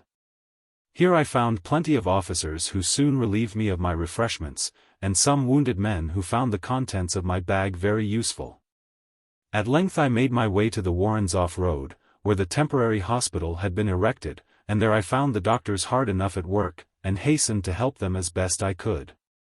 I bound up the wounds and ministered to the wants of a good many, and stayed there some considerable time. Upon the way, and even here, I was under fire. More frequently than was agreeable, a shot would come ploughing up the ground and raising clouds of dust, or a shell was above us. Upon these occasions those around would cry out, "Lie down, mother, lie down." And with very undignified and unladylike haste I had to embrace the earth, and remain there until the same voices would laughingly assure me that the danger was over, or one, more thoughtful than the rest, would come to give me a helping hand, and hope that the old lady was neither hit nor frightened. Several times in my wanderings on that eventful day, of which I confess to have a most confused remembrance, only knowing that I looked after many wounded men, I was ordered back. But each time my bag of bandages and comforts for the wounded proved my passport. While at the hospital I was chiefly of use looking after those, who, either from lack of hands or because their hurts were less serious, had to wait, pained and weary, until the kind-hearted doctors, who, however, looked more like murderers, could attend to them. And the grateful words and smile which rewarded me for binding up a wound or giving cooling drink was a pleasure worth risking life for at any time. It was here that I received my only wound during the campaign. I threw myself too hastily on the ground, in obedience to the command of those around me, to escape a threatening shell, and fell heavily on the thumb of my right hand, dislocating it. It was bound up on the spot and did not inconvenience me much, but it has never returned to its proper shape. After this, first washing my hands in some sherry from lack of water, I went back to Cathcart's Hill, where I found my horse, and heard that the good-for-nothing lad, either frightened or tired of waiting, had gone away with the mules. I had to ride 3 miles after him, and then the only satisfaction I had arose from laying my horsewhip about his shoulders. After that, working my way round, how I can scarcely tell, I got to the extreme left attack, where General Eyre's division had been hotly engaged all day, and had suffered severely. I left my horse in charge of some men, and with no little difficulty, and at no little risk, crept down to where some wounded men lay, with whom I left refreshments. And then, it was growing late, I started for Spring Hill, where I heard all about the events of the luckless day from those who had seen them from posts of safety, while I, who had been in the midst of it all day, knew so little. On the following day some Irishmen of the 8th Royals brought me, in token of my having been among them, a Russian woman's dress and a poor pigeon, which they had brought away from one of the houses in the suburb where their regiment suffered so severely. But that evening of the 18th of June was a sad one, and the news that came in of those that had fallen were most heartrending. Both the leaders, who fell so gloriously before the Redan, had been very good to the mistress of Spring Hill. But a few days before the 18th, Colonel Y. had merrily declared that I should have a silver salver to hand about things upon, instead of the poor shabby one I had been reduced to, while Sir John C. had been my kind patron for some years.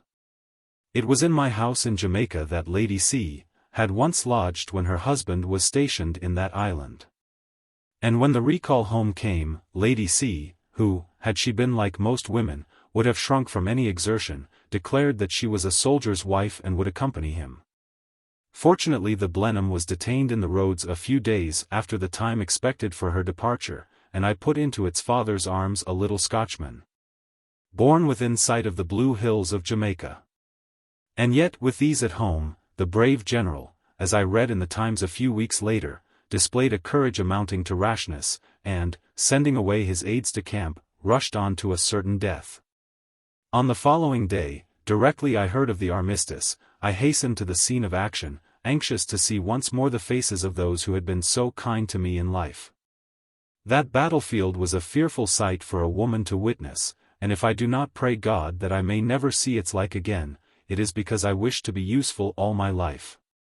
And it is in scenes of horror and distress that a woman can do so much. It was late in the afternoon, not, I think, until 4:30, that the Russians brought over the bodies of the 2 leaders of yesterday's assault. They had stripped Sir John of epaulets, sword, and boots. Ah! How my heart felt for those at home who would so soon hear of this day's fatal work. It was on the following day, I think, that I saw them bury him near Cathcart's Hill, where his tent had been pitched. If I had been in the least humor for what was ludicrous, the looks and curiosity of the Russians who saw me during the armistice would have afforded me considerable amusement. I wonder what rank they assigned me. How true it is, as somebody has said, that misfortunes never come singly. NB pleasures often do. For while we were dull enough at this great trouble, we had cholera raging around us, carrying off its victims of all ranks. There was great distress in the Sardinian camp on this account, and I soon lost another good customer, General E., carried off by the same terrible plague.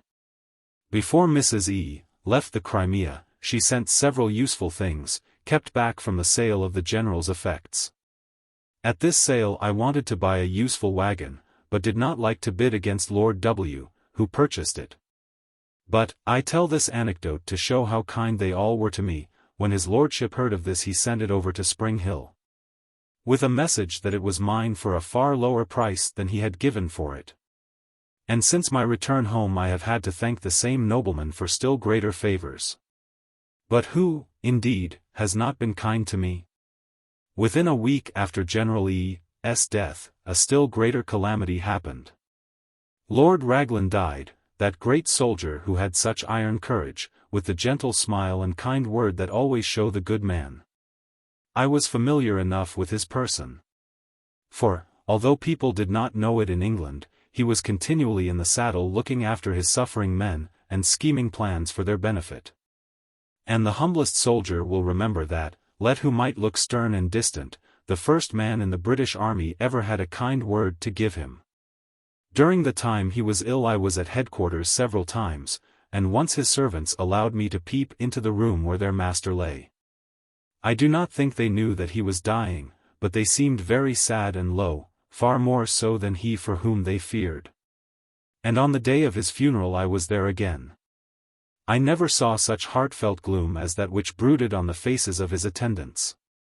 But it was good to hear how they all, even the humblest, had some kind memory of the great general whom Providence had called from his post at such a season of danger and distress.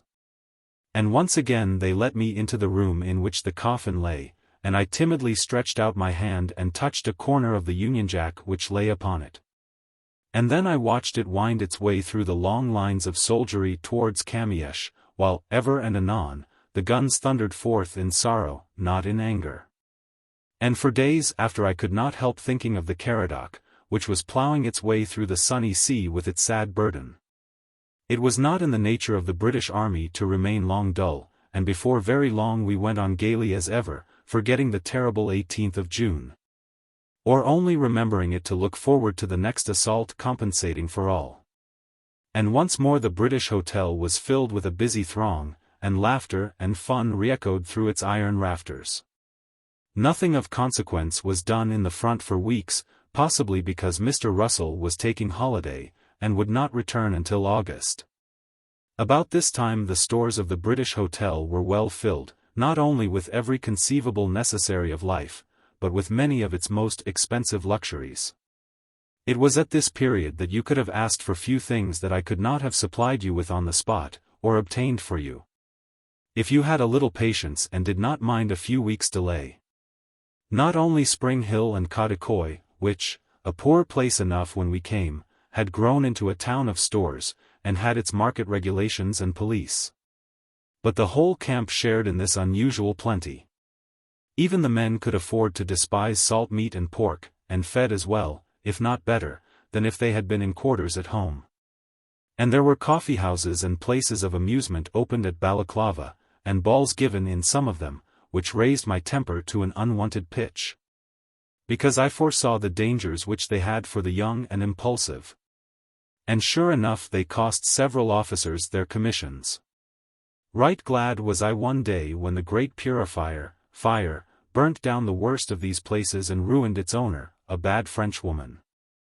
And the railway was in full work, and the great road nearly finished, and the old one passable, and the mules and horses looked in such fair condition, that you would scarcely have believed Farrier C., of the Land Transport Corps, who would have told you then, and will tell you now, that he superintended, on one bleak morning of February, not 6 months agone, the task of throwing the corpses of 108 mules over the cliffs at Caragny into the Black Sea beneath. Of course the summer introduced its own plagues, and among the worst of these were the flies. I shall never forget those Crimean flies, and most sincerely hope that, like the Patagonians, they are only to be found in one part of the world. Nature must surely have intended them for black beetles, and accidentally given them wings. There was no exterminating them, no thinning them, no escaping from them by night or by day. One of my boys confined himself almost entirely to laying baits and traps for their destruction, and used to boast that he destroyed them at the rate of a gallon a day. But I never noticed any perceptible decrease in their powers of mischief and annoyance. The officers in the front suffered terribly from them. One of my kindest customers, a lieutenant serving in the Royal Naval Brigade, who was a close relative of the Queen, whose uniform he wore, came to me in great perplexity. He evidently considered the fly nuisance the most trying portion of the campaign, and of far more consequence than the Russian shot and shell. "Mommy," he said, he had been in the West Indies, and so called me by the familiar term used by the Creole children, "Mommy, these flies respect nothing." Not content with eating my prog, they set to at night and make a supper of me, and his face showed traces of their attacks. "Confound them, they'll kill me, Mommy. They're everywhere, even in the trenches, and you'd suppose they wouldn't care to go there from choice. What can you do for me, Mommy?" "Not much.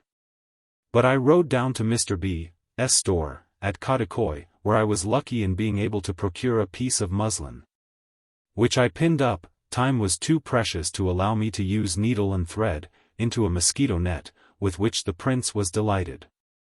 He fell ill later in the summer, when I went up to his quarters and did all I could for him.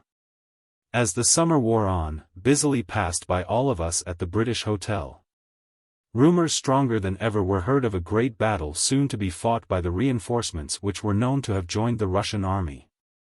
And I think that no one was much surprised when one pleasant August morning, at early dawn, heavy firing was heard towards the French position on the right, by the Chernaya. And the stream of troops and onlookers poured from all quarters in that direction. Prepared and loaded as usual, I was soon riding in the same direction, and saw the chief part of the morning's battle. I saw the Russians cross and recross the river. I saw their officers cheer and wave them on in the coolest, bravest manner, until they were shot down by scores. I was near enough to hear at times, in the lull of artillery, and above the rattle of the musketry, the excited cheers which told of a daring attack or a successful repulse. And beneath where I stood I could see, what the Russians could not, steadily drawn up, quiet and expectant, the squadrons of English and French cavalry, calmly yet impatiently waiting until the Russians' partial success should bring their sabres into play. But the contingency never happened. And we saw the Russians fall slowly back in good order, while the dark-plumed Sardinians and red-pantalooned French spread out in pursuit, and formed a picture so excitingly beautiful that we forgot the suffering and death they left behind. And then I descended with the rest into the field of battle. It was a fearful scene, but why repeat this remark? All death is trying to witness, even that of the good man who lays down his life hopefully and peacefully. But on the battlefield, when the poor body is torn and rent in hideous ways, and the scared spirit struggles to loose itself from the still strong frame that holds it tightly to the last, death is fearful indeed. It had come peacefully enough to some. They lay with half-opened eyes, and a quiet smile about the lips that showed their end to have been painless. Others it had arrested in the heat of passion, and frozen on their pallid faces a glare of hatred and defiance that made your warm blood run cold.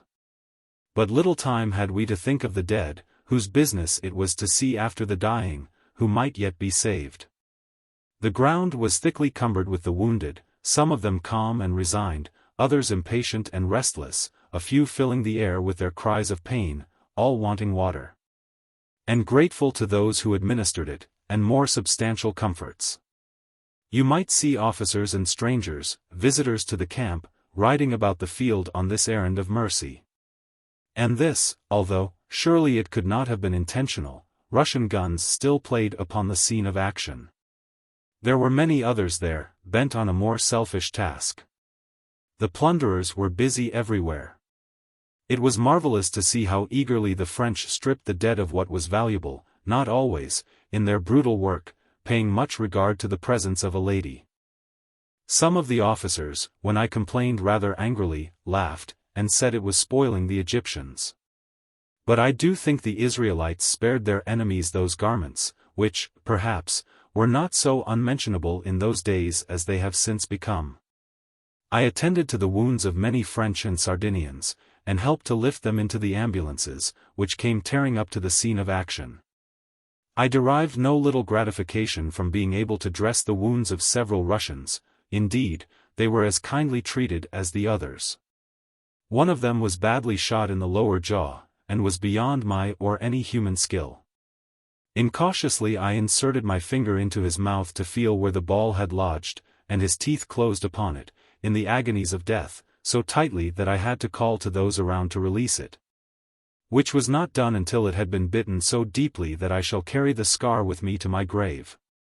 Poor fellow, he meant me no harm, for, as the near approach of death softened his features, a smile spread over his rough inexpressive face, and so he died.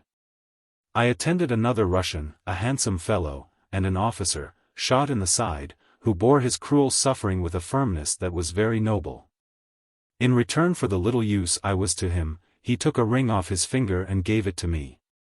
And after I had helped to lift him into the ambulance he kissed my hand and smiled far more thanks than I had earned. I do not know whether he survived his wounds, but I fear not. Many others, on that day, gave me thanks in words the meaning of which was lost upon me, and all of them in that one common language of the whole world, smiles. I carried 2 patients off the field. One a French officer wounded on the hip, who chose to go back to Spring Hill and be attended by me there, and who, on leaving, told us that he was a relative of the Marshal, Policier. The other, a poor Cossack colt I found running round its dam, which lay beside its Cossack master dead, with its tongue hanging from its mouth. The colt was already wounded in the ears and forefoot, and I was only just in time to prevent a French corporal who, perhaps for pity's sake, was preparing to give it its coup de grace. I saved the poor thing by promising to give the Frenchman 10 shillings if he would bring it down to the British Hotel, which he did that same evening. I attended to its hurts, and succeeded in rearing it, and it became a great pet at Spring Hill, and accompanied me to England. I picked up some trophies from the battlefield, but not many, and those of little value. I cannot bear the idea of plundering either the living or the dead. But I picked up a Russian metal cross, and took from the bodies of some of the poor fellows nothing of more value than a few buttons, which I severed from their coarse grey coats. So end my reminiscences of the Battle of the Chernaya, fought, as all the world knows, on the 16th of August 1855. Chapter 17. Inside Sebastopol, the last bombardment of Sebastopol, on Cathcart's Hill, rumors in the camp, the attack on the Malakoff, the old work again, a Sunday excursion, inside our city, I am taken for a spy. And thereat lose my temper, I visit the Redan, etc. My share of the plunder. The 3 weeks following the Battle of the Chernaya were, should think, some of the busiest and most eventful the world has ever seen. There was little doing at Spring Hill. Everyone was either at his post, or too anxiously awaiting the issue of the last great bombardment to spend much time at the British Hotel. I think that I lost more of my patients and customers during those few weeks than during the whole previous progress of the siege. Scarce a night passed that I was not lulled to sleep with the heavy continuous roar of the artillery, scarce a morning dawned that the same sound did not usher in my day's work. The ear grew so accustomed during those weeks to the terrible roar, that when Sebastopol fell the sudden quiet seemed unnatural, and made us dull. And during the whole of this time the most perplexing rumors flew about, some having reference to the day of assault. The majority relative to the last great effort which it was supposed the Russians would make to drive us into the sea. I confess these latter rumors now and then caused me temporary uneasiness, Spring Hill being on the direct line of route which the actors in such a tragedy must take. I spent much of my time on Cathcart's Hill, watching, with a curiosity and excitement which became intense, the progress of the terrible bombardment. Now and then a shell would fall among the crowd of onlookers which covered the hill. But it never disturbed us, so keen and feverish and so deadened to danger had the excitement and expectation made us. In the midst of the bombardment took place the important ceremony of distributing the Order of the Bath to those selected for that honor. I contrived to witness this ceremony very pleasantly. And although it cost me a day, I considered that I had fairly earned the pleasure. I was anxious to have some personal share in the affair, so I made, and forwarded to headquarters, a cake which Gunter might have been at some loss to manufacture with the materials at my command, and which I adorned gaily with banners, flags, etc. I received great kindness from the officials at the ceremony, and from the officers, some of rank, who recognized me. Indeed, I held quite a little levee around my chair. Well, a few days after this ceremony, I thought the end of the world, instead of the war, was at hand. When every battery opened and poured a perfect hail of shot and shell upon the beautiful city which I had left the night before sleeping so calm and peaceful beneath the stars. The firing began at early dawn, and was fearful. Sleep was impossible, so I arose, and set out for my old station on Cathcart's Hill. And here, with refreshments for the anxious lookers-on, I spent most of my time, right glad of any excuse to witness the last scene of the siege. It was from this spot that I saw fire after fire break out in Sebastopol, and watched all night the beautiful yet terrible effect of a great ship blazing in the harbor, and lighting up the adjoining country for miles. The weather changed, as it often did in the Crimea, most capriciously, and the morning of the memorable 8th of September broke cold and wintry. The same little bird which had let me into so many secrets, also gave me a hint of what this day was pregnant with. And very early in the morning I was on horseback, with my bandages and refreshments, ready to repeat the work of the 18th of June last. A line of sentries forbade all strangers passing through without orders, even to Cathcart's Hill. But once more I found that my reputation served as a permit, and the officers relaxed the rule in my favor everywhere. So, early in the day, I was in my old spot, with my old appliances for the wounded and fatigued. Little expecting, however, that this day would so closely resemble the day of the last attack in its disastrous results. It was noon before the cannonading suddenly ceased. And we saw, with a strange feeling of excitement, the French tumble out of their advanced trenches, and roll into the Malakoff like a human flood. Onward they seemed to go into the dust and smoke, swallowed up by hundreds. But they never returned, and before long we saw workmen leveling parapets and filling up ditches, over which they drove, with headlong speed and impetuosity, artillery and ammunition wagons.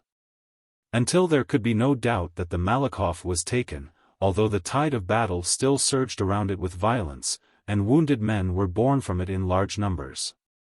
And before this, our men had made their attack, and the fearful assault of the Redan was going on, and failing. But I was soon too busy to see much, for the wounded were borne in even in greater numbers than at the last assault, whilst stragglers, slightly hurt, limped in fast increasing numbers, and engrossed our attention. I now and then found time to ask them rapid questions.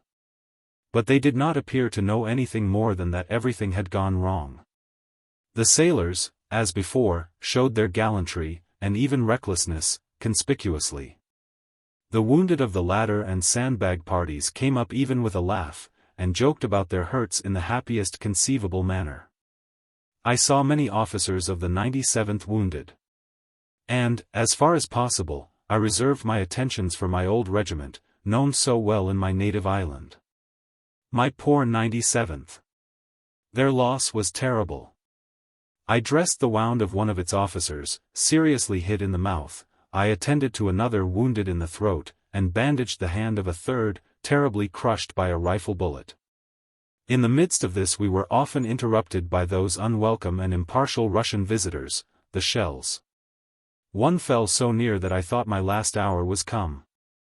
And, although I had sufficient firmness to throw myself upon the ground, I was so seriously frightened that I never thought of rising from my recumbent position until the hearty laugh of those around convinced me that the danger had passed by. Afterwards I picked up a piece of this huge shell, and brought it home with me.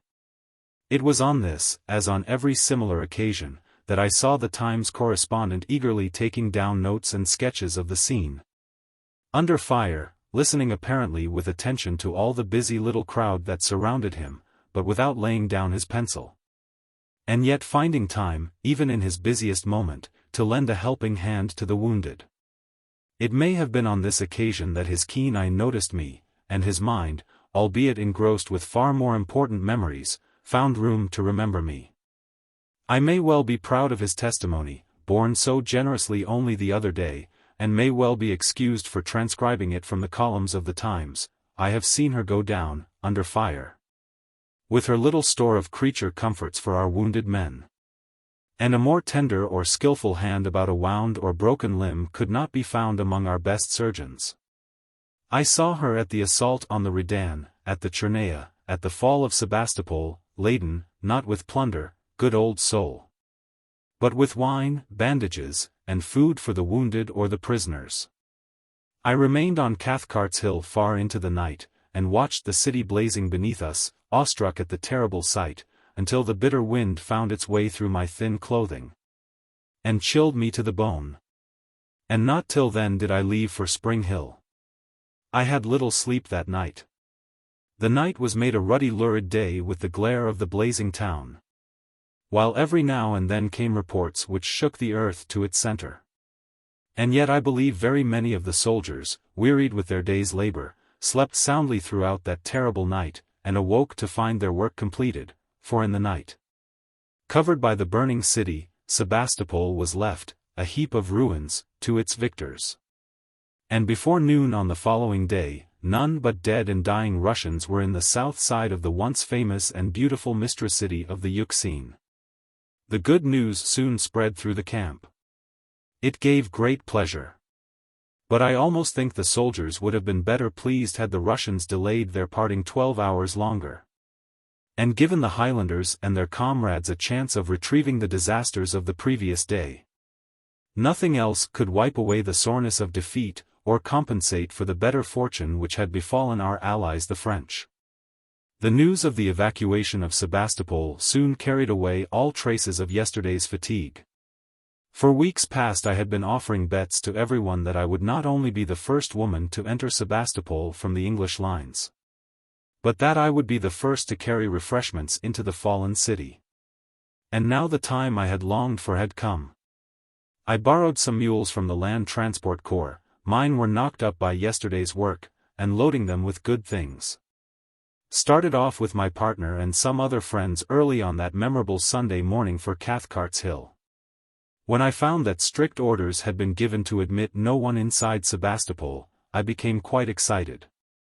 And making my way to General Garrett's quarters, I made such an earnest representation of what I considered my right that I soon obtained a pass, of which the following is a copy. Pass Mrs. Seacole and her attendants, with refreshments for officers and soldiers in the Redan and in Sebastopol. Garrett, M.G. Cathcart's Hill, September 9, 1855. So many attached themselves to my staff, becoming for the nonce my attendants, that I had some difficulty at starting. But at last I passed all the sentry safely, much to the annoyance of many officers, who were trying every conceivable scheme to evade them, and entered the city. I can give you no very clear description of its condition on that Sunday morning, a year and a half ago. Many parts of it were still blazing furiously, explosions were taking place in all directions, every step had a score of dangers, and yet curiosity and excitement carried us on and on. I was often stopped to give refreshments to officers and men, who had been fasting for hours. Some, on the other hand, had found their way to Russian cellars. And one body of men were most ingloriously drunk, and playing the wildest pranks. They were dancing, yelling, and singing, some of them with Russian women's dresses fastened round their waists, and old bonnets stuck upon their heads. I was offered many trophies. All plunder was stopped by the sentries, and confiscated, so that the soldiers could afford to be liberal. By one I was offered a great velvet sofa. Another pressed a huge armchair, which had graced some Sebastopol study, upon me, while a third begged my acceptance of a portion of a grand piano. What I did carry away was very unimportant, a gaily decorated altar candle, studded with gold and silver stars, which the present commander-in-chief condescended to accept as a Sebastopol memorial. An old cracked china teapot, which in happier times had very likely dispensed pleasure to many a small tea-party.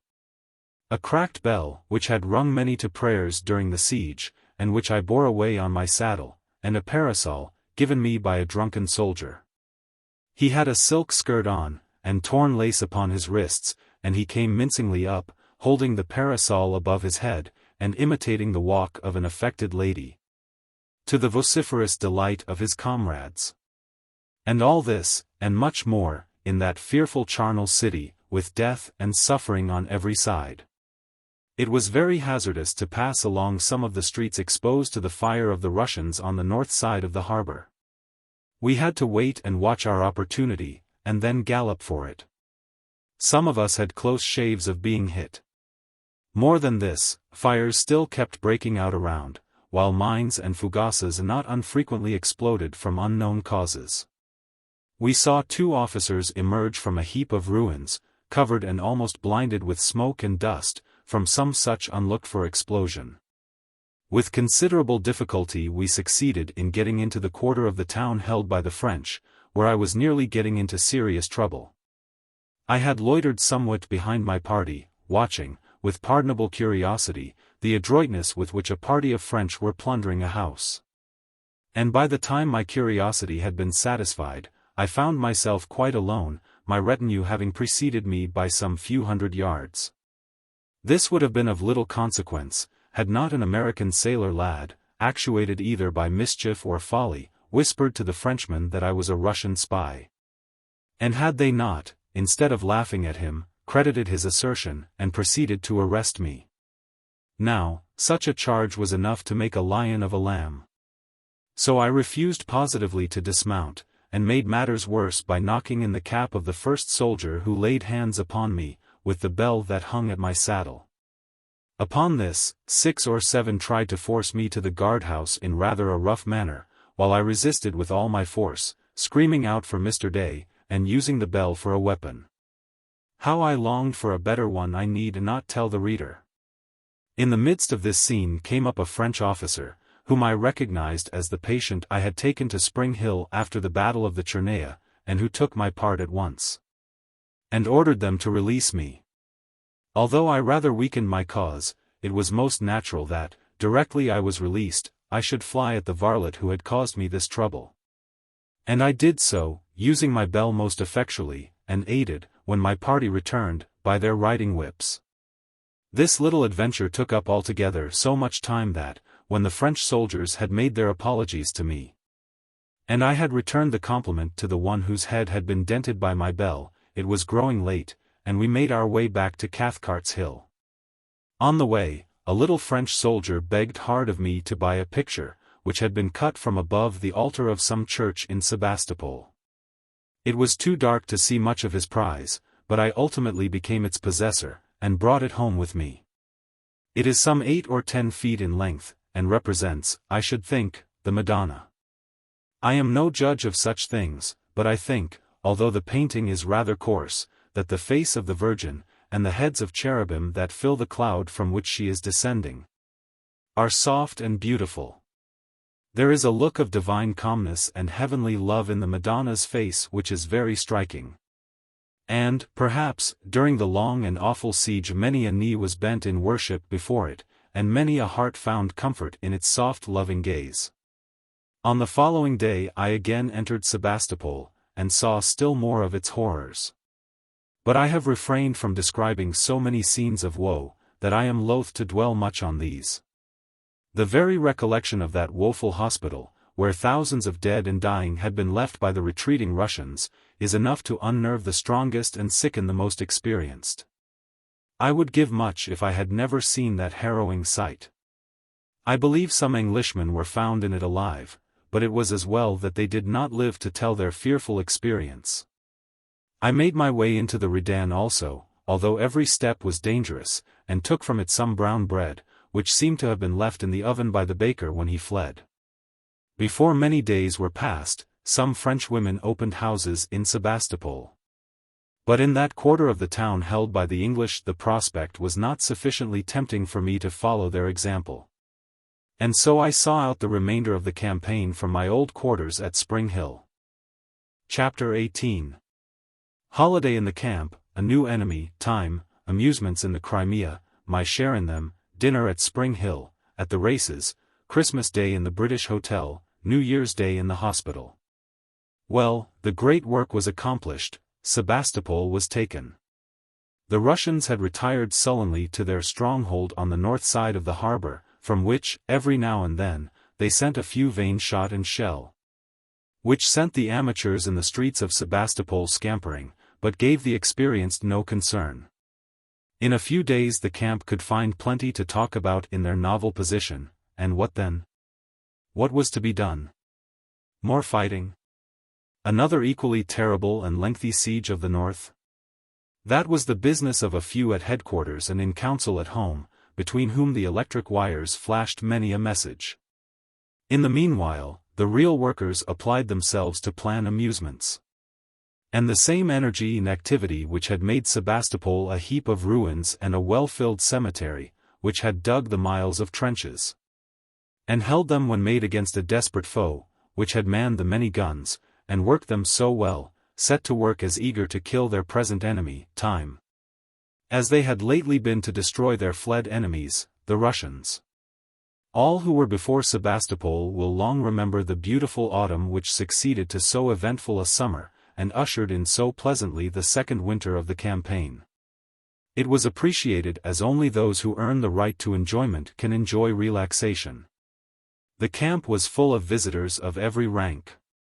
They thronged the streets of Sebastopol, sketching its ruins and setting up photographic apparatus.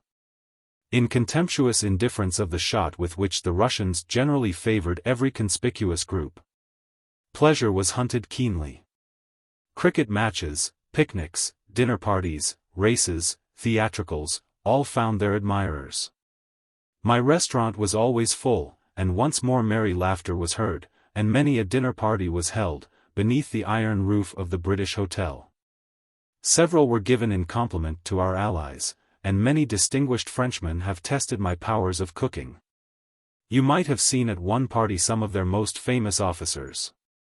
At once were present a prince of the imperial family of France, the Duc de Rochefoucauld, and a certain corporal in the French service, who was perhaps the best-known man in the whole army, the Viscount Talon.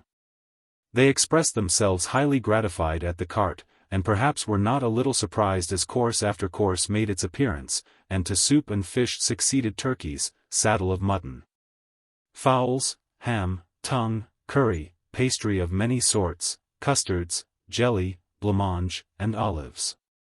I took a peculiar pride in doing my best when they were present, for I knew a little of the secrets of the French commissariat. I wonder if the world will ever know more. I wonder if the system of secrecy which has so long kept veiled the sufferings of the French army before Sebastopol will ever yield to truth. I used to guess something of those sufferings when I saw, even after the fall of Sebastopol, half-starved French soldiers prowling about my store, taking eagerly even what the Turks rejected as unfit for human food. And no one could accuse them of squeamishness. I cannot but believe that in some desks or bureaus lie notes or diaries which shall one day be given to the world. And when this happens, the terrible distresses of the English army will pall before the unheard-of sufferings of the French. It is true that they carried from Sebastopol the lion's share of glory. My belief is that they deserved it, having borne by far a larger proportion of suffering. There were few dinners at Spring Hill at which the guests did not show their appreciation of their hostess's labor by drinking her health.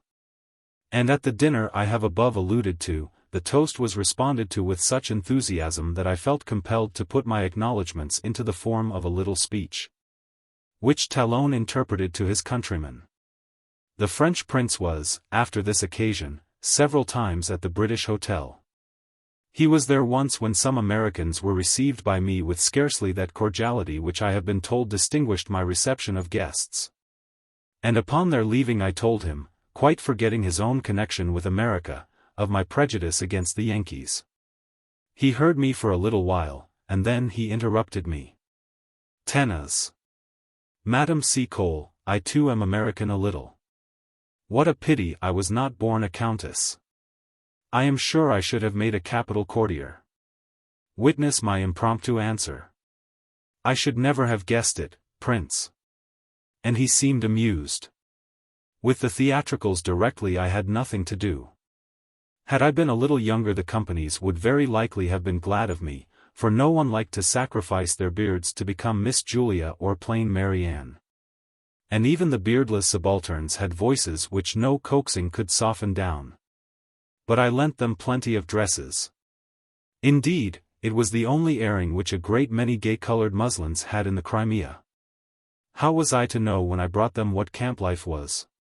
And in addition to this, I found it necessary to convert my kitchen into a temporary greenroom, where, to the wonderment, and perhaps scandal, of the black cook, the ladies of the company of the First Royals were taught to manage their petticoats with becoming grace, and neither to show their awkward booted ankles, nor trip themselves up over their trains.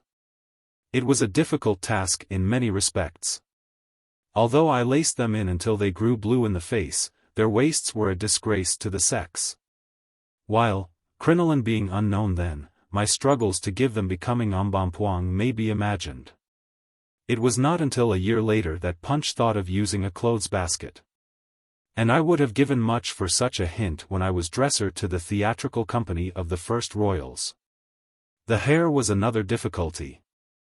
To be sure, there was plenty in the camp, only it was in the wrong place, and many an application was made to me for a set of curls.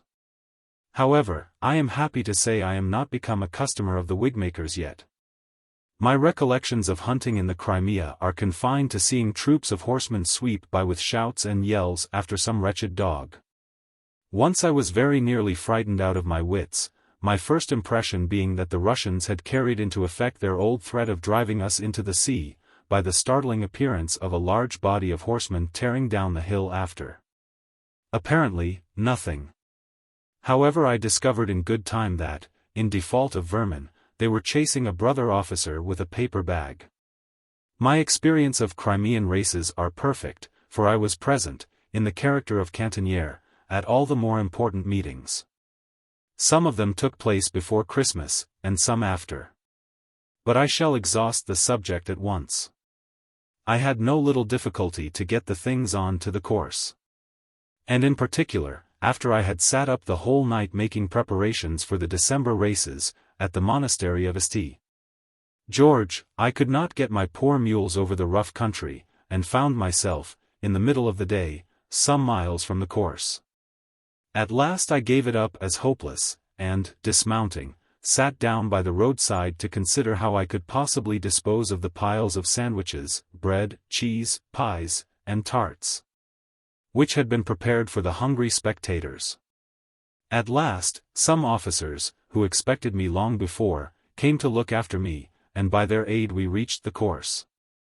I was better off at the next meeting, for a kind-hearted major of artillery provided me with a small bell tent that was very useful, and enabled me to keep my stores out of reach of the light-fingered gentry, who were as busy in the Crimea as at Epsom or Hampton Court. Over this tent waved the flag of the British Hotel, but, during the day, it was struck, for an accident happening to one Captain D, he was brought to my tent insensible, where I quickly improvised a couch of some straw, covered with the Union Jack, and brought him round. I mention this trifle to show how ready of contrivance a little campaigning causes one to become. I had several patients in consequence of accidents at the races. Nor was I altogether free from accidents myself. On the occasion of the races by the Chernaya, after the armistice, my cart, on turning a sudden bend in the steep track, upset, and the crates, containing plates and dishes, rolled over and over until their contents were completely broken up, so that I was reduced to hand about sandwiches, etc., on broken pieces of earthenware and scraps of paper. I saved some glasses, but not many, and some of the officers were obliged to drink out of stiff paper twisted into funnel-shaped glasses. It was astonishing how well the managers of these Crimean races had contrived to imitate the old familiar scenes at home. You might well wonder where the racing saddles and boots, and silk caps and jackets had come from. But our connection with England was very different to what it had been when I first came to the Crimea.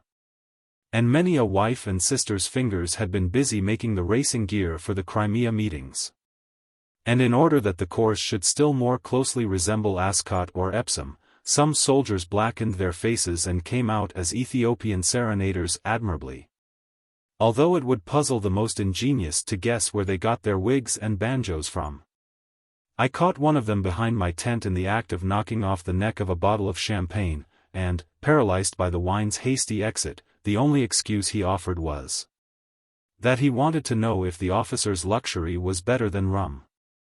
A few weeks before Christmas, happened that fearful explosion, in the French ammunition park, which destroyed so many lives. We had experienced nothing at all like it before.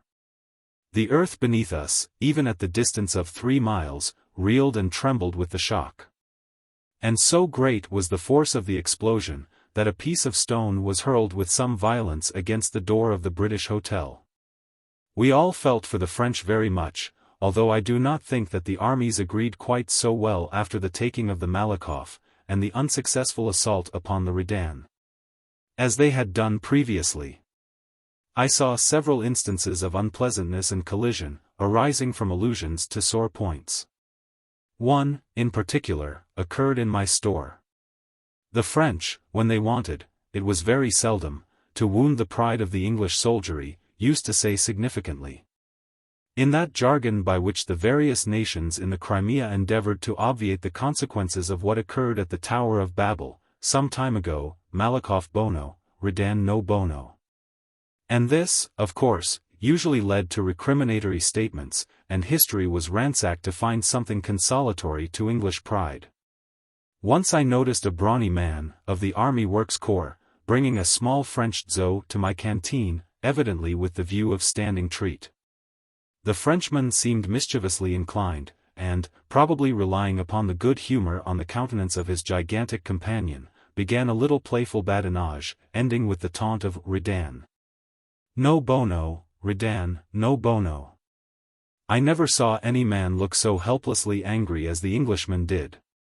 For a few minutes he seemed absolutely rooted to the ground. Of course he could have crushed his mocking friend with ease, but how could he answer his taunt? All at once, however, a happy thought struck him, and rushing up to the XIII, he caught him round the waist and threw him down, roaring out, Waterloo was bono, Waterloo was bono. It was as much as the people on the premises could do to part them, so convulsed were we all with laughter. And before Christmas, occurred my first and last attack of illness in the Crimea. It was not of much consequence, nor should I mention it but to show the kindness of my soldier friends. I think it arose from the sudden commencement of winter, for which I was but poorly provided. However, I soon received much sympathy and many presents of warm clothing, etc. But the most delicate piece of attention was shown me by one of the sappers and miners, who, hearing the report that I was dead, positively came down to Spring Hill to take my measure for a coffin. This may seem a questionable compliment, but I really felt flattered and touched with such a mark of thoughtful attention.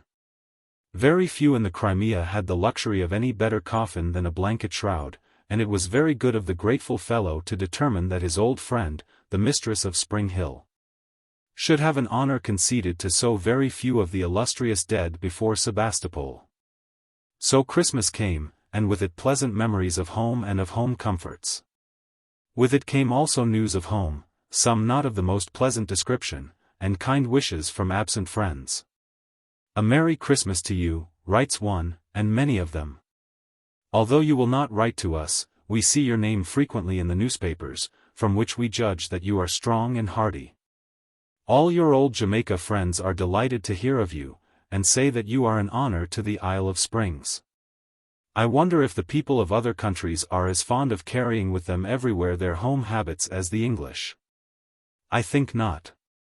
I think there was something purely and essentially English in the determination of the camp to spend the Christmas Day of 1855 after the good old home fashion.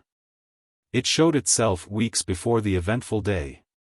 In the dinner parties which were got up, in the orders sent to England, in the supplies which came out, and in the many applications made to the hostess of the British Hotel for plum puddings and mince pies.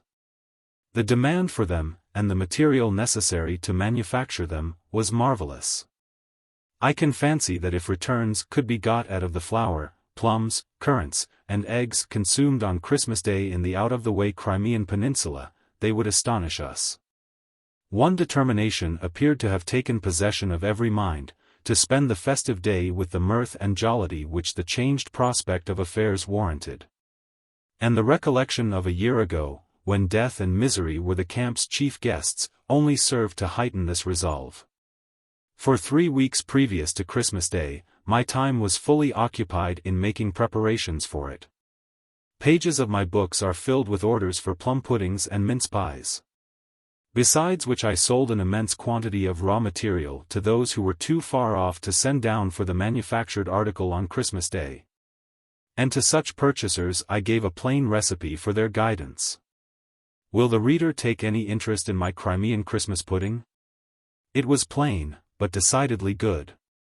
However, you shall judge for yourself: 1 pound of flour, 3/4 of a pound of raisins, 3/4 of a pound of fat pork, chopped fine, 2 tablespoonfuls of sugar, a little cinnamon or chopped lemon, half pint of milk or water.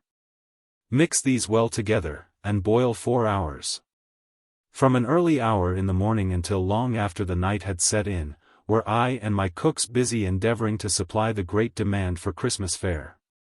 We had considerable difficulty in keeping our engagements, but by substituting mince pies for plum puddings, in a few cases, we succeeded. The scene in the crowded store, and even in the little overheated kitchen, with the officers' servants, who came in for their masters' dinners, cannot well be described. Some were impatient themselves, others dreaded their master's impatience as the appointed dinner hour passed by, all combined by entreaties, threats, cajolery, and fun to drive me distracted. Angry cries for the Major's plum pudding, which was to have been ready an hour ago, alternated with an entreaty that I should cook the captain's mince pies to a turn. Sure, he likes them well done. Ma'am. Bake 'em as brown as your own putty face, darlint. I did not get my dinner until 8 o'clock, and then I dined in peace off a fine wild turkey or bustard, shot for me on the marshes by the Chernea. It weighed 22 pounds, and, although somewhat coarse in color, had a capital flavor. Upon New Year's Day I had another large cooking of plum puddings and mince pies. This time upon my own account. I took them to the hospital of the Land Transport Corps, to remind the patients of the home comforts they longed so much for. It was a sad sight to see the once fine fellows, in their blue gowns, lying quiet and still, and reduced to such a level of weakness and helplessness. They all seemed glad for the little home tokens I took them. There was one patient who had been a most industrious and honest fellow, and who did not go into the hospital until long and wearing illness compelled him. I was particularly anxious to look after him, but I found him very weak and ill. I stayed with him until evening, and before I left him, kind fancy had brought to his bedside his wife and children from his village home in England. And I could hear him talking to them in a low and joyful tone. Poor, poor fellow! The new year so full of hope and happiness had dawned upon him, but he did not live to see the wild flowers spring up peacefully through the war-trodden sod before Sebastopol. Chapter 19. New Year in the Crimea, good news, the armistice, barter with the Russians, war and peace, tidings of peace, excursions into the interior of the Crimea, to Simferopol, Bakhchisarai, etc. The troops begin to leave the Crimea, friends' farewells, the cemeteries, we remove from Spring Hill to Balaclava, alarming sacrifice of our stock, a last glimpse of Sebastopol, home. Before the new year was far advanced we all began to think of going home, making sure that peace would soon be concluded. And never did more welcome message come anywhere than that which brought us intelligence of the armistice, and the firing, which had grown more and more slack lately, ceased altogether. Of course the army did not desire peace because they had any distaste for fighting. So far from it, I believe the only more welcome intelligence would have been news of a campaign in the field, but they were most heartily weary of sieges. And the prospect of another year before the gloomy north of Sebastopol damped the ardor of the most sanguine. Before the armistice was signed, the Russians and their old foes made advances of friendship, and the banks of the Chernaya used to be thronged with strangers. And many strange acquaintances were thus began. I was one of the first to ride down to the Chernaya, and very much delighted seemed the Russians to see an English woman. I wonder if they thought they all had my complexion. I soon entered heartily into the then current amusement, that of exchanging coin, etc., with the Russians. I stole a march upon my companions by making the sign of the cross upon my bosom, upon which a Russian threw me, in exchange for some pence, a little metal figure of some ugly saint. Then we wrapped up halfpence in clay, and received coins of less value in exchange. Seeing a soldier eating some white bread, I made signs of wanting some, and threw over a piece of money. I had great difficulty in making the man understand me, but after considerable pantomime, with surprise in his round bullet eyes, he wrapped up his bread in some paper. Then coated it with clay and sent it over to me. I thought it would look well beside my brown bread taken from the strange oven in the terrible Redan, and that the two would typify war and peace. There was a great traffic going on in such things, and a wag of an officer, who could talk Russian imperfectly, set himself to work to persuade an innocent Russian that I was his wife. And having succeeded in doing so promptly offered to dispose of me for the medal hanging at his breast. The last firing of any consequence was the salutes with which the good tidings of peace were received by army and navy. After this soon began the home-going with happy faces and light hearts, and some kind thoughts and warm tears for the comrades left behind. I was very glad to hear of peace, also, although it must have been apparent to everyone that it would cause our ruin. We had lately made extensive additions to our store and outhouses, our shelves were filled with articles laid in at a great cost, and which were now unsaleable. And which it would be equally impossible to carry home. Everything, from our stud of horses and mules down to our latest consignments from home, must be sold for any price.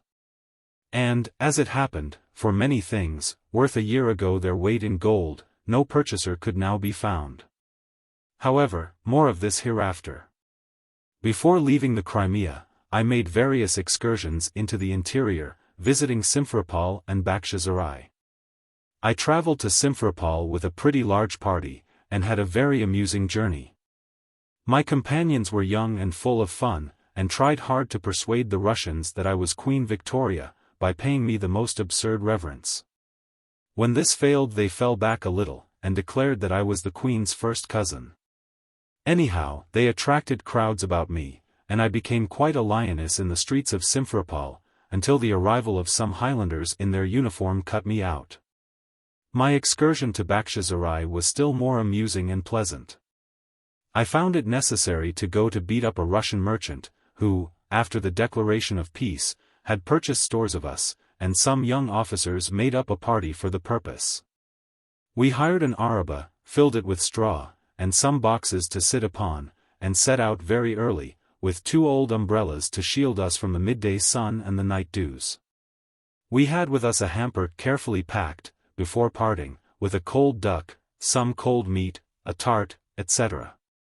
The Tartar's 2 horses were soon knocked up, and the fellow obtained a third at a little village, and so we rolled on until midday, when, thoroughly exhausted, we left our clumsy vehicle and carried our hamper beneath the shade of a beautiful cherry tree, and determined to lunch. Upon opening it the first thing that met our eyes was a fine rat, who made a speedy escape. Somewhat gravely, we proceeded to unpack its contents, without caring to express our fears to one another, and quite soon enough we found them realized. How or where the rat had gained access to our hamper it was impossible to say, but he had made no bad use of his time, and both wings of the cold duck had flown, while the tart was considerably mangled. Sad discovery this for people who, although hungry, were still squeamish. We made out as well as we could with the cold beef, and gave the rest to our Tartar driver, who had apparently no disinclination to eating after the rat, and would very likely have despised us heartily for such weakness. After dinner we went on more briskly, and succeeded in reaching Bakhchisarai. My journey was perfectly unavailing. I could not find my debtor at home, and if I had I was told it would take 3 weeks before the Russian law would assist me to recover my claim. Determined, however, to have some compensation, I carried off a raven, who had been croaking angrily at my intrusion. Before we had been long on our homeward journey, however, Lieutenant C. sat upon it, of course accidentally, and we threw it to its relatives, the crows. As the spring advanced, the troops began to move away at a brisk pace. As they passed the iron house upon the Col, old for the Crimea, where so much of life's action had been compressed into so short a space of time, they would stop and give us a parting cheer, while very often the band struck up some familiar tune of that home they were so gladly seeking. And very often the kind-hearted officers would find time to run into the British Hotel to bid us goodbye, and give us a farewell shake of the hand. For you see war, like death, is a great leveler, and mutual suffering and endurance had made us all friends. My dear Mrs. Seacole, and my dear Mr. Day, wrote one on a scrap of paper left on the counter, I have called here 4 times this day, to wish you goodbye. I am so sorry I was not fortunate enough to see you. I shall still hope to see you tomorrow morning. We march at 7 a.m. And yet all this going home seemed strange and somewhat sad. And sometimes I felt that I could not sympathize with the glad faces and happy hearts of those who were looking forward to the delights of home, and the joy of seeing once more the old familiar faces remembered so fondly in the fearful trenches and the hard-fought battlefields. Now and then we would see a lounger with a blank face, taking no interest in the bustle of departure, and with him I acknowledged to have more fellow-feeling than with the others, for he, as well as I, clearly had no home to go to. He was a soldier by choice and necessity, as well as by profession. He had no home, no loved friends. The peace would bring no particular pleasure to him, whereas war and action were necessary to his existence, gave him excitement, occupation, the chance of promotion. Now and then, but seldom, however, you came across such a disappointed one. Was it not so with me? Had I not been happy through the months of toil and danger, never knowing what fear or depression was, finding every moment of the day mortgaged hours in advance, and earning sound sleep and contentment by sheer hard work? What better or happier lot could possibly befall me? And, alas! How likely was it that my present occupation gone, I might long in vain for another so stirring and so useful. Besides which, it was pretty sure that I should go to England poorer than I left it, and although I was not ashamed of poverty, beginning life again in the autumn, I mean late in the summer of life, is hard uphill work. Peace concluded, the little jealousies which may have sprung up between the French and their allies seemed forgotten, and everyone was anxious, ere the parting came, to make the most of the time yet left in improving old friendships and founding new. Among others, the 47th, encamped near the Warrens off-road, gave a grand parting entertainment to a large company of their French neighbors, at which many officers of high rank were present. I was applied to by the Committee of Management to superintend the affair, and, for the last time in the Crimea, the health of Madame Seacole was proposed and duly honored. I had grown so accustomed to the honor that I had no difficulty in returning thanks in a speech which Colonel B. interpreted amid roars of laughter to the French guests. As the various regiments moved off, I received many acknowledgments from those who thought they owed me gratitude. Little presents, warm farewell words, kind letters full of grateful acknowledgments for services so small that I had forgotten them long, long ago. How easy it is to reach warm hearts. Little thoughtful acts of kindness, even from the humblest. And these touched me the most. I value the letters received from the working men far more than the testimonials of their officers. I had nothing to gain from the former, and can point to their testimony fearlessly. I am strongly tempted to insert some of these acknowledgments, but I will confine myself to one. Camp, near Karani, June 16, 1856. My dear Mrs. Seacole, as you are about to leave the Crimea, I avail myself of the only opportunity which may occur for some time, to acknowledge my gratitude to you. And to thank you for the kindness which I, in common with many others, received at your hands, when attacked with cholera in the spring of 1855. But I have no language to do it suitably. I am truly sensible that your kindness far exceeded my claims upon your sympathy. It is said by some of your friends, I hope truly, that you are going to England. There can be none from the Crimea more welcome there, for your kindness in the sick tent, and your heroism in the battlefield, have endeared you to the whole army. I am sure when Her Most Gracious Majesty the Queen shall have become acquainted with the service you have gratuitously rendered to so many of her brave soldiers, her generous heart will thank you. For you have been an instrument in the hands of the Almighty to preserve many a gallant heart to the Empire, to fight and win her battles, if ever again war may become a necessity. Please to accept this from your most grateful humble servant. W. J. Tynan. But I had other friends in the Crimea, friends who could never thank me. Some of them lay in their last sleep, beneath indistinguishable mounds of earth, some in the half-filled trenches, a few beneath the blue waters of the Euxine. I might in vain attempt to gather the wild flowers which sprung up above many of their graves, but I knew where some lay, and could visit their last homes on earth. And to all the cemeteries where friends rested so calmly, sleeping well after a life's work nobly done, I went many times. Lingering long over many a mound that bore the names of those whom I had been familiar with in life, thinking of what they had been, and what I had known of them. Over some I planted shrubs and flowers, little lilac trees, obtained with no small trouble, and flowering evergreens, which looked quite gay and pretty ere I left, and may in time become great trees. And witness strange scenes, or be cut down as fuel for another besieging army, who can tell? And from many graves I picked up pebbles, and plucked simple wildflowers, or tufts of grass, as memorials for relatives at home. How pretty the cemeteries used to look beneath the blue peaceful sky. Neatly enclosed with stone walls, and full of the gravestones reared by friends over friends. I met many here, thoughtfully taking their last look of the resting places of those they knew and loved. I saw many a proud head bowed down above them. I knew that many a proud heart laid aside its pride here, and stood in the presence of death, humble and childlike.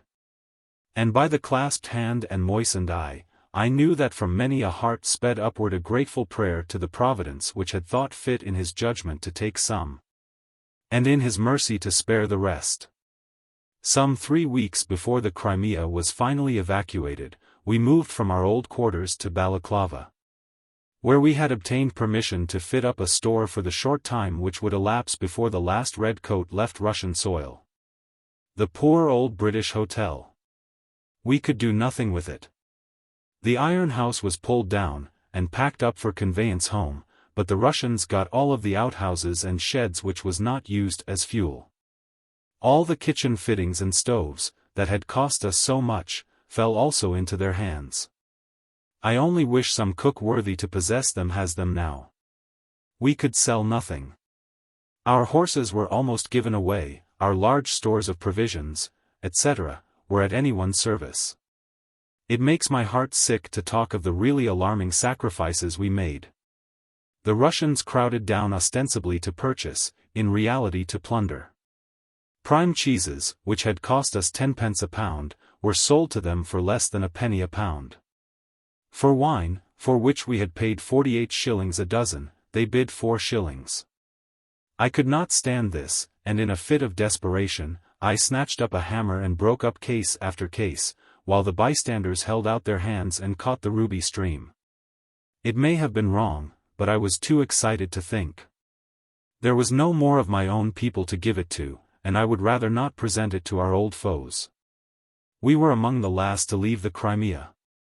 Before going I borrowed a horse, easy enough now, and rode up the old well-known road, how unfamiliar in its loneliness and quiet, to Cathcart's Hill. I wished once more to impress the scene upon my mind.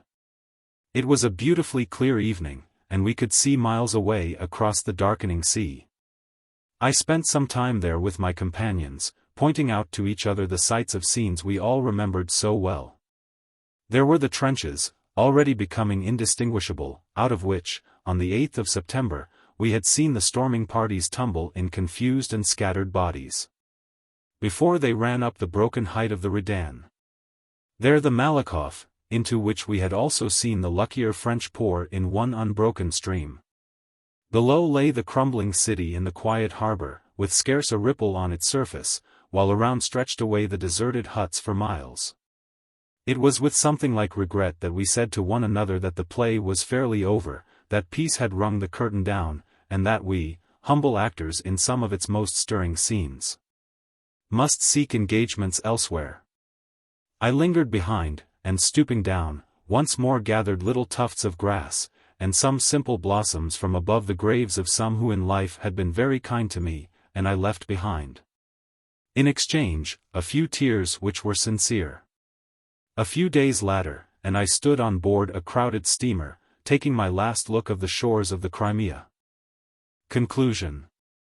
I did not return to England by the most direct route, but took the opportunity of seeing more of men and manners in yet other lands. Arrived in England at last, we set to work bravely at Aldershot to retrieve our fallen fortunes, and stem off the ruin originated in the Crimea, but all in vain. And at last defeated by fortune, but not I think disgraced, we were obliged to capitulate on very honorable conditions. In plain truth, the old Crimean firm of Seacole and Day was dissolved finally, and its partners had to recommence the world anew. And so ended our campaign. One of us started only the other day for the Antipodes, while the other is ready to take any journey to any place where a stout heart and 2 experienced hands may be of use. Perhaps it would be right if I were to express more shame and annoyance than I really feel at the pecuniarily disastrous issue of my Crimean adventures, but I cannot, I really cannot.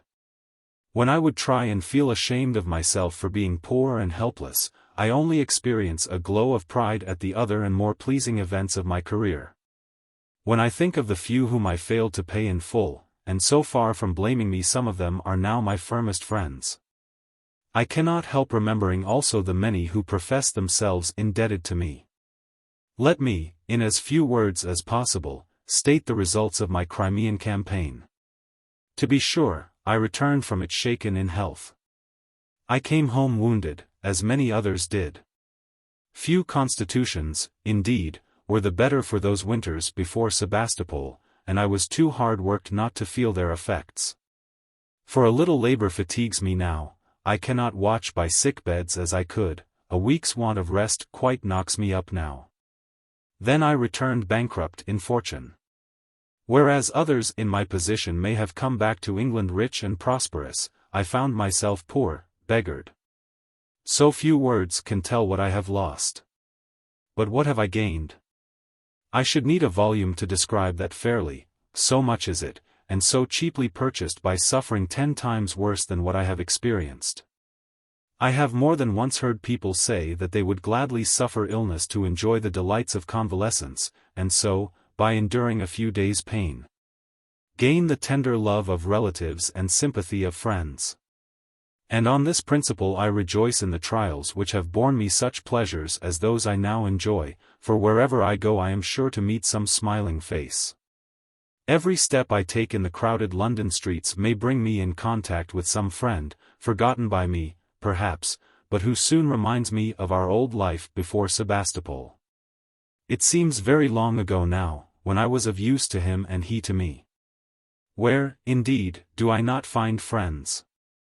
In omnibuses, in river steamboats, in places of public amusement, in quiet streets and courts, where taking shortcuts I lose my way ofttimes. Spring up old familiar faces to remind me of the months spent on Spring Hill. The sentries at Whitehall relax from the discharge of their important duty of guarding nothing to give me a smile of recognition. The very newspaper offices look friendly as I pass them by. Busy Printing House Yard puts on a cheering smile, and the Punch office in Fleet Street sometimes laughs outright. Now, would all this have happened if I had returned to England a rich woman? Surely not. A few words more ere I bring these egotistical remarks to a close. It is naturally with feelings of pride and pleasure that I allude to the committee recently organized to aid me. And if I indulge in the vanity of placing their names before my readers, it is simply because every one of the following noblemen and gentlemen knew me in the Crimea, and by consenting to assist me now record publicly their opinion of my services there. And yet I may reasonably on other grounds be proud of the fact, that it has been stated publicly that my present embarrassments originated in my charities and incessant labors among the army. By Major General Lord Rokeby, K.C.B.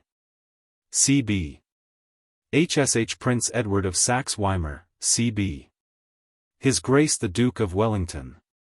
His Grace the Duke of Newcastle. The Right Honourable Lord Ward. General Sir John Burgoyne, K.C.B. Major General Sir Richard Airy, K.C.B.